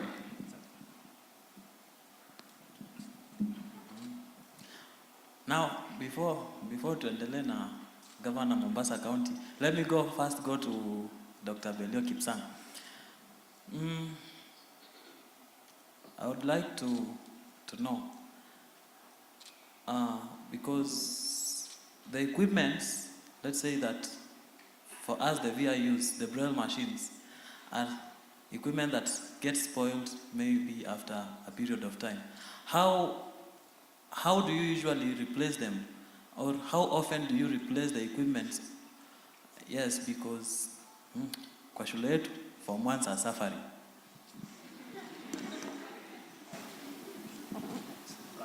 Thank you very much. I think I would want to pick from Governor left, and that it is important that we are able to meet the obligations of the Constitution, because it talks of inclusive education. And that is inclusive education is in a way that it takes care of all of us, even those who are able differently. One is that when it comes to the second question, is that there is so much that the government is doing in trying to deal with the question of supporting children who are able different. One is that when we give out capitation to our children in our schools, like in our secondary schools, while we give a capitation of 22,000 to everybody else, is that children who are able differently, we give a top-up of up to 35,000 shillings, because we are aware that there are certain other facilities that they require, and therefore we cannot be able to give them resources like the others. The other thing also is in examinations, is those of our children who are not able to, who are able differently, is when they are doing examinations, we always make sure that we give them adequate time, because they are not able to move at the same speed as the others. And therefore, every exam paper that we give, they will always be given an extra 30 minutes, so that they are able to adequately deal with it. The other thing is assistive devices. We are currently giving assistive devices to our children, mainly those who are hearing impaired and the VI, so that they can be able to be supported to learn. We are adopting also instructional materials. They are those which we put into Braille to support our children. And from this year, the Kenya Institute for Special Education will be empowered, so that one, they will be the ones who will be providing the essential equipment that are needed. Two is that we shall empower them to do any maintenance that is required, so that they will be able to be working with people within counties to be able to sort out any issues, as he has already mentioned, that sometimes some of these brails and other equipment break down, and there might not be a proper structure and framework to support in these repairs. And that's why now we are empowering Kenya Institute for Special Education to be able to guide on this particular issue. Finally, is the environment in which our children who are able differently. We require every school now to be able to make sure that the environment is friendly for all our learners. Thank you. Okay. Tumpigie makofi. That is very good and answered the question adequately. All right. I don't see. Okay. I'll come back to the floor. We take 3 questions or 2. But before that, I am a frequent visitor in some children homes. And one time I asked one of those people who administrate there, I asked them, why do we have so very many numbers? Yet I know people who want to adopt children, but sometimes they can't. And he said, the process of adoption is a very long one and is very costly. I know that the government makes it long and costly to make sure there is clarity so that you know, and accountability for those who are being given the children. But sometimes it's too costly, so you find somebody really has the heart and wants to go and get a child to adopt. So if there's somebody in the room who is in the ministry or something like that of social protection, I understand that is the ministry. Please, that is something we need to take care of, because then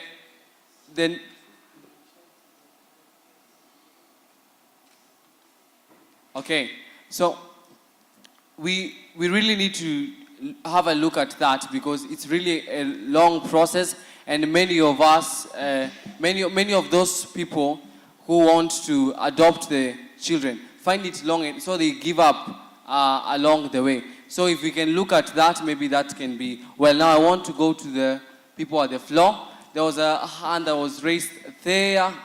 Yes, there's someone from social protection here. Okay. Okay, good afternoon, colleagues and children. My name is Janet Mwema. I work for the National Council for Children's Services from Ministry of Labor and Social Protection, and an agency which has a mandate of formulating laws on children. We also coordinate issues of children in the country, and thank you for asking that question about adoption. Adoption, I can say currently we are not doing inter-country adoption because there is a ban for that, but for the local adoption, that is in-country, we are doing that.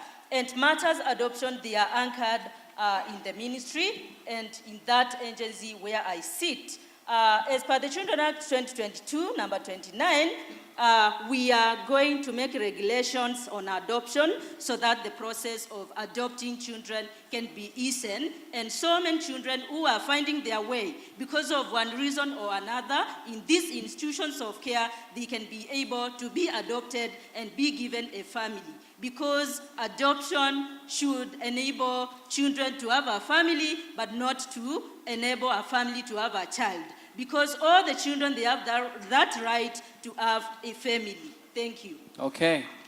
So the process is underway. We can do better than that. That is really a grievance that we handed. If you can take, is it okay we take a question this side, that side, alternating? I'll start here, if that's okay. Thank you so much. I'm Promising Kamidi from Musikoma Primary School, representing Bungoma County. And I have a question. And this is the question. This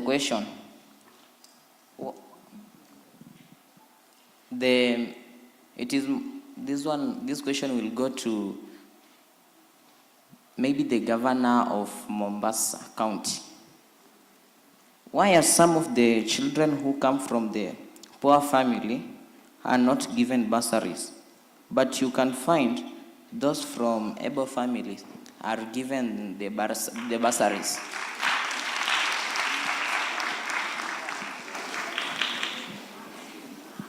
Maybe we can take the 3 questions, then the panel can answer. Maybe we can... Maybe to the adjudicators, we need to have gender balance. Why don't you take two males and 2 females?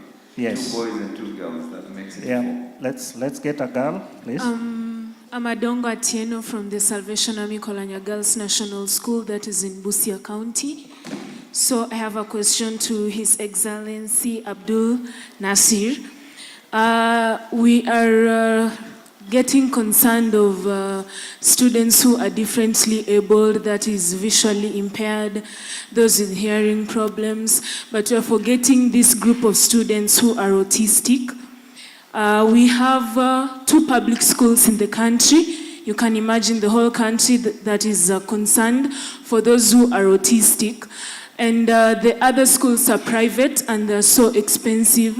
I'm requesting if you can interact with the teachers who take care of these students so that you can know what they require, because the Ministry of Education is giving them books, yet they do not require books, they do not require academics, require materials for playing. Those are the swings, balls. And so if you can get to interact with the teachers of these students and the students themselves so that you know what they need, and you can also invest in those schools to ensure that they're also catered for. Thank you. Okay. We'll take a question on this end for Madam Awera.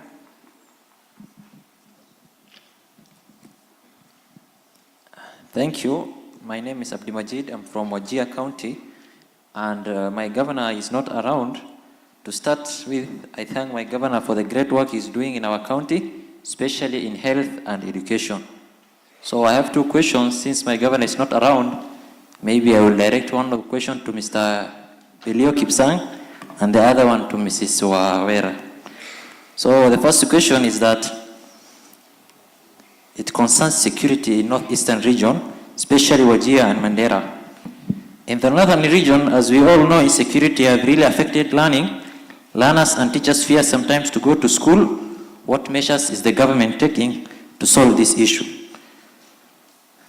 The second question is, I want to solidify a point that was raised by my fellow from Garissa at the morning about malnutrition. It's really a problem that requires an immediate actions. That one goes to Mrs. Wawera. Thank you.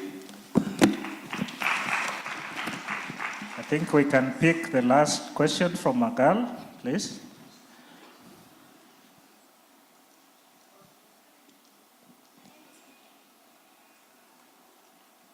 My name is Patience Derry from representing Kitui County. My question is, what are the plans of the government towards the street children? Because I've not heard anyone mentioning about the street children. Okay, your question is to who? Is it PS, Governor?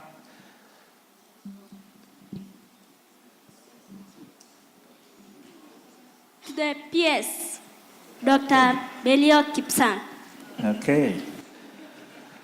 So, Governor, you have, I think, 2 questions, and then the PS, you have 2 questions. Thanks. I was asked a question on why is it that bursaries, in some parts, I don't think that this applies to every part of the country, but from the number of applause that was here, and it seems quite a number of people have been affected, at least the young people. And the question that has been asked is, why is it that others who are well-to-do are getting the bursaries and those who are not well-to-do are not getting those particular bursaries? I think the definition of bursary is very clear, that the child has to be needy. And the problem is now those who are issuing is how they define the word needy. Do bursaries help the young people? Yes, they do. Do they help the parents? Yes, they do. Is everyone who is in charge of this 100% fair? Maybe not all of them are, but there are definitely others who are very fair in the issuance of bursaries. And I think this needs to be created as an awareness, maybe from ministry levels to go all the way, and from Council of Governors level to go all the way to grassroots levels, so that we can appreciate that the little we have, let's share it with those who have a little with them. The second question that was asked was about the autistic children. Coincidentally, I part from 3 organizations of children with disabilities. And I don't know whether, I don't know how they knew, maybe that's the reason why a number of the questions on disabilities are coming towards me. But there was an issue that was raised on autistic children. In Mombasa, we actually have schools for children with autism.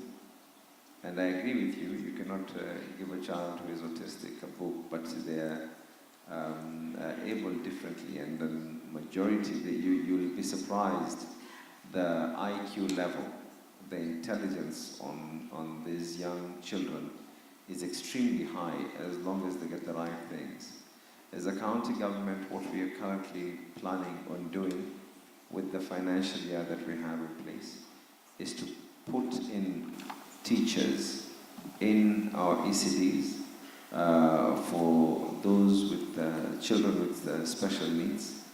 And we are hoping that the area that we have set aside for children who are autistic and other levels, we can be able to do what needs to be done. So I hope I've been able to answer the questions on that part. I know there was an issue that was asked on street children, and I think because this is an issue that is actually more county related. Unfortunately, there's been a big challenge. The big challenge, especially in urban areas. We have done 2 major cleanups, and whenever we did these cleanups to try and remove the children from the streets, and we take them to children homes, hoping that they're going to stay there at the children homes, and we realize that a majority of those children are actually not homeless. Not all, but a majority are not homeless. It just goes to show you out there how some people can be, where they use children as a bait of trying to say that let them be as if they're homeless, and they're actually not, because when we take them on board and then we quickly realize that these young people apparently have homes. In fact, some of them have they come not only just from different counties to go to the urban areas, but also from different countries as well. This applies to those who even fake disability by trying to beg on the streets. But we've already done, within a period of these 9 months, we've done 2 cleanups for those who are genuine, that they're truly street children. But unfortunately, the word street children sometimes gets misused for people who have personal and selfish interests. So I hope I've been able to answer that as well. Thank you, Governor. Pierce, please.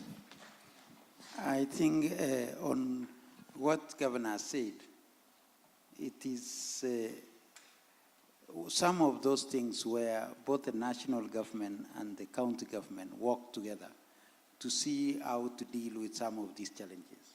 And one of the things that I know some counties have been doing, mainly those ones which are urban, Nairobi, Mombasa, Kisumu, is also to try to deal with the push factors. What is it that brings these children to the streets? So that we try to treat it at that particular level. We try to cap it at that level. But also as government, with the free education, it becomes one of those solutions, because we start picking some of these children and taking them to school, and that way they become rehabilitated. With the county governments, we start doing some children's homes, and then now you start rehabilitating them properly into the society in which we create out of that.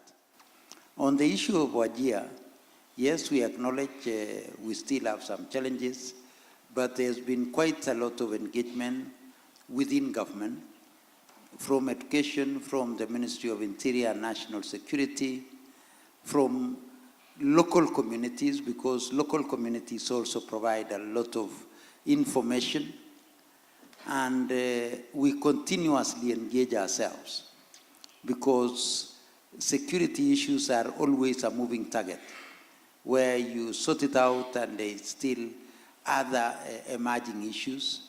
But these are things that within the intergovernmental way of engaging, and we are doing this at all levels, both at the county government level.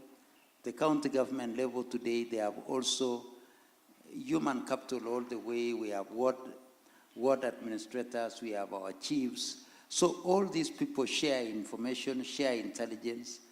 They engage with the community so that the communities are encouraged to also give information on characters and elements within our communities who may want to work with people who can cause harm to either our children, to our teachers. So one thing that I can assure you is that government will continue and is continuously ensuring that there is adequate intelligence, there is adequate working together within parties that are there to make sure that the problem of insecurity is adequately managed. But it is a problem that will always be emerging, and as government, we make sure that enough information, enough intelligence is gathered so that some of these issues are preempted before our people go into harm. Thank you, Governor. You have dealt adequately, I think, with the outcome. I don't want to repeat that. You have also adequately dealt with the bursaries. But I want to give one assurance that, and Governor would say the same, and we share the same, is that most of the processes of identifying the beneficiaries of bursaries are done at community level. We have what we call community selection committees. And those community selection committees understand that community, and they know the people who require support. So in most of the cases, we've made sure that the identification is taken back to the community, who will be able to know those people who are vulnerable and require support. I think I'll leave at that, and then Wawira will handle a few things on nutrition and our feeding of our children. Thank you. That was a great question on malnutrition, a problem that needs addressing. I completely agree with you, and I think all the panelists here would completely agree that nutrition is a key intervention, particularly for children, starting from ECD level when you enter school, all the way even to secondary school. It's important that you get the right nutrition. So in Wajir County, I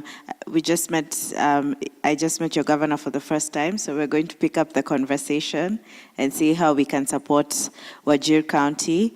But I am aware that there are some initiatives that have been happening in the school feeding space through the Ministry of Education, to provide school meals in that county. But I think as partners, we're ready to support any places that we can to be able to provide more meals for children. And I think, all of you will attest that before lunch, we were very tired. We didn't want to continue. We wanted to go home. And then when we've eaten, we can sit here. If they tell us to stay till 5, maybe we can.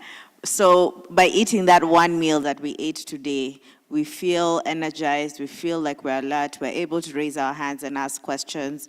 When the question time happened, I saw almost all the children raise their hands. And that's the exact same situation that happens in a classroom. If you don't give a child lunch, and you all know this, if you're hungry, you can't learn. So it's very important that we continue providing meals across the country. We're working closely with the PS, with Murang'a County, with Mombasa County, with other counties to ensure that more children are able to get meals. And that's something that we're very committed to. So thank you for that question. Thank you very much. Let's pick the last question from a child who is abled differently. Okay, so we will have an interpreter do the sign language interpretation. Karibu.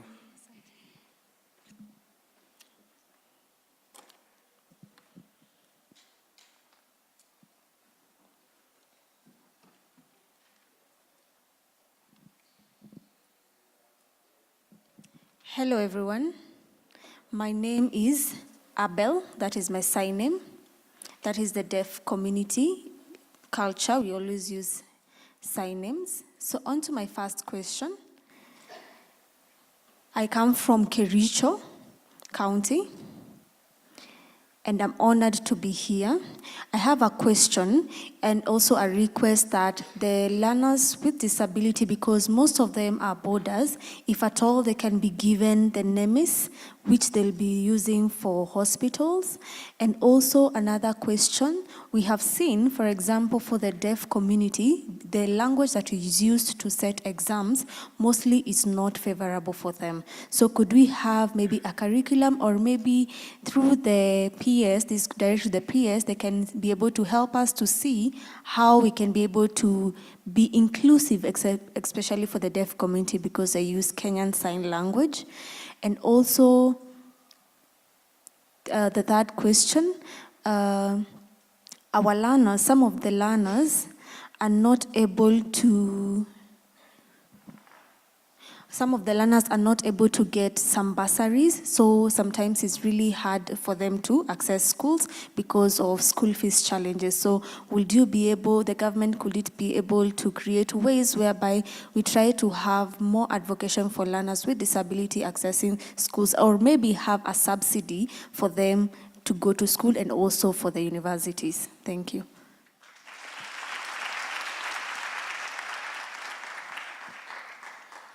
Yes, that's a loaded question.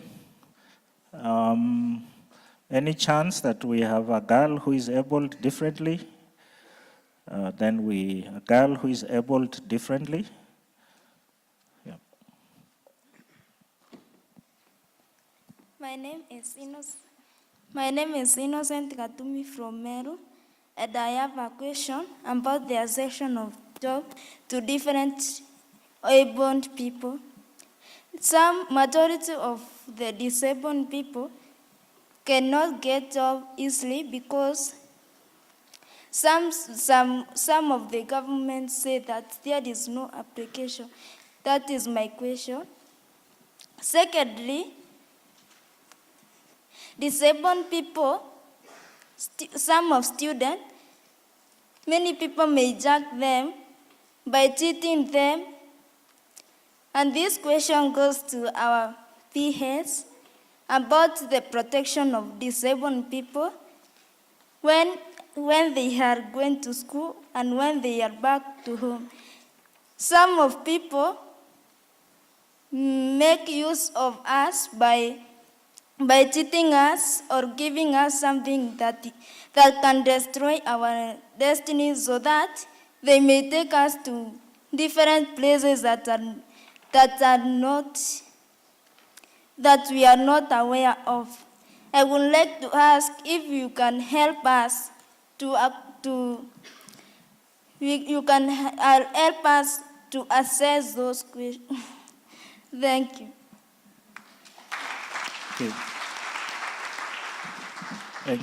Thank you so much, those two young people. PS, I think the questions were all directed to you. I think the issue of facilities, exams, I think the mode of exams, mobility, bursaries, really protection, and then of course around mobilities for disabled or children enabled differently. Thank you. Thank you very much. I think, yes, thank you very much. We appreciate, and as already mentioned, it's our responsibility as government to ensure that all our children access equitable, quality education that is inclusive. And therefore, on the issue of curriculum and the issue in which we deliver it, we shall be coming out very clearly, and I would not want to preempt some of the issues that are in the presidential working party report, but I know it has really engaged and go deeply into ways in which the whole question of inclusivity will be dealt with, in the way that we are going to deliver our curriculum, in the way that we shall ensure that each child is treated in a way that they all get an equal opportunity. On subsidies and top-ups, as I mentioned earlier, for our primary school, as for capitation of our primary schools, for all our children, we give 1,420, but for our children who are able differently, we give another top-up of 2,000 shillings because we are aware that there will be additional expenses that needs to be dealt with. For our secondary school, we add another 35,000 in addition to the 22,000. So it means for our children who are able differently, we give government capitation of 57,000, while we give capitation to our other children of 22,000, so that we can be able to take care of some of the additional costs that they incur in getting education.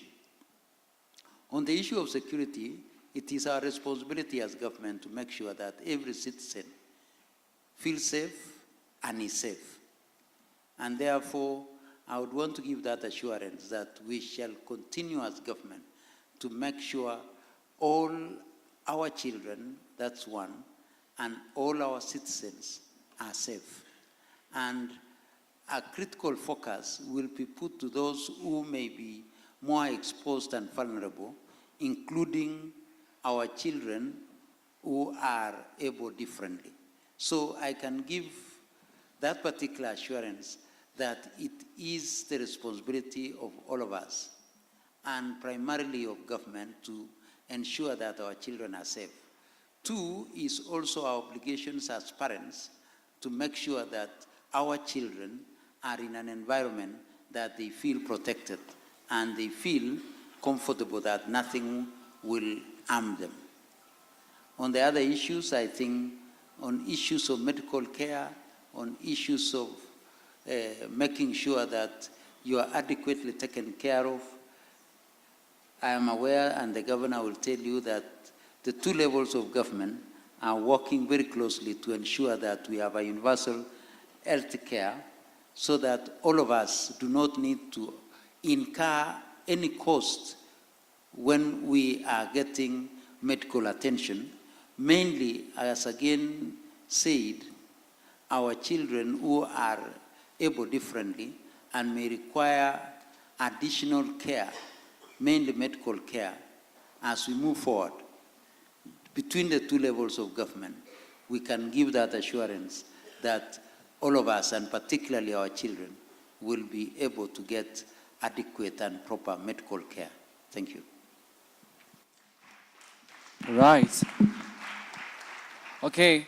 Now we want to wind up, and I first want to start by thanking our panelists, those who are asking the question, those who are answering the question. That was well done. Thank you, Dr. Bellew Kipsang, for availing yourself this day. The County Governor of Mombasa, also John Nyoto and Wawera Njiru. Well, okay. Wawera Njiru, thank you so much for availing yourself. As I want to summarize, all the issues that we have talked about here, even as a body and as the children, we know that they are not going to take them lightly. They're going to take those that need to be taken to the next level, shall be done. Tomorrow, we are going to the assembly, the one that the speaker was talking about here. We are still going to air the ones that we have remained there. Ama aje? Sindio? Yes, hatujamaliza, sindio? Yes, so the issues of social protection, bursaries, autism, security, malnutrition, the issue of street children, all of them will be dealt with accordingly. All right? So I want to thank all of us for this. And you know, there is a quote that says, all work.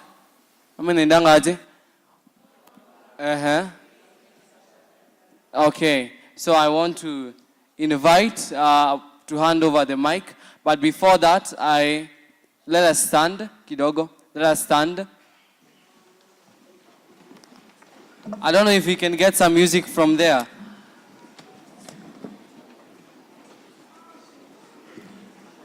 We see the dance move of our guests.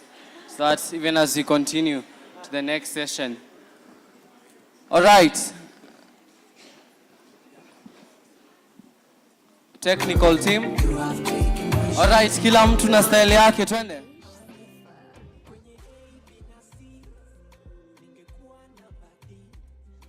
it is dancing. Hey, let's go. Hey.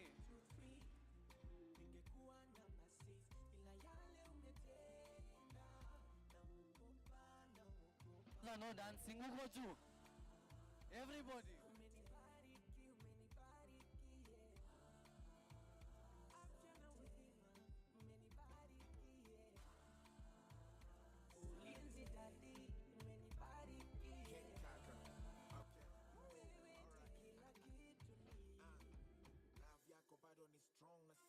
Nani anajiamini ndio dancer kuja afunze guest one dance style?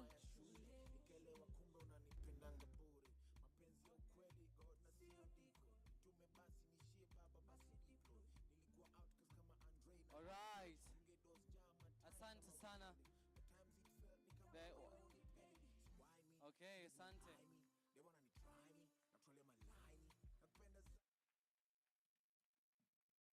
Asante sana. Please help me appreciate our moderators. This is Manase and Daktari. Shukrani sana. Obviously, just to reiterate Manase's point, Washimiwa asanteni sana. Thank you for taking time to join us. I also want to thank Jenton and the girls who are here tonight, this afternoon, and of course Miss Wawera. Miss Wawera, real quick, just to give us context on what your organization is doing. How many meals are you providing on a given day across the counties so far? Even as we're working across Kenya, even as we're making our way to Wajir. Right now, across Kenya, we are at 150,000, and we're going to partner to do 250,000 this year. 150,000 meals a day, okay? Now, we don't want to let you go before we teach you something, at least something that we have learned here today. How do we say children's devolution conference? Again, in sign language. Do you guys want to show? This is how we're learning. So children, somebody do children? It's children. Devolution. Devolution is how? Children is like this. Devolution. Devolution goes like this. And then conference, you come back like that. Okay, so children, devolution, conference. Umeipata? Bwana Senator, umeipata? Hajaipata kidogo. For the sake of Bwana Senator, everyone, let's go children. Children, devolution. Hapo sawa. Asante sana. Thank you so much for coming. We really appreciate you. Thank you for spending time to be here. God bless you. God bless you indeed. Mko sawa? Are we all right? Later on, tumejaribu dancing lakini haija happen sana. But I want to announce that some very special guests are here with us today, and later on we'll be talking about careers and talent, and I'm going to be asking Timeless Noel to lead us in some songs. Hapo sawa? Madance kiasi.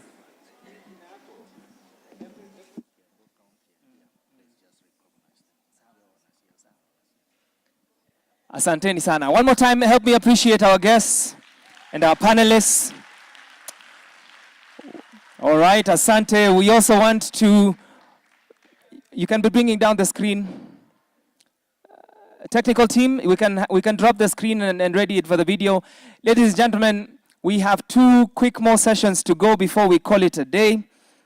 And I want to also just recognize, even as they leave, the MCAs, some of the MCAs from this particular county. Asanteni sana for joining us this morning and this afternoon. We appreciate your presence, all the members of the County Assembly. Mungu wabariki sana. Thank you for joining us. I want to direct your attention to the screens behind me for a video, even as I invite just for a few moments a member of the Safaricom team who will be talking to us about a very special program that is called Tech for Kids. This is Madam Diana Ogeto. If you can just stand by for that. Utaka stand by kidogo, even as we prepare to watch a video, and then she will speak to us for about 3 to 5 minutes, and then I'll transition to invite some very special guests as well in our last session for the day, which will be on children, on career guidance and talent development in our changing environment. And today we have a very special guest, Janet Chepkoskei, who is the former middle distance champion, 800 meters, what wanamuita Eldoret Express, aka Eldoret Express. She's here with us. She'll be joining us together with Mr. Joe Bonga, who is the founder for Africa for SDGs, that's Sustainable Development Goals. And then we also have Miss Ngendo Mashua, who is a communication specialist and a stand-up comedian. Mnajua ma comedians? Mnajua comedians gani wenye mnajua? How many, kama nani?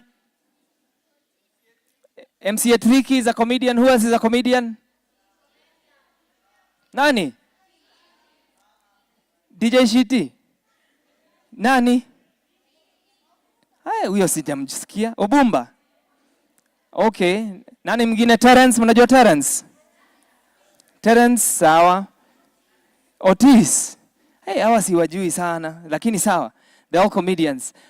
She's a communication specialist with the Stockholm Environment Institute, lakini pia kwa stage huwa tunamuita jina yake ya stage ya comedy ni Mama Ngina, because her last born child is called Mama Ngina.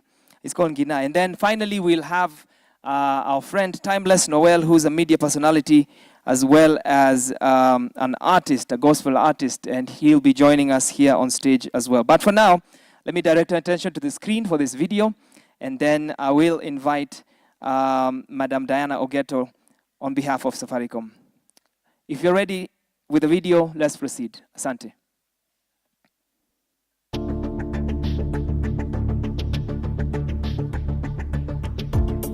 Women in Technology is a platform of about 40 passionate ladies who take the time to try and inspire young girls and women from different backgrounds to be able to advance them from the classroom to the boardroom. Growing up, I never had a mentor to look up to. Now that the young girls can have real-life mentors coming to them wherever they are enabled to take up the STEM courses courageously and know that they can make it in the technical field. We teach kids from the age of 7 to 13 to become techie guys. So we want to enhance that innovation in them from an early stage.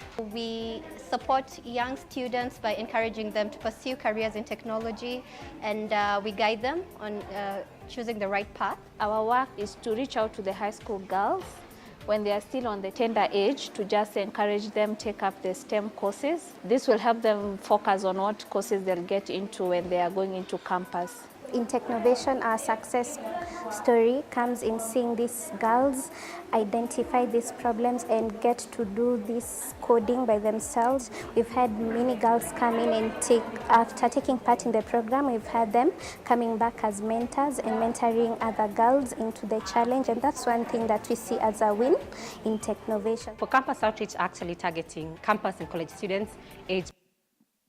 Thank you very much, media team. But I don't know what happened. Technology really let us down. The words were not going with the video. But good afternoon. Ladies and gentlemen, my name is Diana Ogeto. All protocols observed. I can see that the excellencies have actually left, but I would just like to mention them. His Excellency Governor Kiambu County for hosting us. Kimani Wamatangi, Honorable Governor Mombasa County, Honorable Nasir, the PS Education, Dr. Bilio Kipsang, the Senator, Honorable Joe Nyutu from Murang'a County. All protocols observed. Ladies and gentlemen, teachers, students, good afternoon.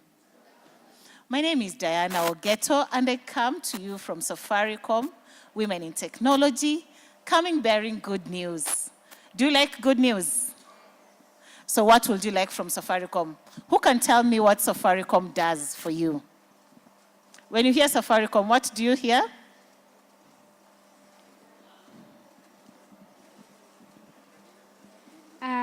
Safaricom improves our digital lives also.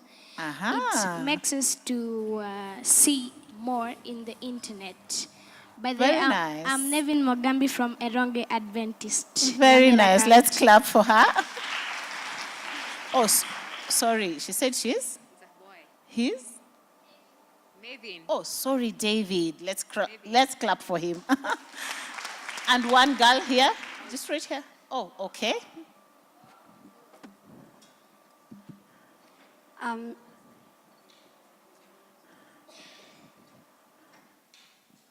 I'm Zamzam Mohammed from Yes. representing Machakos County. Zamzam. Okay. When I had Safaricom, what came in my mind is networking and communication. Very good. Let's clap for them. So when I hear Safaricom, I think M-Pesa. Who doesn't think M-Pesa? Who doesn't like money? Okay, so Safaricom Women in Technology has 2 programs that are of benefit to the children of this age group. So Women in Technology ensures that we train kids between the ages of 7 to 13, like you heard, and we teach them coding, we teach them programming, we teach them to make small experiments in the technical space. And why are we doing this? We want to open up their minds. We want to show them what other kids in other countries are learning, where technology is going, and how this will be of benefit to them. So currently, we've done that in partnership with the Nairobi County government. We are going in the next 1.5 weeks to Mombasa County also. We want to train young kids like you. We want to go and teach them how to code, how to program, to make small games and be able even to sell them on the internet. How many have played internet games? How many would like to develop internet games? You'd like to earn money, right? When you're this young, right? So that is a program that you're rolling out in the primary schools that will be of benefit to the young boys and girls. Then after that, we go to high school. How many are high school people here? High schoolers? Very nice. So we go to high school and we mentor them. And we coach them also on the technical space. And here we are saying there are fewer girls who are taking up STEM courses. STEM courses means science, technology, engineering, and?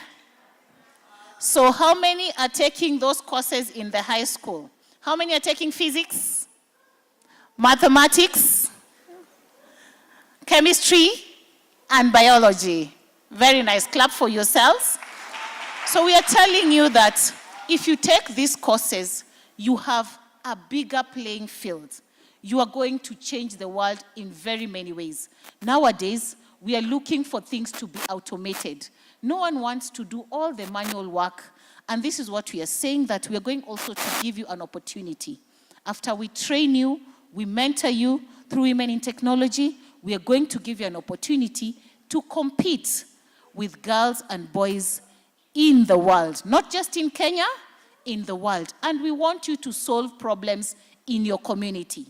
So what we are saying is that we have problems affecting us as Kenyans. Do we have problems? Have you seen problems in your communities? Do you want to solve them? It is you and I to solve those problems. And through technology, we make it easier for you. We are able to give you bundles. We are able to come up with mentors and coaches who are going to teach you on how to develop apps, on how to be able to make technology work for you. Do you want a self-driving car?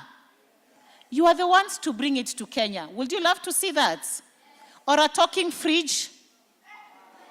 You don't want to see a talking fridge? A fridge that sends you a message and tells you that you do not have milk? Wouldn't that be cool? That will be very cool. Cindy, so that it sends you a message and tells you you're running out of milk. Please come with milk when you leave work, okay? Then you send your self-driving car. It goes to the supermarket. The attendant puts milk in it, or a robot that is now in the supermarket working as an attendant that you have created, puts milk in it, drives itself, and comes back home. Wouldn't you love that? It will be a nice world, right? So that is what we aim to do. We aim to make sure that you learn technology in all spaces. So when you hear Safaricom, don't only think M-Pesa, don't only think connectivity, but think broadly. Think what Safaricom can give you. Safaricom can ensure that you develop AI. This is automatic, basically automatic things in that space. So I came with very nice ladies who lead the programs in Women in Technology. I'll ask them to stand up and wave. Stella, Winnie, Tima, and Faith. Those are the ladies that, can you clap for them? They actually came and wanted to speak to you, but because of time, we are not able. But have I told you something new? Do you now know what Safaricom can give you other than connectivity? Safaricom can teach you very many things in this world, right? So who has just one question for me? One question. I can see 2 hands. I can only pick one. Okay.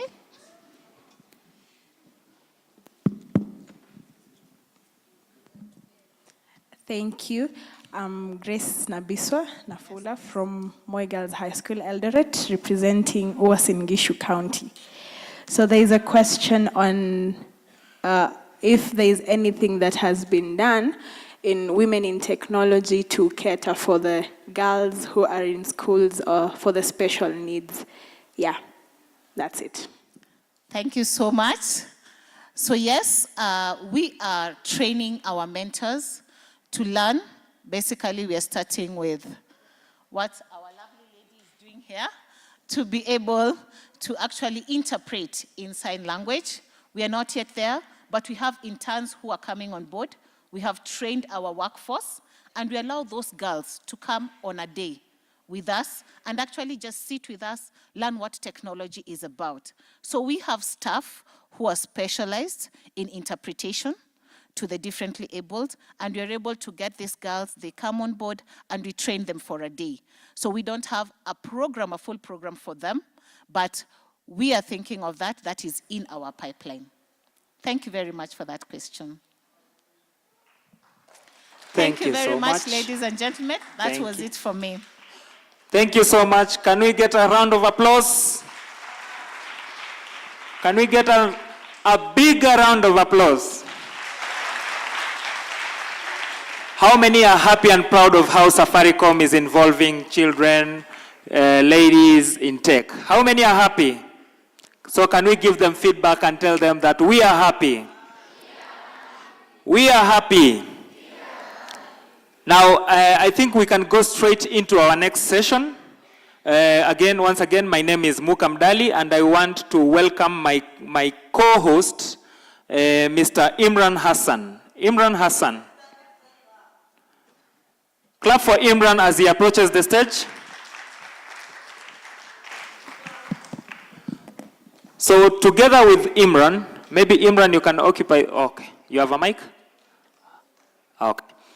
Yes, together with Imran we are going to take you through a very, very beautiful session. This is where we are going to talk about career guidance and talent development in the changing environment. Maybe if Imran you have anything to say before we introduce our panelists? Hello guys. Honestly, I really have a lot to say. Wakati nilipokuja hapa, first nilijiuliza, am I in another country? Huh? What is the phrase that lady ambaye alikoniwa anasemanga? Kwani niko nchi ingine?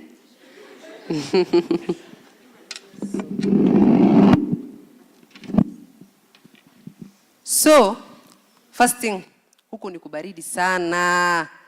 Huh? Yes. Right now, mnaona hii oversized coat that I am wearing. I know I have been the laughing stock lately. Simuli congratulate for being the laughing stock, for entertaining you guys. Huh?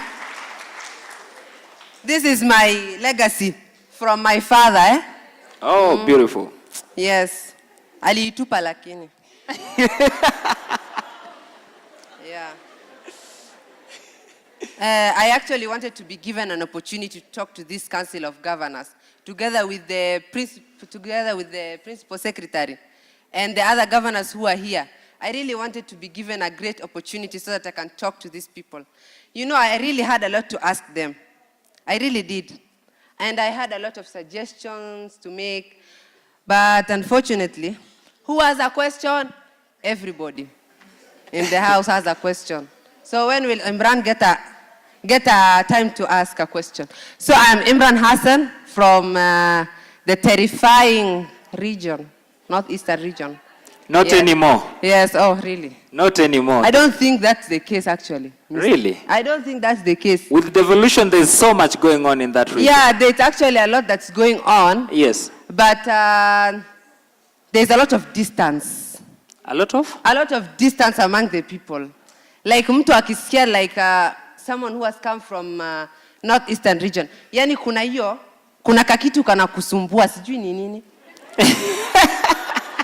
Sijui ni nini huwa inawasumbua. For heaven's sake, it's not us who does those things. Okay? I think we're already getting into our panel, and Imran will have a session to do a stand-up comedy for us, right? No. He's a proper comedian and a good speaker. Sindio? I am not a comedian, actually. I am not a comedian, but I'm a public speaker. I attend various functions for representing my county.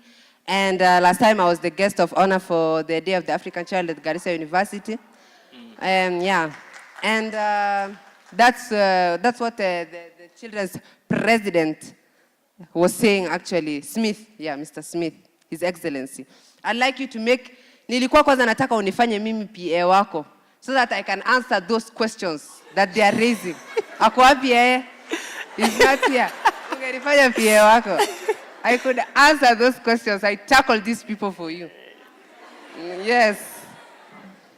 Today our session is going to be about talents and how we can grow this talent. Yes. So before nifike kwa talent, kwanza nataka congratulate the M-Pesa Foundation Academy for giving Imran an opportunity, and also the rest of the students who are present here, 200 plus, an opportunity to attend a place that looks more of another country, looks more of Britain than Kenya. An opportunity to attend, to eat sausages for breakfast. Sijui ni sausage ama smoky. Inaitwa smoky. Actually, hey. Hapa mimi naona nikikufia. Hapa nikinona plus nikikufia hapa. Yani tap unaguza hivi na maji inatoka mpaka ina stop yenyewe.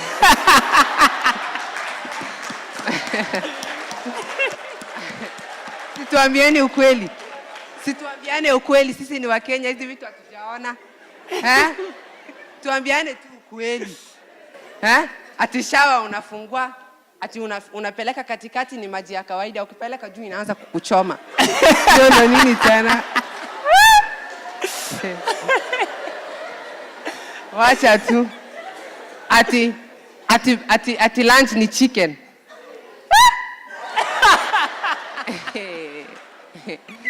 Sapa ilikuwa nini? Samaki. Mnajua samaki iko na what vitamin, iko na what mineral. Mtu yote anijibu. Any student iko na nini? Please answer the question. Be audible. Mimi nasikianga kutoka mbali. Yes, apart from proteins, there's another very essential thing ambayo kitambo sijui siku hizi kwa nini hawaekangi kwa TV. Ilikuanga wanaonyesha mtu anakimbia alafu you are told this person ati alikuwa anakula fish mingi, ati ametoa sijui, there's a certain thing wanasemanga na iko hata kwa Blue Band. Inaitwa? Yes, clap for him. Sasa hiyo ni kuclap. Hebu can you clap for him? Yes. Sasa from now I want to teach you a new method of clapping. Hiyo ya kuclap hivi, hiyo ni ushamba. Una clap hivi. Unaanza na kidole moja, unaona? Una clap thrice. Hii unaenda ya pili, una clap thrice until ufike ya fifth. Haya, anza na the first one. 1 2 3. 1 2 3. 1 2 3. 1 2 3. 1 2 3. Thank you. Si unaona ni tamu? Sasa nimechukua wrong one.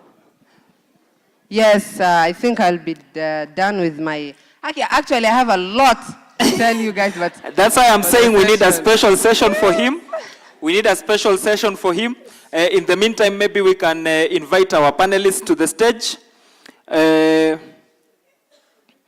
Maybe we can invite our panelists to the stage, and this will be a very interesting session, okay? We want to make it very interesting because we want you to learn as much as possible. We want to be able to open up as much as possible. So first on stage, allow me to welcome a legend in this country, a heroine, someone we all look up to, someone we all celebrate, someone who has made our anthem be played on international platforms, a gold medalist, middle distance runner. Ladies and gentlemen, put your hands together for Janet Chepkosgei. Hey!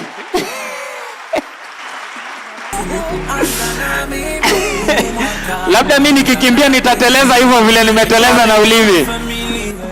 Ladies and gentlemen, and she's ready, always ready. Karibu sana, karibu. Next on stage, ladies and gentlemen, allow me to call Mr. Joe Bonga, founder Africa for SDGs. SDGs is Sustainable Development Goals. Mr. Joe Bonga. He'll be followed closely by Miss Ngeno Makua. Miss Ngeno. Miss Ngeno.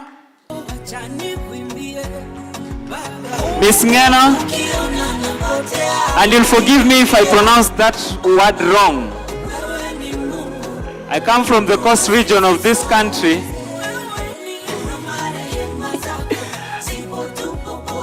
And I can see she's already ready to slaughter me. But maybe we'll address that when you may attend. Now, ladies and gentlemen, with this on the stage, allow me to welcome one special panelist, an artist, a media personality. We've all seen him and celebrate him. Nani ataniambia hivi? Atanionyesha hivi? Bila jasho. Bila jasho. Ladies and gentlemen, stand up and put your hands together for Timeless Noel! Timeless Noel! Are you guys ready? Okay, let's go. Sema. Dance imeshika mashinani, kila choche kila mtaani. Dance inaleta burudani. Everybody stand up, tune. Dance imeshika mashinani, kila choche kila mtaani. Dance inaleta burudani. Hey. You know if you rush, hell kuna ban, heaven kuna bash. Check it below wanna dance. Dance. Let's go. Simple dance you can manage. How we touch any dance college. Getting, stepping and carrying a child. Okay, turn it. Hey.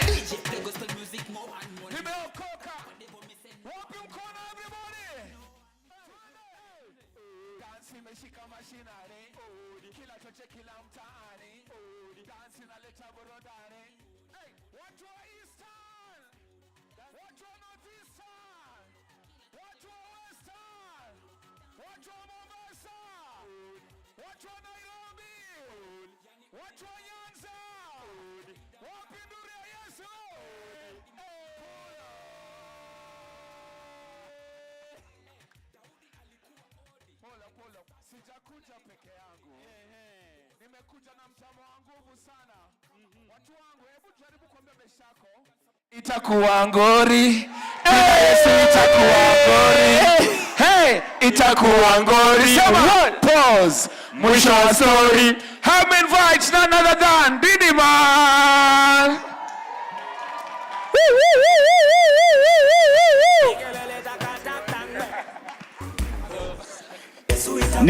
Niaje. Mko poa? Hapo sawa. Aya, kabla mkae chini nataka tu mnipatie mkono hivi kila mtu. Alafu DJ shikilia kidogo, shikilia. Ati shikilia DJ. Ati ananishangaza anasema kumsifu kazi hakuna. Amenipa mavazi na cha. Niko fresh, niko fridge, niko askari ya majeshi yama. Tumekubaliana devo. Bila Yesu mambo ngori mambo. Nika safari bila visa ya kufika Ulaya. Au sio? Drop it. Aya, nipatie mkono hivi kila mtu. Twende hivi. Itakuwa ngori. Pause. Twendele. but bila Yesu ni ngori. Itakuwa movie kuliko awori. Kama movie haina stero, haya makofi tu. History uma, nataka isambae karuma. Yesu amenituma. Haya mkono hapa tufanye hivi tu. Twende hivi. Haijalishi umefanya nini nono. Alinitoa mimi chini lolo. Alafu mkono tu hapa, twende hivi.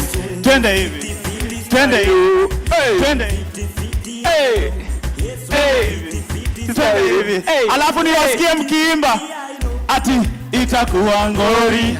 Bila Yesu itakuwa ngori. Ati nini sema? Itakuwa ngori. Tuna pause. Mwisho wa story. DJ, mbarikiwe sana.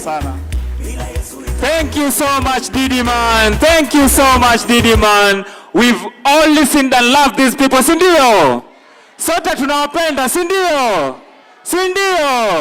Kabisa. Na leo anakuja hapa kutuinspire, si ndio? Watuambie jani yao ilikuwaje. Watuambie mbona wasi madaktari. Huyu alikuwa na potential ya kuwa pilot.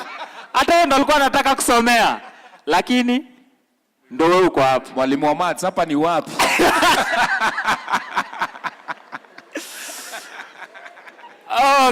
Okay. Thank you so much, ladies and gentlemen, and thank you so much, my panelists. Thank you so much. I hope that this session will be very interactive, that will be very entertaining, and so inspirational to these young men and women and children of Kenya. Sindio?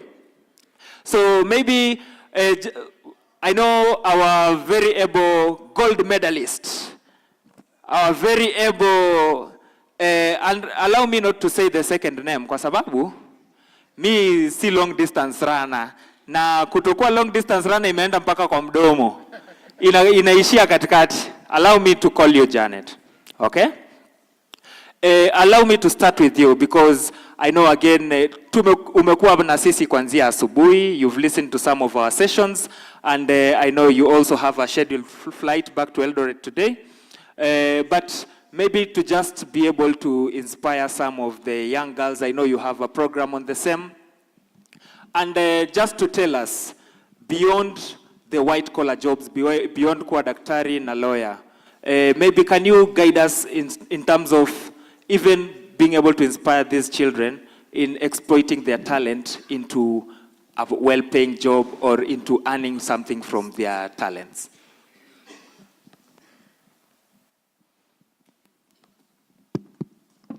Okay, as you have heard, my name is Janet Chepkosgei. I come from Nandi, living in Uasin Gishu, and I always say I'm a Kenyan. I was an athlete, now I'm a coach, upcoming coach for the young people like you. I'm so happy to be here today. I think I'm so inspired, actually.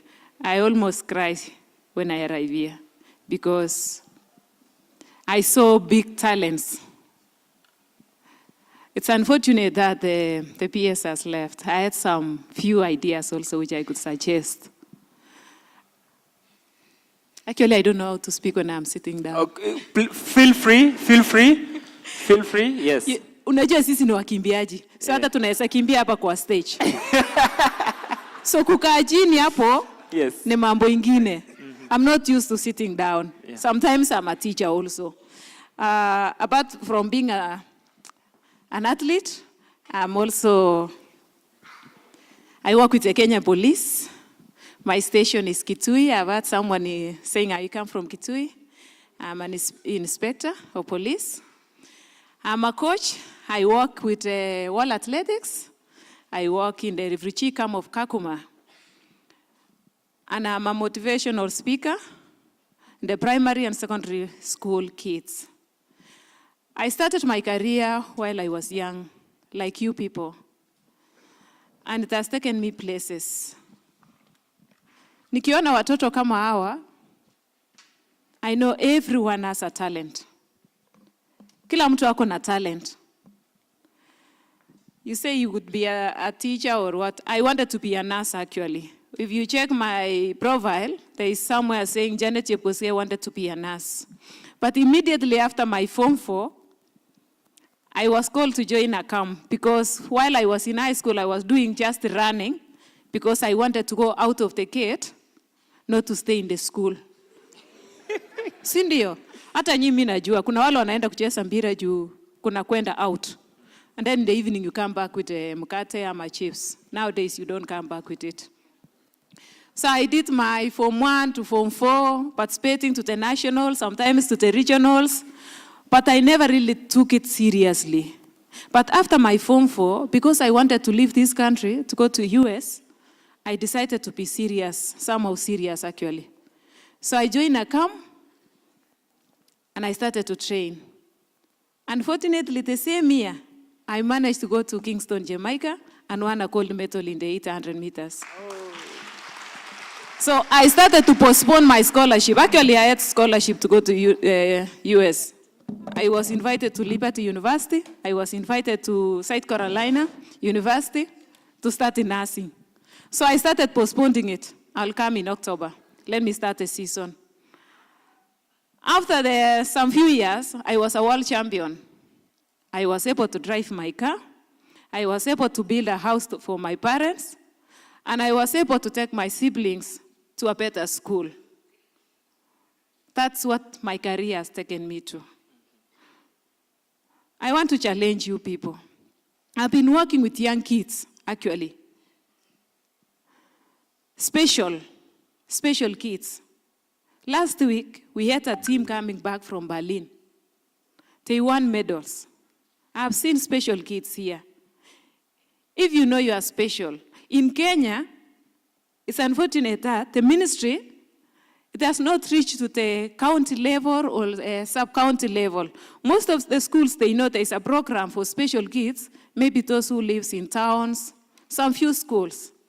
Last week, they came back from Berlin, and I have seen they were given awards, 500,000. See how it may change community, it may change familia. So if you know you have a talent, not only running, we have table tennis. Next year we have Olympics. Next year we have a World Junior. In athletics, there is Paralympics. There is junior athletics. They'll be going to Peru. And you know, the kids which we take are kids like you, coming from schools. The ministry now are going to focus on schools, where the juniors are the real juniors. You know, in Kenya, we have been having a challenge of age cheating. Sometimes someone tells you, I'm 17 years, na unaona huyu. Unajua samani sisi, tulikuwa unaona mtu analeta familia, unaweka hapo kando, mama na mtoto, kaa hapo, anakimbia junior. Atu huyo mtu ni 18 years. But with the names, hiyo kitu itastop. Si ndio? I know parents are there. With the names, we'll have the real juniors in Kenya, given the opportunity to participate and to change the community.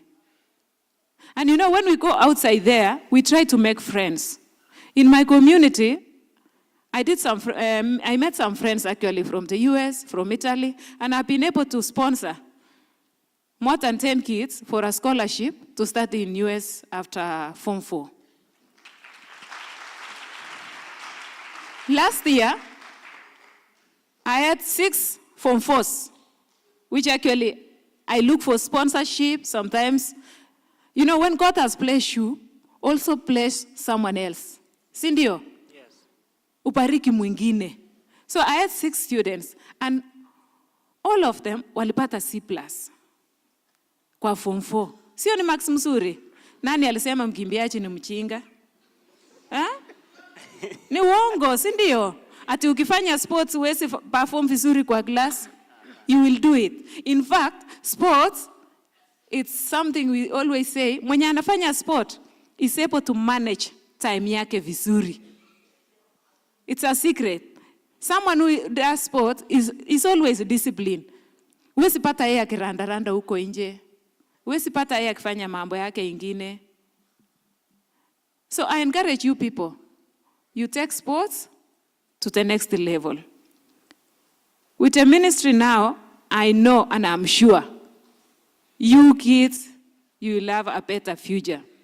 With the CBC, najua tutapata watu wata represent this country.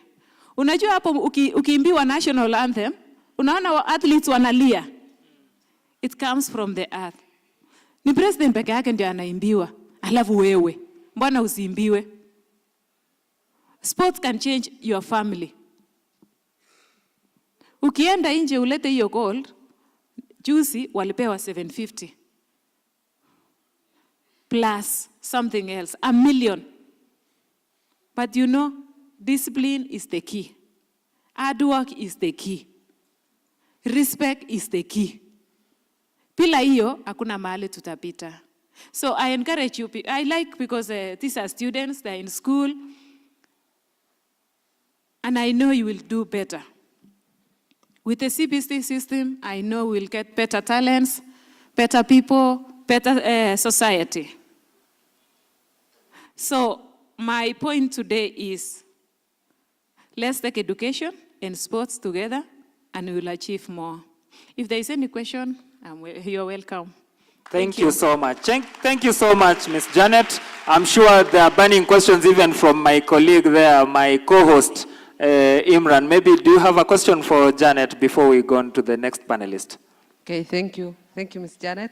Welcome to the session. Mine is just a few, not more, but 1, 2, 3 questions. The first question is, what was your life experience like when you were doing sport as a lady, especially in this country and especially in your community? We know back at that time, you know, there was a negative attitude. So how did you combat those issues in your life as a teenager and also as you grew up to become the great person that you are? Okay, thank you, Ibrahim. When I started my career, not everyone will support you. So, first of all, my father wanted an A kwa class. Yes. Me, I choose running because I was a cheeky girl. So, I was everywhere. So, the first challenge, we didn't have any facilities. We used to run barefooted. Sometimes you qualify to go somewhere, you don't have transport, so you don't go to the next level. I remember when I was in primary, I qualified to go to nationals. But because I didn't know anyone, I was just from a village school, I was not selected. But you know, I stayed positive because I knew the following year, I'll be a Form 1, and maybe I'll have a chance. So never lose hope when you face any challenges. Thank you very much. That question was well answered. Please let us clap. Our way, our way. Our way, our way. 1, 2, 3. 1, 2, 3. 1, 2, 3. 1, 2, 3. 1, 2, 3. Thank you. The next question. You know, there are many people, many students right here and pupils who are aspiring to be a great person like you. So, like, you can maybe tell us the secret, like the kind of food maybe you eat. So that when you are growing, what are we supposed to be looking? Maybe the food that you are exposed to is what made you the person that you are today. Just so. Actually, we didn't, at least don't have any special food, especially in Kenya. We eat ugali and mursik, and our kienyeji mboka. Yeah, that's the secret actually. That musi is what? Masiwamala. Oh. Yeah. Even you from Northeastern, I think you can, we have some talent. The way you stand, yes. I can see a talent there. Oh. So you're welcome, I can train you. Thank you. That's well answered. Okay, maybe apart from athletics, and have you like interacted with other students, especially in my region? Most of the students, they enjoy playing football. Yeah. So what advice could you maybe give to those people who like playing football? And it would have been nice to have someone who is a footballer here today maybe.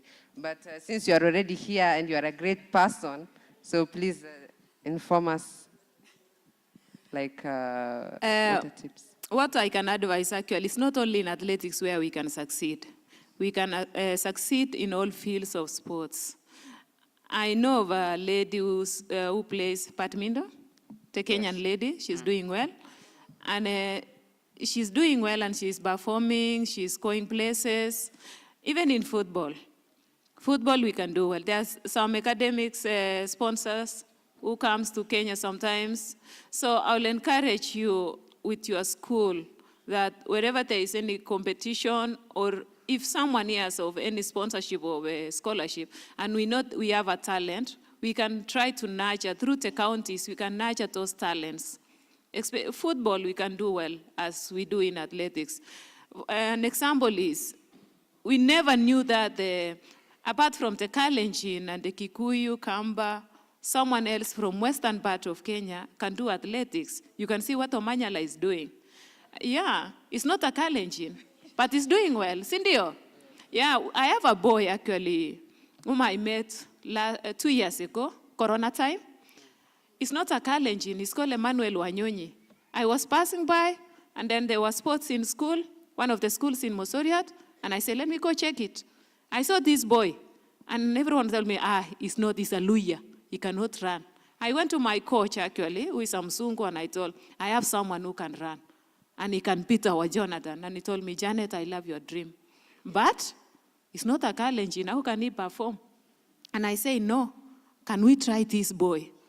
I'm telling you, I think those who follow athletics, you have heard of Emmanuel Wanyonyi. He's doing well, he's a Form 4, he's sitting for his exam this year, and he's a potential to win even a world championship this year. Oh, yeah. Let's clap for that. So you can excel. It's not only, don't look at sports, it's for that tribe. Sports is for everyone.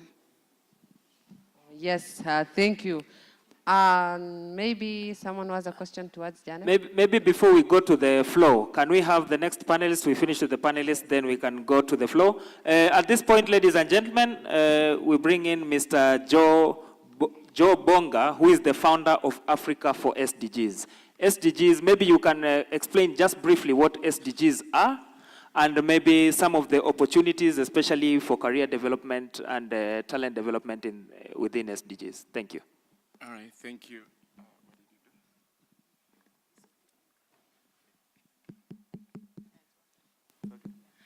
Yeah, thank you so much.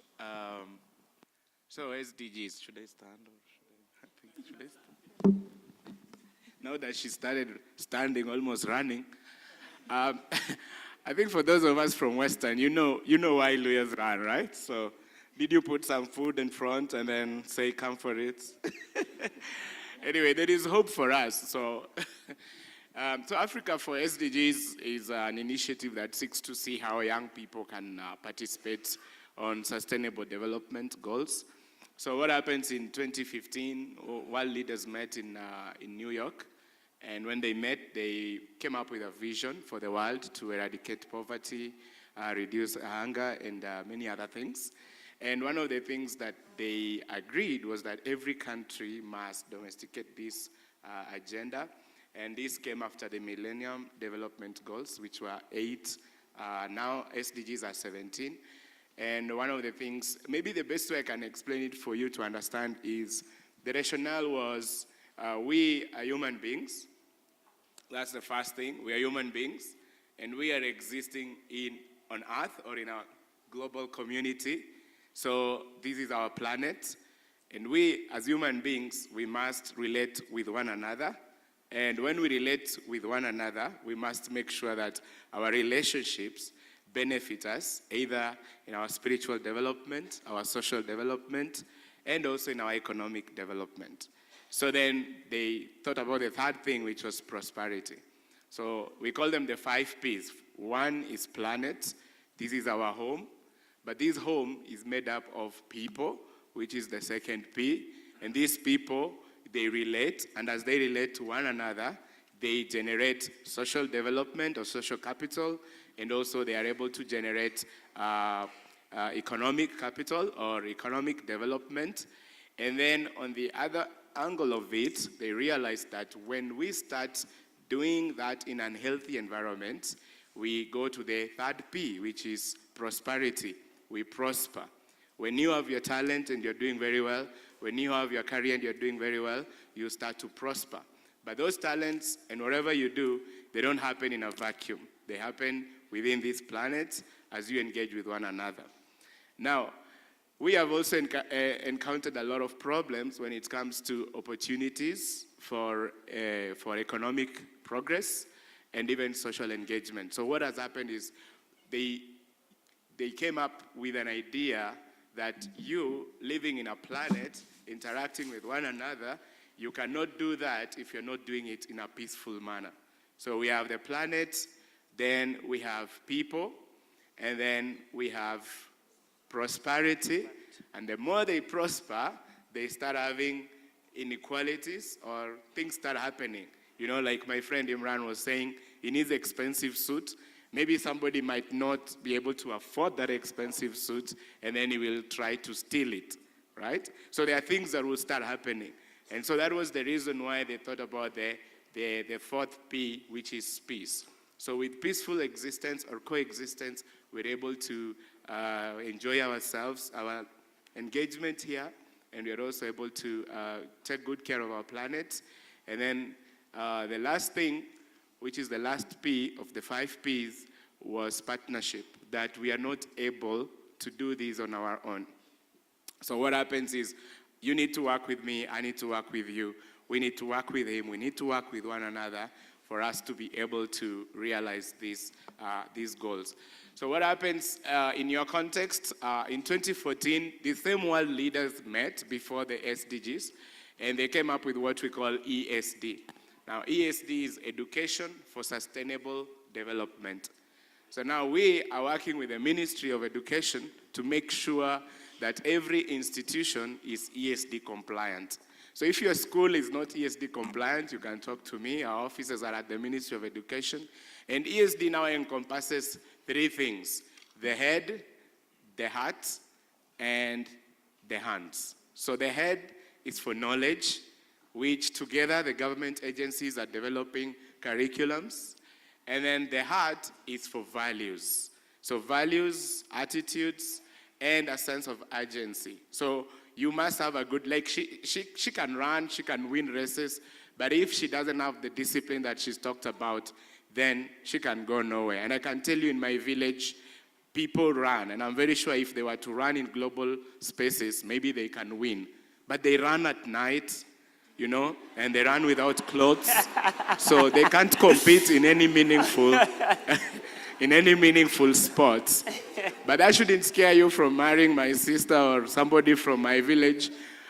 So if we brought one of them here, maybe they wouldn't even come with clothes. They wouldn't be allowed by the gate. But they can run when you just measure running, on its own. So values play a very big role. And I think one of the problems we have with talent and all these skills development is the aspect of values. And I'm very grateful that, as she was saying, she looked at Makoa, what was her name? Makoa Wanyonyi, and said, this guy can make it. And I can tell you, if you ask her, coaching is much more than just run. Coaching is also a lot of discipline and all that. So what we are also doing is we are acknowledging that you need a very steady spiritual development. We are acknowledging that you need proper mental health and soul care. We are acknowledging that as a human being, you need to operate in an ecosystem or a space whereby if you are given an opportunity, then your values can sustain your productivity and progression in that context. And then the last one is hands, which is skills development. Now even our government already has an innovation center, which helps to build skills. And when we talk about skills, we are not just talking about, remember I started from head, which is the knowledge, then heart, which is the values, and then hands, which is the skills. So this is where talents come in. And I've seen, like this year we are taking Visa Oshual Primary School to Florida. One of the things they're just going to showcase in Florida is some of their skills. Cooking skills, they're doing some very unique cooking skills. They are doing some very unique ornaments and beadwork. They're doing very unique stuff. And there are lots of schools that are ESD compliant now that we are trying to work with to ensure that we expose those skills outside their schools so that they are not just in their schools. So remember head, heart, and hands. All right? ESD is Education for Sustainable Development. It is now how do we partner with learning institutions to ensure that they do beyond just the head, they can go in, sustain your value as a person, and they can also give you the opportunity for your skills to propel you towards your destiny. So that's the head, heart, and hunt.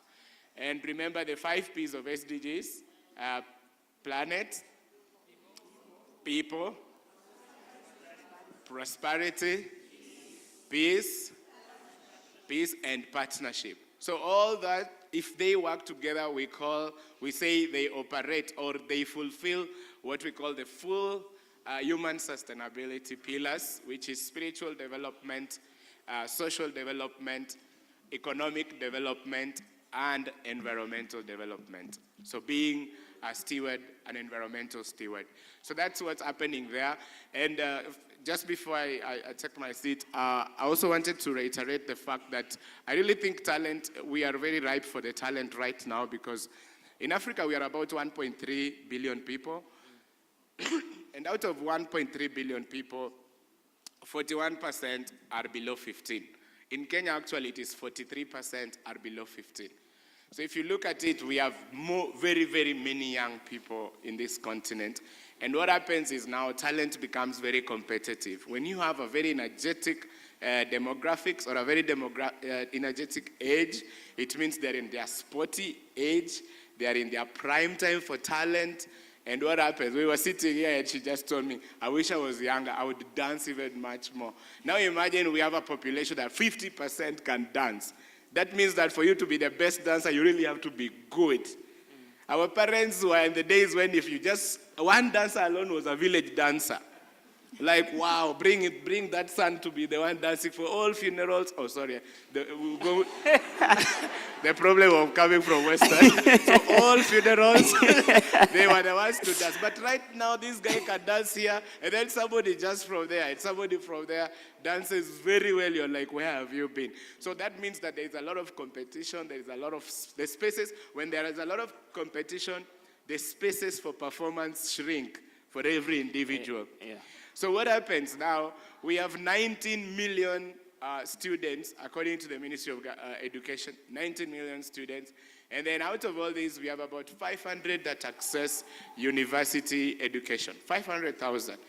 Now imagine, out of the total number of our graduates, every year we churn out 30,000 graduates, 30,000. And out of 30,000 graduates, only 15% get employed. Only 15%. So where you want to be a lawyer, you want to be a doctor, you want to be a teacher, whatever you are dreaming of being now, when you graduate, only 15% of you get those opportunities. Our unemployment rate right now is at 68%. So what we are simply saying is that even the Ministry of Education is acknowledging that just because we are getting 15% of the value, we need to expand spaces for people to find more value. Now, according to the United Nations volunteers, they found out that volunteerism alone contributes to 3.3% of our GDP, Kenya's GDP, just people volunteering. So what I want to say is that don't wait until somebody spots your skill or your talent. You have to be able to go there. You have to be able to carry yourself to those spaces. And if you can't get those spaces, create those spaces. Claim those spaces. I see abroad sometimes you go there and you find somebody with a guitar by the bridge and then he's just playing music. And if you look at there's a day I was in New York and I really wanted to talk to the beggar because he had more money than me. And I was like, can we do this together? I can dance. I can dance because abroad there, those of us who don't know how to dance here, we might be the best dancers there. So I was like, I can dance while you play and then we share half. Yeah. And imagine that is possible. So claim spaces, create spaces, and create talent. Very good, very beautiful, very beautiful. Maybe I know my co-host is burning with questions. He's a very creative young man. And I know he has so many questions for you, about 2 or 3. But maybe, Imran, can you hold that question, the one you have right now for him? And then we go to Miss Ngendo, right? I don't want to pronounce the second name again. So that she tells us how we pronounce first the second name, and then tell us briefly about Stockholm Environment Institute and what they're doing, Okay. and how, especially as children, we can be able to plug in, and maybe how we can also exploit our talents to achieve maybe the goals that you guys have. Okay. Yeah. I'll stand, but I want to stand down here. I feel very far from the children, and I want to feel young again.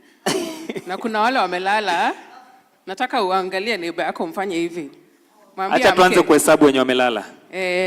Hawajalala. Najua kuna wale wamelala. Nawaona. Umefanya neighbor yako hivi? Hata wale wako juu. Unajua us old people hatupendi kuongea sana.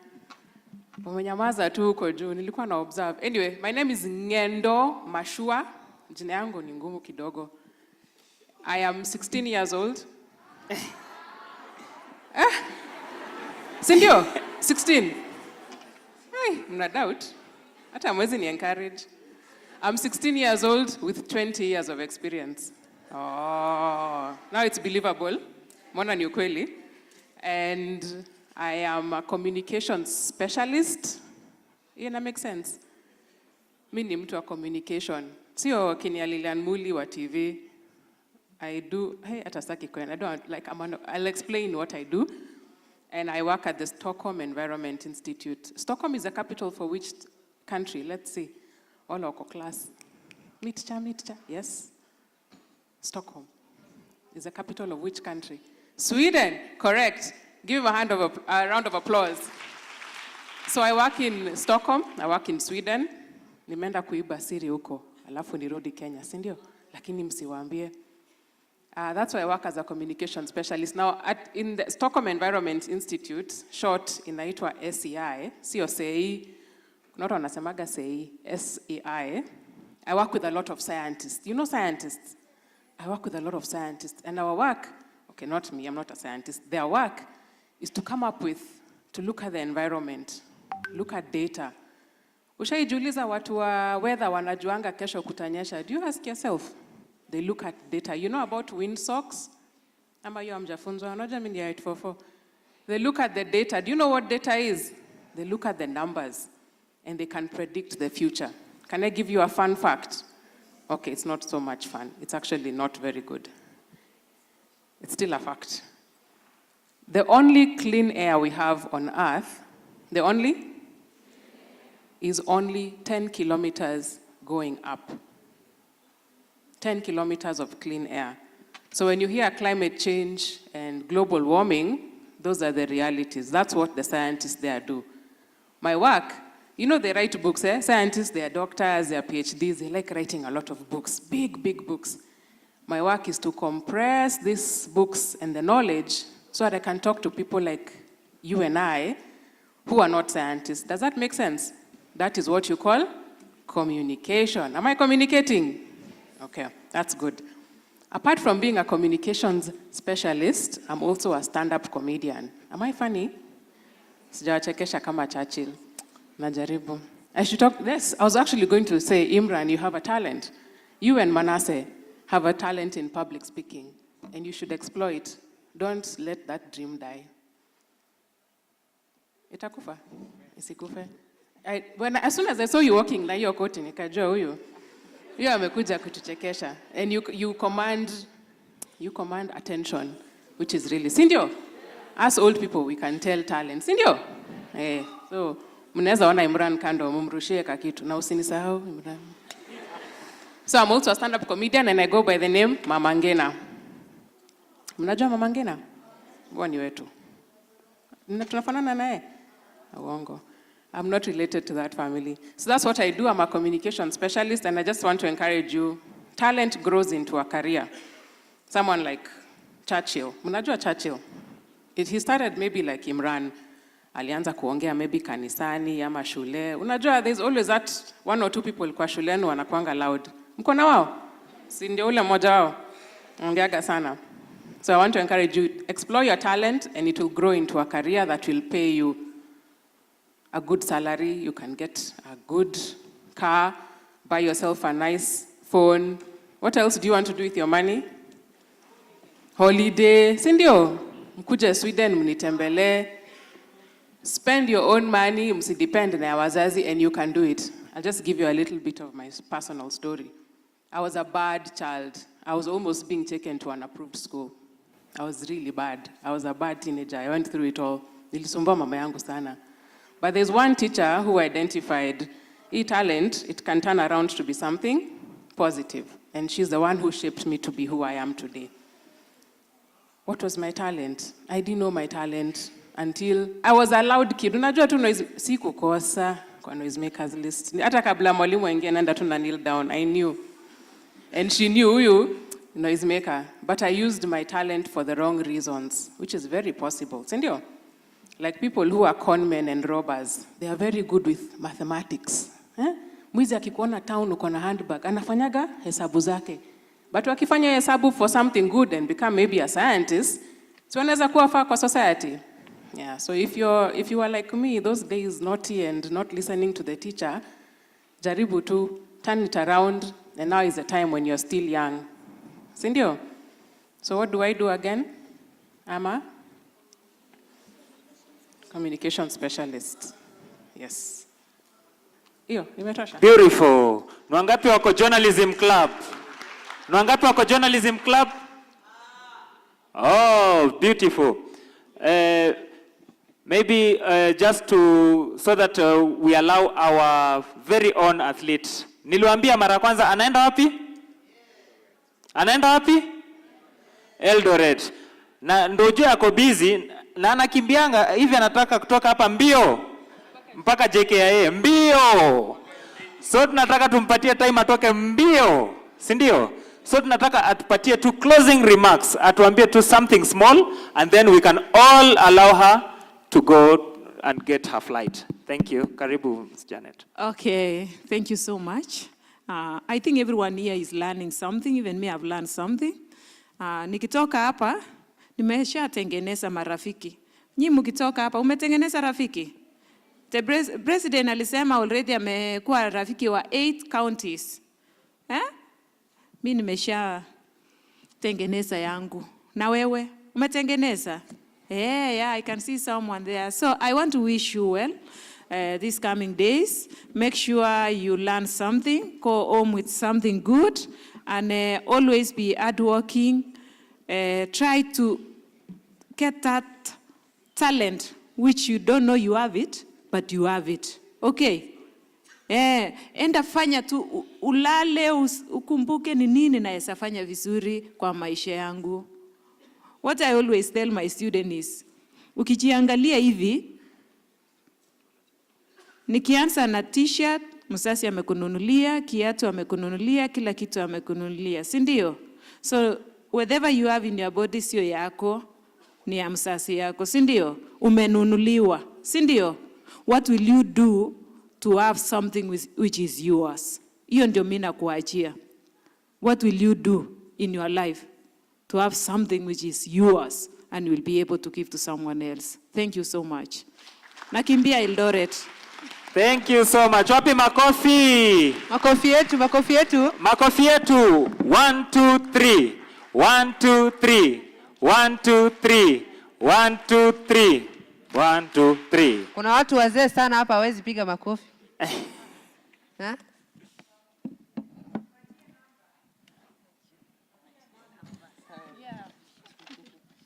Naona mwenzenu amepewa namba. Hii imeenda. Hii imeenda. Kidogo Imran ako Eldoret, kidogo ako Peru, kidogo lakini kila mtu na bidii yake. Si ndio? Imran. I want us with our own applause which we made here today. And you guys you are not good students and pupils, Even including the teachers. I just taught you something 5 minutes ago. The 6th minute you are doing something else. Tafadhali, let us welcome our one and only timeless Noel with our clap. Tafadhali. 1,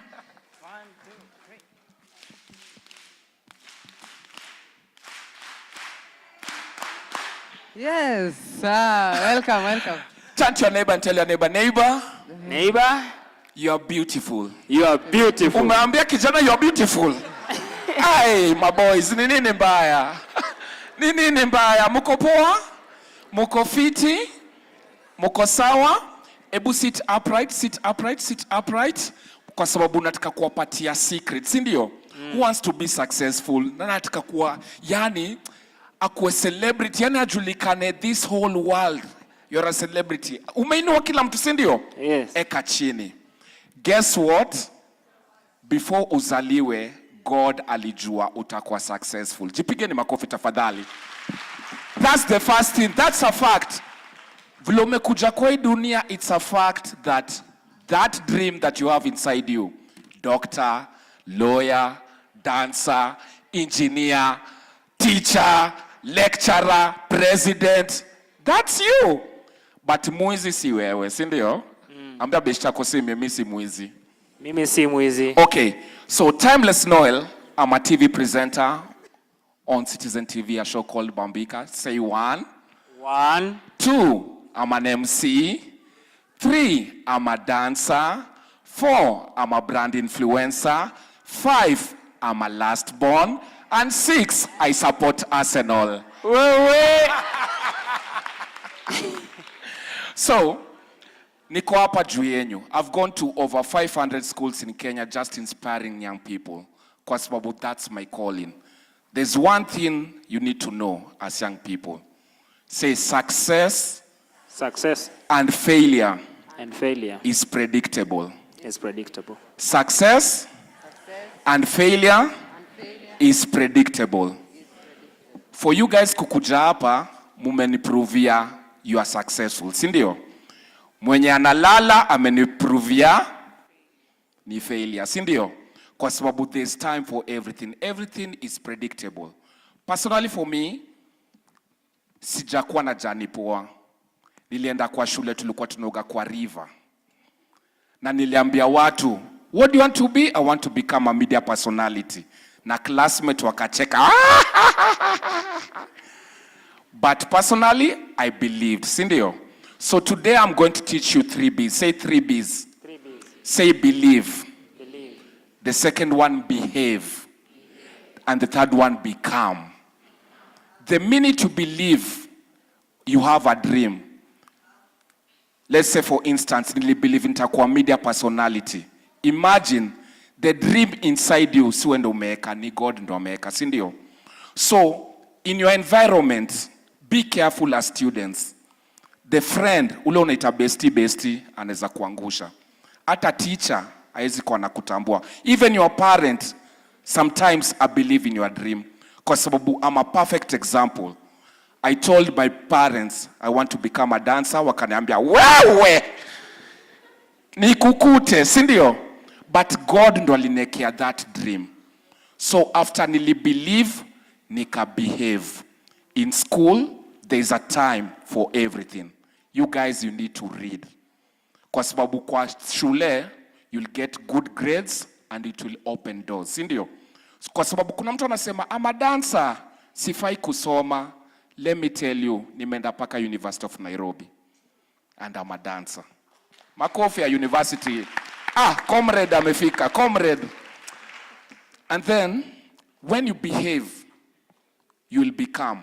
The vision inside you, you must behave, no become. So I want to inspire you guys, the young people, because attention span ya young people, it's only 2 minutes. Just remember these things. 3 things.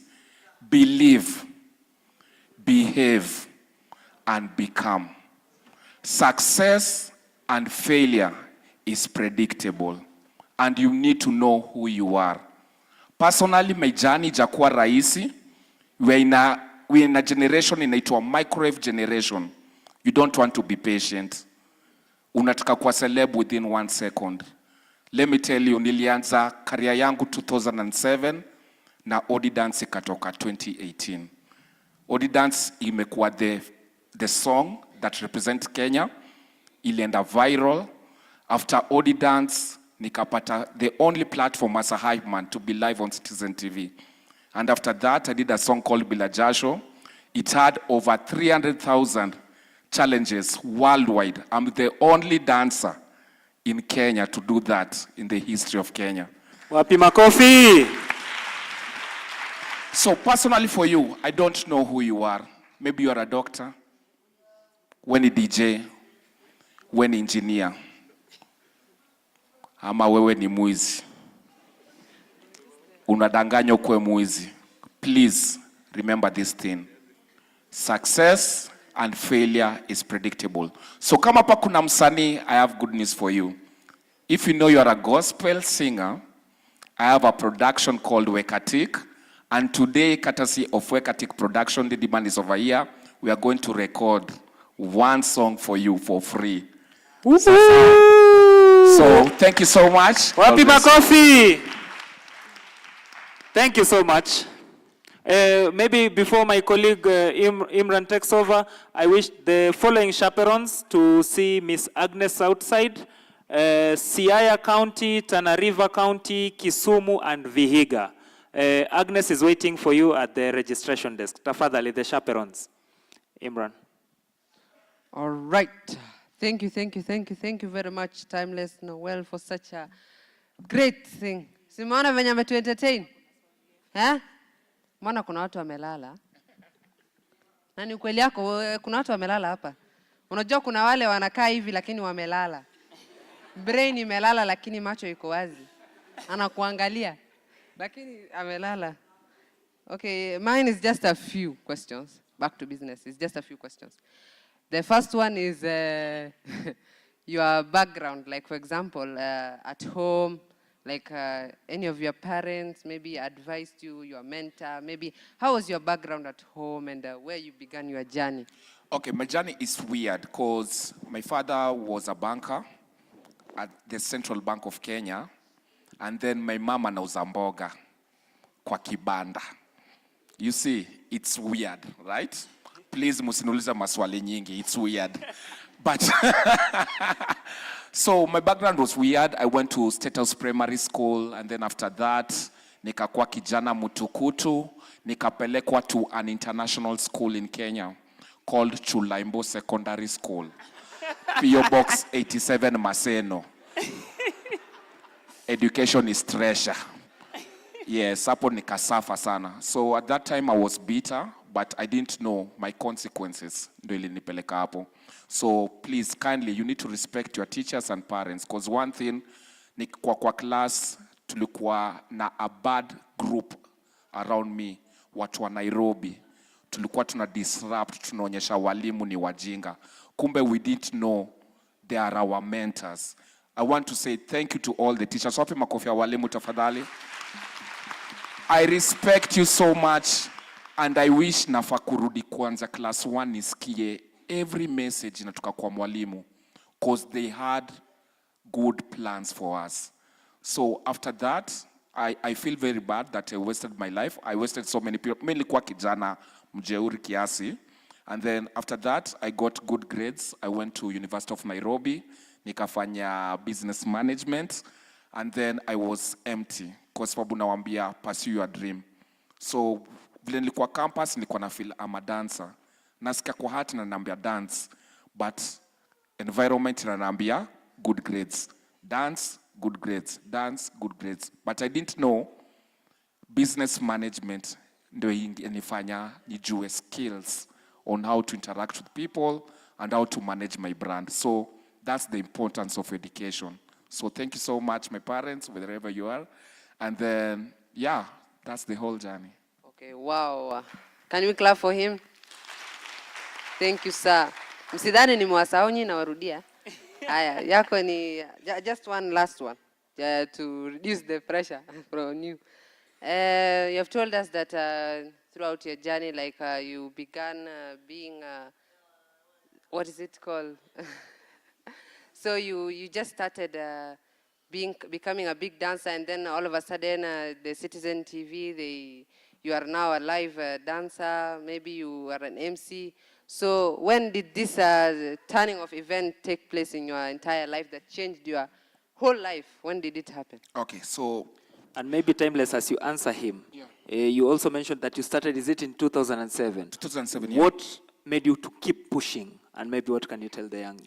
Okay, so my journey started off ndani ya church. Mimi nilikuwa mtoto misa, Catholic, you know, kukwanga na wala tuna dance kwa church. So that's the passion inside me. But in my mind, I was like, it's only a talent.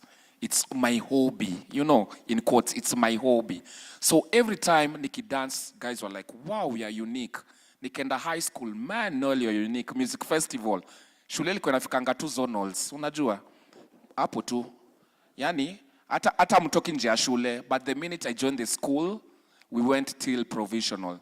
So, nikaingia University of Nairobi, there was Sakata, a show called Sakata, season 1.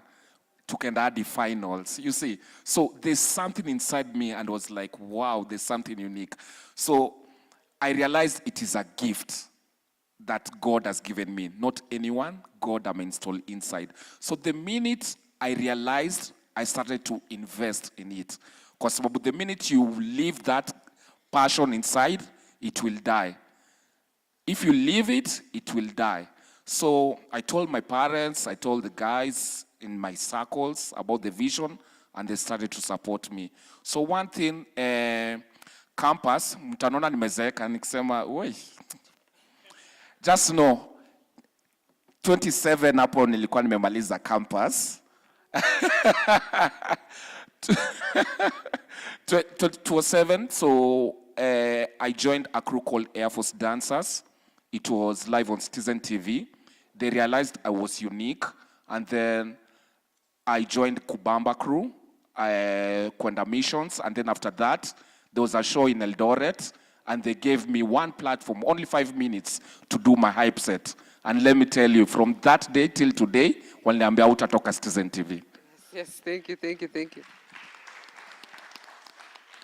You have given us such unique answers, and we've asked you questions, but you have really done you have gone to a great length to answer those questions, and you have left us dumbfounded, and we don't have any other question to ask, maybe later when the floor is going to ask. Back to Ms. Ngendo, sure.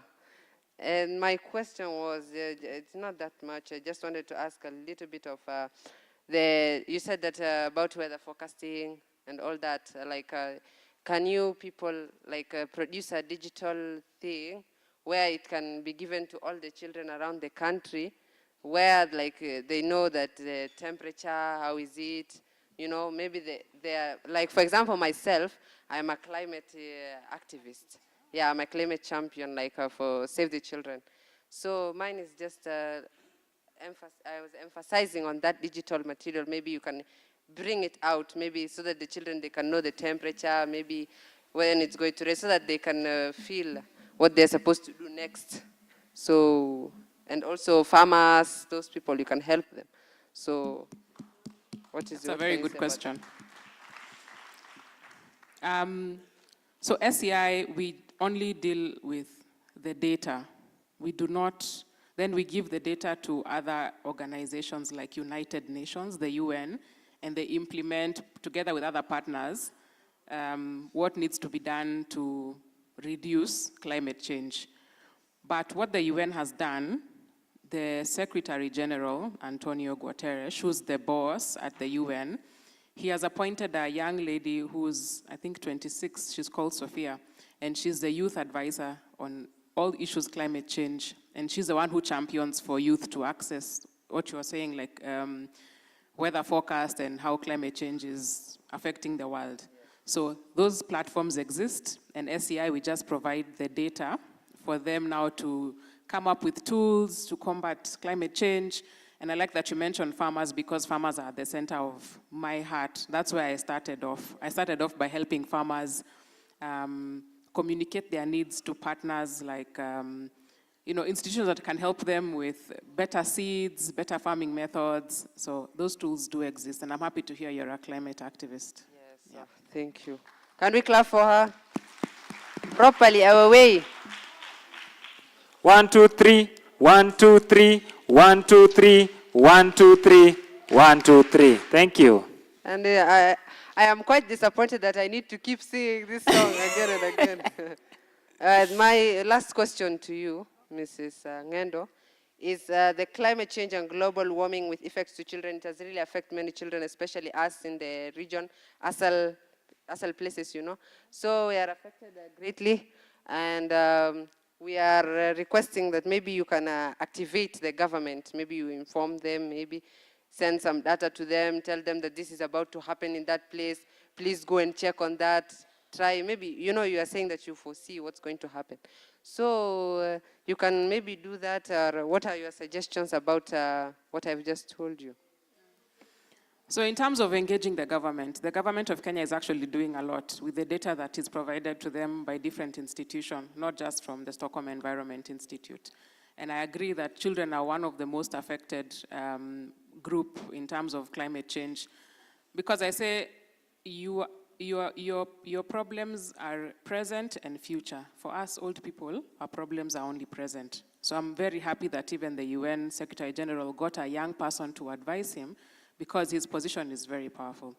So when it comes to the government of Kenya, they know the data is there, they know what needs to happen, but I mean, I think they're doing some interventions. I cannot speak on their behalf. Our work is just presenting them the data and giving them advice. Like mnaweza fanya hivi in northern region of Kenya, you can introduce methods of what we call, sasa nimeanza kizungu mingi, regenerative agriculture. Hiyo ni homework. Go and Google regenerative agriculture. They can use different methods to mitigate climate change. But people like you who are well-spoken and have those opportunities to speak to governors and policy makers, na leo nimefurahi sana, watu walikuwa na sweat. Mliona, you are asking very good questions. They were literally sweating. Ebu ulize swali tena. It's not that they didn't hear. They heard, but they are thinking, sasa hapa nitamanage aje. So keep asking those hard questions. You have a right. I told you, our problems as adults are present, but you suffer from present and the future. So you should continue advocating for your rights and making sure that your future is protected and your well-being is being managed now. So it's people like you who have to elevate. Sisi hatuna hizo nafasi za kuongea na politicians, but they don't arrange things like this for us. So you have a very good opportunity. It's a very good space. And I'm really, really proud of the questions that you asked today. You really put them on the spot. Asante, niendeleni hivyo hivyo. There's one question I skipped. Tell us about your background, like when you began your journey, like tell us about that. So my journey, I'll keep it very short. I actually used to do, I studied communication in university with a major in advertising. So I used to write radio scripts, billboards, all that was what I used to do. Then I realized this advertising is not giving me any fulfillment. It was selling.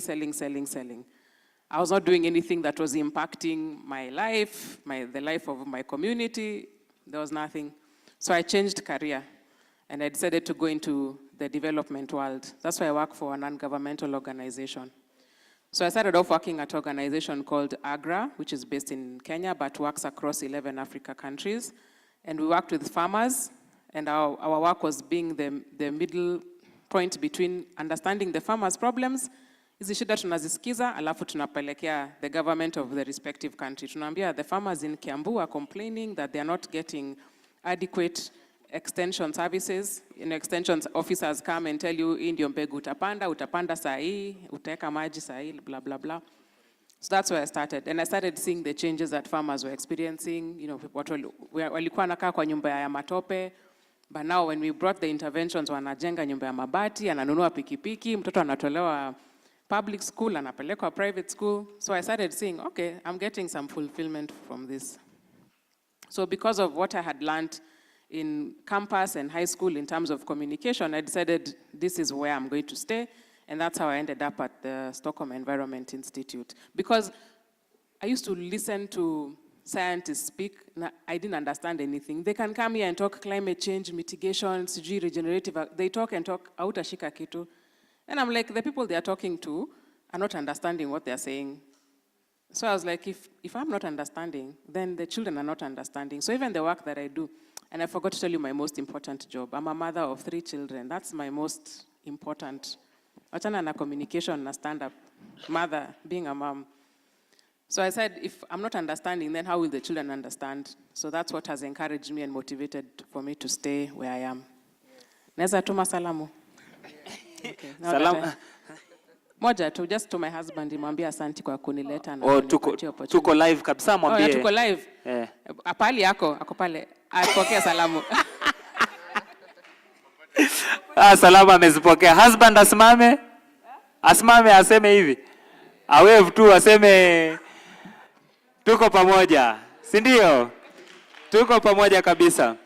Maybe as we wind up, so that we receive questions kindly, we'll take about 5 questions, so write your question, so that when we get the opportunity, we ask our questions very fast. Maybe to Mr. Joe. I know you briefly spoke about this. We have 17 SDGs, okay? We have 17 SDGs, but which are, maybe if you have the information right here, which are those SDGs that really focus on children, okay? And especially what can children do towards achievement of the same? Right, that's a good question. The reason why we are accelerating ESD actually is because of the children. Like she said, the children have the future problems and they have the present problems. So I think it is ESD is just about children, if I may just put it like that, because when I get into my first time to do SDGs, actually I didn't know what it was. I thought it was a disease or something. So yeah. Oh, it's working. Like this. My first time, I was told to go to Denmark and do something on SDGs, and I think I was not even told what they are. So I got there and I was just in this meeting, and so I kept on asking myself, what are these SDGs? What are these SDGs? And by then they'd not been passed, so they'd not been signed. So I was just nominated to be one of the guys in the open working group by the United Nations. And once I did that, the UN Denmark, we set out. We had a good plan. We thought this is what we are going with. The room is full of PhD holders, so we are confident. And we go to the Queen of Denmark and the Prime Minister and the guys in their kind of state house.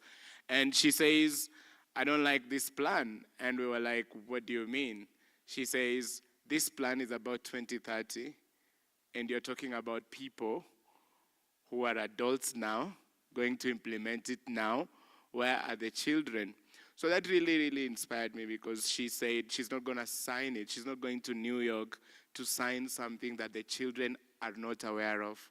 So what Denmark did was to start with the children. Actually, my first experience was to design a curriculum for SDGs for children. Coming from goal number 1, which is zero hunger. Zero hunger affects our children a lot. If you talk to UNICEF or guys working with children. Then number 2 is no poverty. Number 3 is good health and well-being. Number 4 is quality education. Number 5 is gender. Number 6 is good, clean water and sanitation. And you go all the way to life on land, life below water, partnership, strong justice. Like they all affect. By the time I was done with designing curriculum for SDGs for children, it changed my mind. It changed everything. So when I came back, it was just like I wanted to knock the doors of the Ministry of Education. Because when we were in New York, the president then was Uhuru Kenyatta, and they brought these delegates, all adults. And by the way, you would even ask them, so what are the frameworks for SDGs for Kenya? And they're like, what are you talking about? And you're like, okay, what have you come to do? And so in the other tent, you have Sweden, you have Norway and whatever, and Denmark, and there are kids like you, and they're really articulating SDGs, and they're really talking about their role. And for every SDG, from goal number 1 to goal number 17, children are at the center of every goal. If you look at every target, if we meet all those targets and indicators, our children will have a better future. And so that's why we are working with the schools to get ESD champions. Like every school gets students who are championing. There are 3 categories. One is social issues. The other one is championing economic issues. So now in economic issues, we've started what they call self-reliance clubs in schools, where schools develop staff and they create craft and stuff, and then we help them to market it. Okay. And then environmental issues, we have guys like Imran here. Yes. They are using data from Stockholm to just know what they need to do and what they can do. So there's a lot that children can do. And even the hunger walk, here in Kenya, we do hunger work with young children. So we get all schools and we do work. We let the children show the effect and the impact of hunger. And then we also lastly do innovations. So with schools, we create innovation labs or hubs where young people come up with innovative, implementable ideas to meet social, economic, and environmental challenges. Okay. Thank you. That has been beautifully explained, right? Makofi kwake. So do we have any questions from the floor? I want Imran will coordinate this for us, and he will choose 5 questions, okay? You can direct the questions to anyone on the stage, 5, and he will balance gender and ability. Okay. He'll balance all those, and then they can answer, and then we can have a short fun time, and then we can proceed for tea, okay? So question number 1, Imran, who are you picking?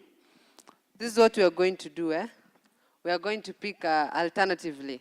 We're going to pick a boy from this side, a girl from that side, again Girl from this side. Boy. A girl from this side, and then a boy from that side, and a person who is differently abled also from that side. Beautiful. So let's begin here, a boy maybe.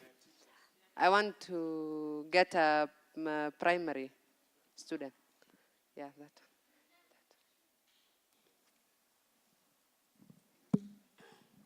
Hi, my name is Ruben from Taita Taveta in Mwatate Primary. My question is to Madam Ngendo. I want to ask her, how did she start, then she got her job? Beautiful. Beautiful.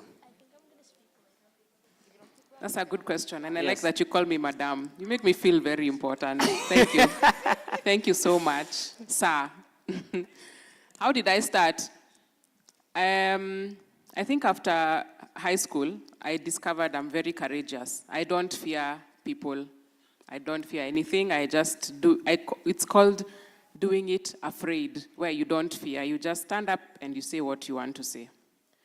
So because of that courage, I had my job here in Kenya, and I said, you know what, for these people in Europe, they must know a lot for them to, they are very different from us. Their way of thinking, their way of doing things. I said, let me try and go and see, wanafanyaga vitu aje?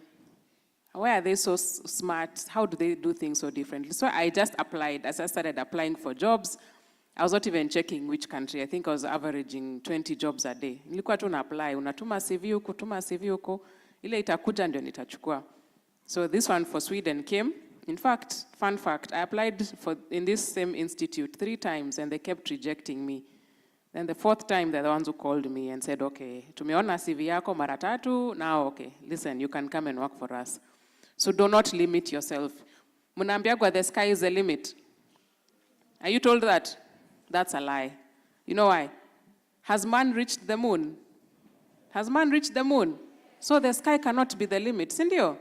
So don't limit yourself. Like if he would have limited himself and stuck to business management, but he said, you know what, I'm going to become a dancer. Wherever it takes me, and you see how far he's come. So don't limit yourself. And I'm so happy that he's from Mwatate Primary. Do you know which high school I was in? No. Kenyatta High School. Kenyatta High School. We share a fence with Mwatate Primary. This is in Taita Exactly, Taita Taveta County. Sio Gatundu. Yeah? Hapana. Si Gatundu. Sisi ni Kenyatta, not Jomo Kenyatta. Yes. Second question? You want to pick a lady? It's a lady from here. Okay. Yes. Thank you very much for the opportunity. I am Christine Omenge from the Kisiland. Yeah. So we were talking about talents for the children, but I believe most of us have talents, but you know, there are children from the local areas where they cannot be found, they cannot be reached to. I mean, they have these big talents. We have talents. I personally, I think I have a great talent on acting, journalism. I love it. I love speaking out. But we aren't reached out to, you know. So my question to Mr. Joe, yeah.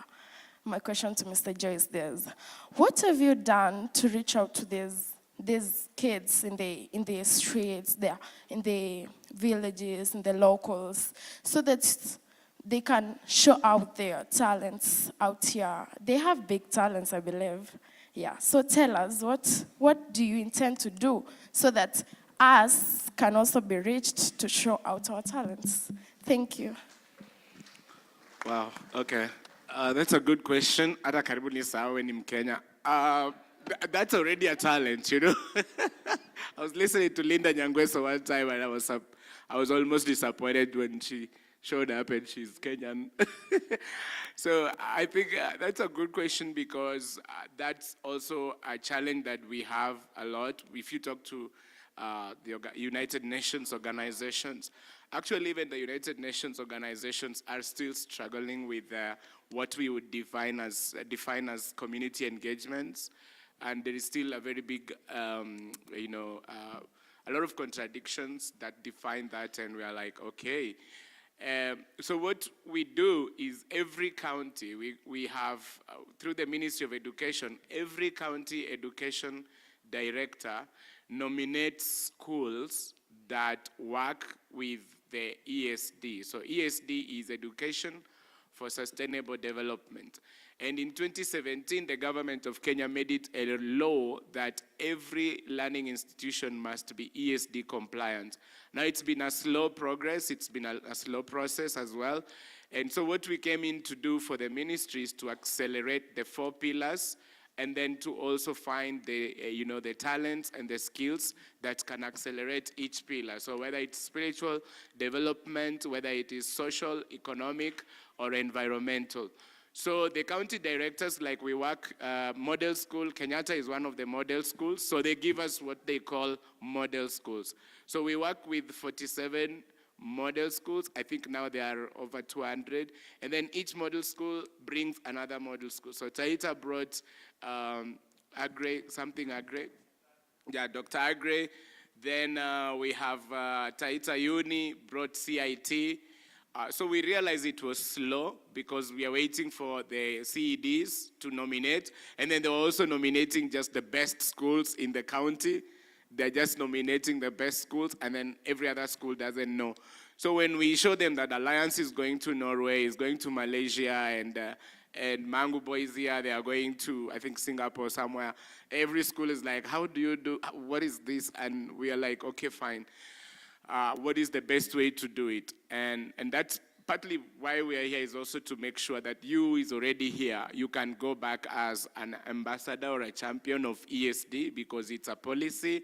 So you can literally walk into your teacher's office today when you go back and say, I'm from this conference and there is an ESD policy that provides room and space for us to showcase our innovation, our ideas, and our talents towards accelerating sustainable development and youth development. So, and that's what I want you to know, that if you have our contacts or whoever is organizing, just tell them, okay, we want our school to be part of this, or your teacher, and we will take the teacher's contact and we will come to your school, because we are doing this in all schools, but we can't reach all of you at the same time unless we've reached you here. And then now you can go. And I want you, when you go, I want you to say, I want to be the champion student. Because the Ministry of Education trains a principal, school principal, board member, subordinate staff, and 2 students. So I want you to be among them. You're saying, I want to run with this. I want to champion, whether it's you doing environment or climate or social, whatever issue you feel you are burdened with, just say, this is what our school is going to represent, and I want us to be part of this. And then you will join the over 200 schools that are participating. And I must tell you, I agree with you, there's been a lot of biasness in how the county brings schools to us. They were like, because they will like Beta High, there will be Kenyatta High, they will be the best schools. And so that also promotes marginalization. So when you go and you're here and you're interested with this program, just let your teacher know. He'll contact us. We'll send a ministry letter that gives the administration or the institution the mandate to send or to call us, and when we come or our staff comes, they will train you and the teachers, and then you will design your own innovation and your own skills or talent hub within your school. Okay, thank you so much. Maybe on the same point, maybe I can point the same question to Timeless Noel, and maybe you can speak to us about utilizing the digital space, especially for, do I say bringing out, or maybe discovering or being able to communicate what you can do? So digital is the way to go. The future is here. Actually, wacha niwaambie ukweli, TV stations zinafungwa kwa sababu digital is disrupting everything. So you guys are lucky because you are seeing the future. I don't think after digital kuna kitu ingine. I think it's the ultimate. So you guys, you need to use all the social platforms well. If you're a dancer, there's TikTok. If you're a scientist, there's a platform for you. There's YouTube. You know, there's YouTube Kids. So please, kindly, parents and teachers, kindly advise them. And then one thing, we need to be careful again, because everything is on the platform. So we need to protect our kids, parents and teachers. Please, hata ukipatia mtoto simu, just be careful, because the world is evil and you can corrupt someone's vision by just using the phone. So please, my fellow kids, I'm just a kid like you. I'm 14 years. Let's be careful, use your platform well. TikTok si kuona tu wakina moya wakidance, si ndio? Na kuona vitu za kitrend. Tafadhali, you can search and you write education, science, innovation, and it will help you. Thank you so much. Thank you so much. Maybe we can have another question from this side, from a child who is that side. Okay. Another picky ponky. Picky ponky. Melodisco. I just stop. Nani anaona swali yake ina moto? Ni nyote tena. Wa?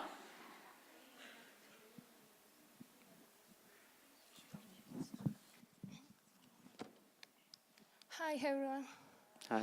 I'm Cynthia Sogei from Elgeyo Marakwet County, and my question is to Timeless. So,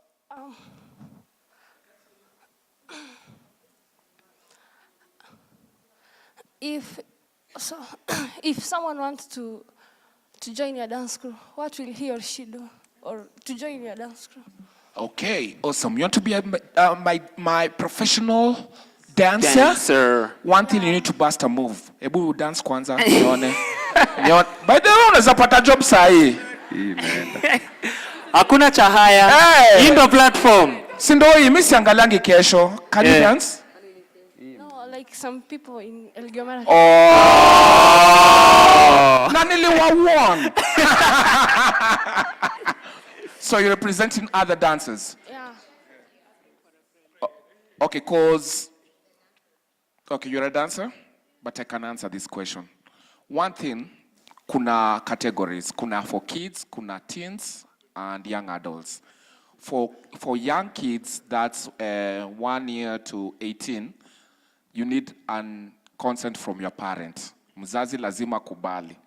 aangalie, aseme iko sawa. Kwa sababu one thing, paka ufike 19, uko mzazi ndio kusema, right? Na ukikuwa shule ni walimu ndio kusema. Teacher hizi nipatia permission. Ama always come to hivyo without teacher's permission or parents' permission. So sawa. So your parent needs to answer. Like nitakam, ni explain, mzazi asikie, and then we see after school, what's your free time? When you close, you have like 2 weeks. Umemaliza homework, iko sawa, okay, come, you dance, and then you go back. And then, so from 18, that's when you're an adult. After campus or something like that, I usually have a dance workshop, tutapanga vizuri. So that's the process. But one thing, you need to be passionate, you need to have the skill, and you need to be good. Because I usually go to like all the schools in Kenya. Wanasema, nataka kuwa dancer wako. So you need to be, you know, one of a kind. Thank you so much. Okay, I have another question. Oh, okay. So, why? Okay, so, mbona ulijita timeless? Mbona ulijita timeless? Oh, my name Timeless? Yeah. So, timeless means eternity. A name is powerful. A name is powerful. Eternity. And timeless means you need to be relevant. The reason why kids love me, the reason why adults love me, the reason why I'm known, not only in Kenya, but worldwide, it's because of the name. I respect my name. I want to be relevant kwa kids. I'm timeless. Nikikuwa daktari, maybe God anataka kufanya hivyo, nitakuwa timeless hapo. Nikikuwa last born kwetu, I need to be relevant. And right now, I need to be relevant. Yani, nikiongea hata for 2 seconds, nataka ibaki kwenyu forever. That's why I'm called timeless.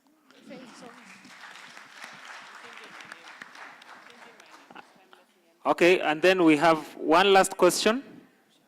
Okay. Right?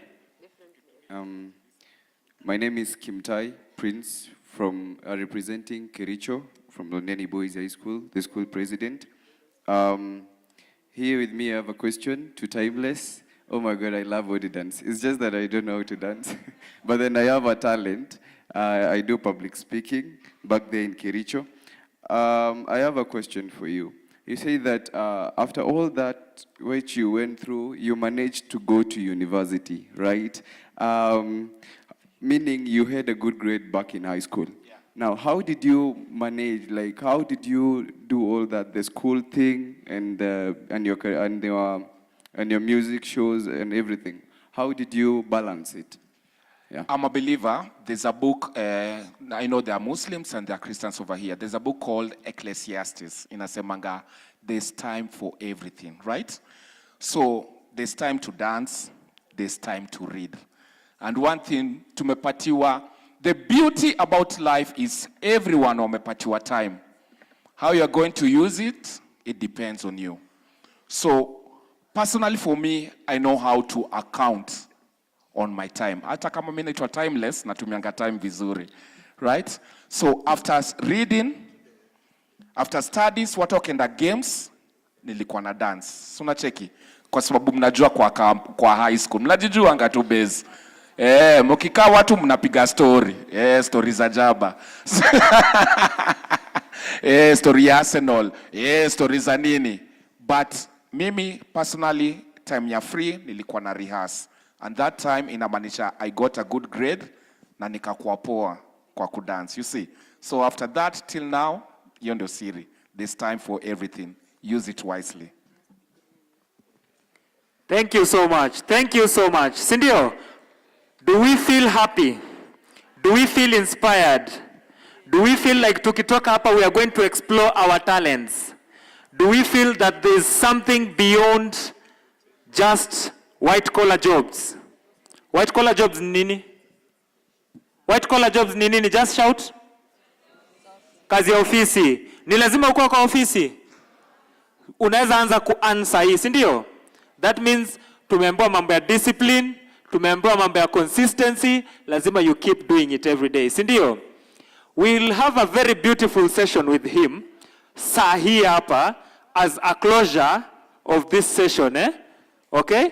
And when we are stepping out, the following students should go to the registration desk. I'm told they arrived late, they were not able to register. children from Siaya, Kisumu, Tana River, na wapi tena? Nilikuwa nimetaja gani ingine? Notes zimepotea mjue. Hii si talent. Oh. Mama yangu. Imran. Oh, Siaya, Tana River, Kisumu and Vihiga. Students, the chaperones already went, so the students go and register, okay? Imran, do you have anything to say within 30 seconds? Yeah, just one thing. To you, Mr. Joe, and do you guys do essay competitions? Was there like a certain competition that you host with all over the country about essays and those things? There's one by government right now. Yeah, you can write. So what we do is an incubation for students from primary school, high school to universities. So you choose your own path. So if you've chosen essay from your school, we will link you with other schools that have chosen essay. So you compete with those who are competing in the same category. So there are those who chose like science. There are those who've chosen like social stuff, business enterprise. So the guys for business enterprise, they could get like a seed grant to implement their idea. The essays could just, talk about something and then somebody can support the idea. So yeah. But when we come to your school, you design your own, you incubate your own path, and then you design your own competition, and then you compete with those. And then in October, November, we have the National Education for Sustainable Development Awards. So there will be different awards in every category. Asante sana. Muka, if you will allow me for quick announcements, even as we transition to the next session, is that okay? Ladies and gentlemen, boys and girls, asanteni sana. We have come to the end of our first day, at least here in this particular auditorium.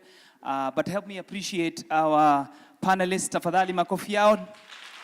Please appreciate them. And I know they have a few more minutes after this, for they're available to just hang out with us kama una maswali pia. And especially for our teachers who are with us, and I think Dr. Joe Bonga has offered something there very special, and if you have the opportunity to access and get in touch with him, please do so. We will break for tea after this. After we finish up, Muka will invite Timeless to lead us in tuchangamke kidogo na dance hapa mbili tatu as we exit. Immediately after we leave, we are ready for our tea, and then after tea, we'll do that for about 35 minutes, and therefore at 5:40 we settle for our last session tonight, which will not be in this hall, and this is specifically for our delegates, our children. We'll have a session a session for boys and a session for girls. We have two speakers who are coming to talk to us about mental health, as well as sex and sexuality. We are always wanting to be careful and training you and bringing you up in ways that you can be able to be safe as you grow up to be the amazing people that God has created you to be. So the girls will be going to the residence hall, Serengeti. There's a common room inside that residence hall.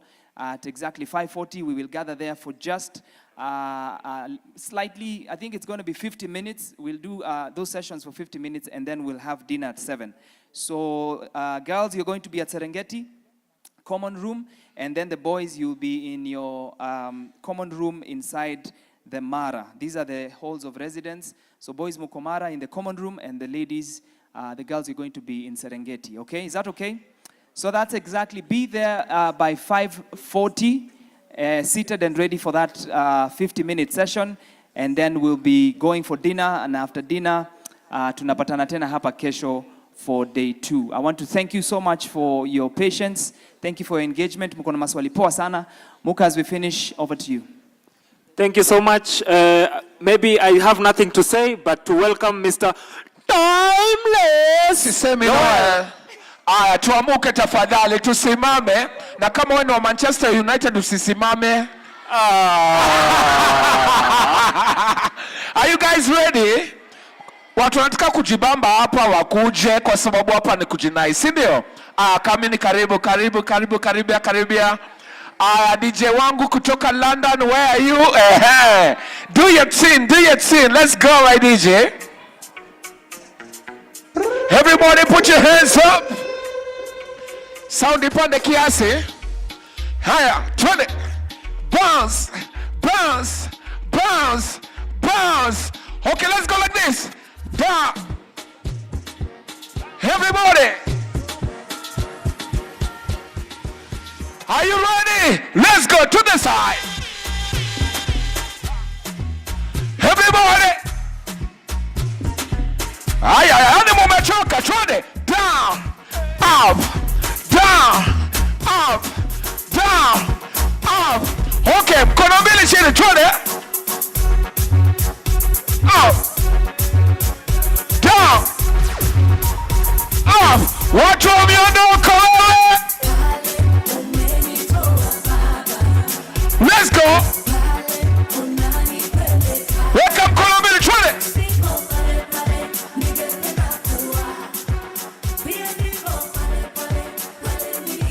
Hiyo ni county gani? Everybody, let's go. Twende. Dr. Joe Bonga, join us please. Okay, do like this. Twende.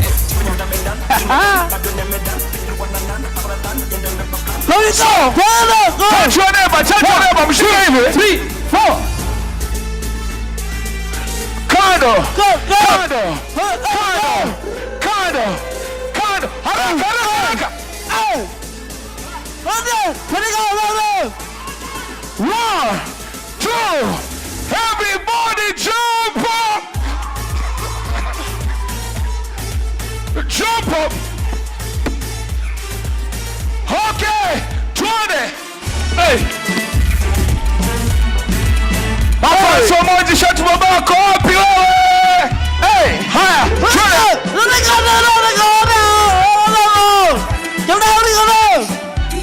Are you ready?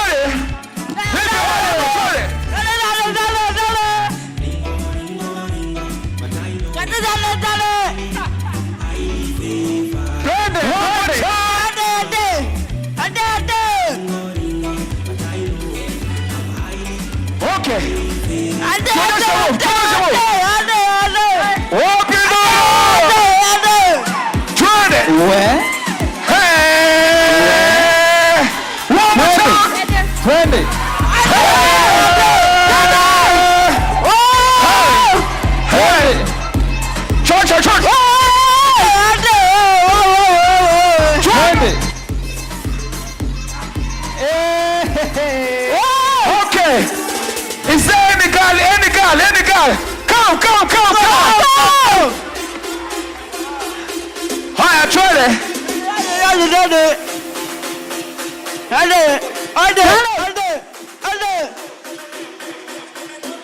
Okay, let's go. Go. Wapi makofi?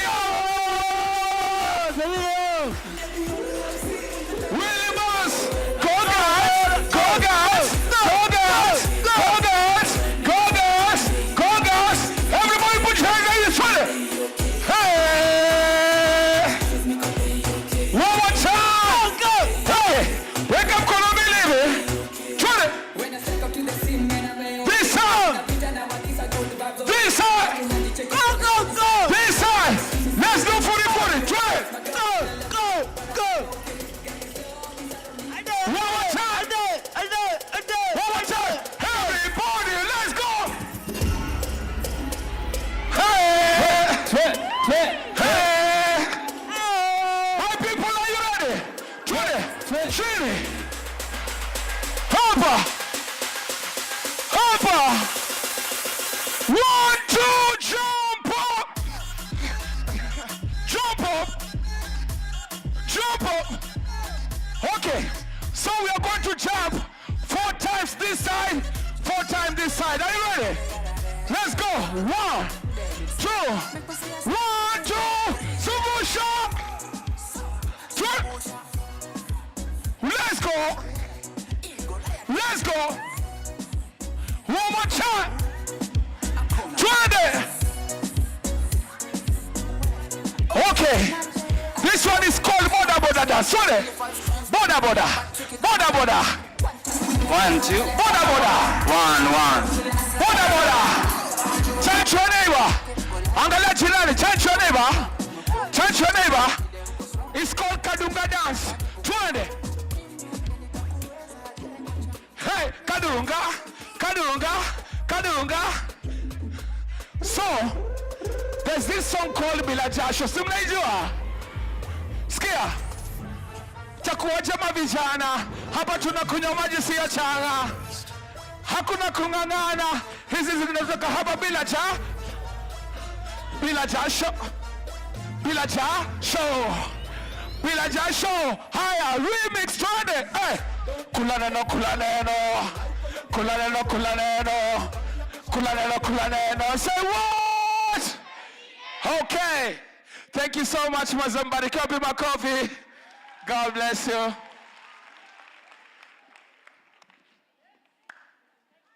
You are dismissed, Mazi. Asante sana. Thank you, Timeless.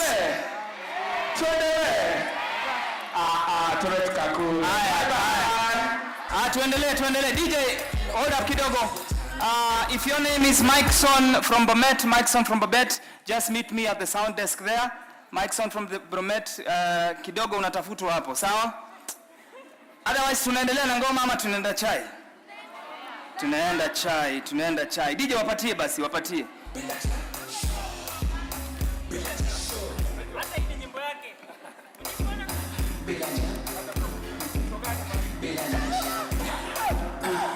DJ graba daba, alafu cheza doba. Ikibomba sana. Pull mara saba, uokovu, ninashika kushinda jaba.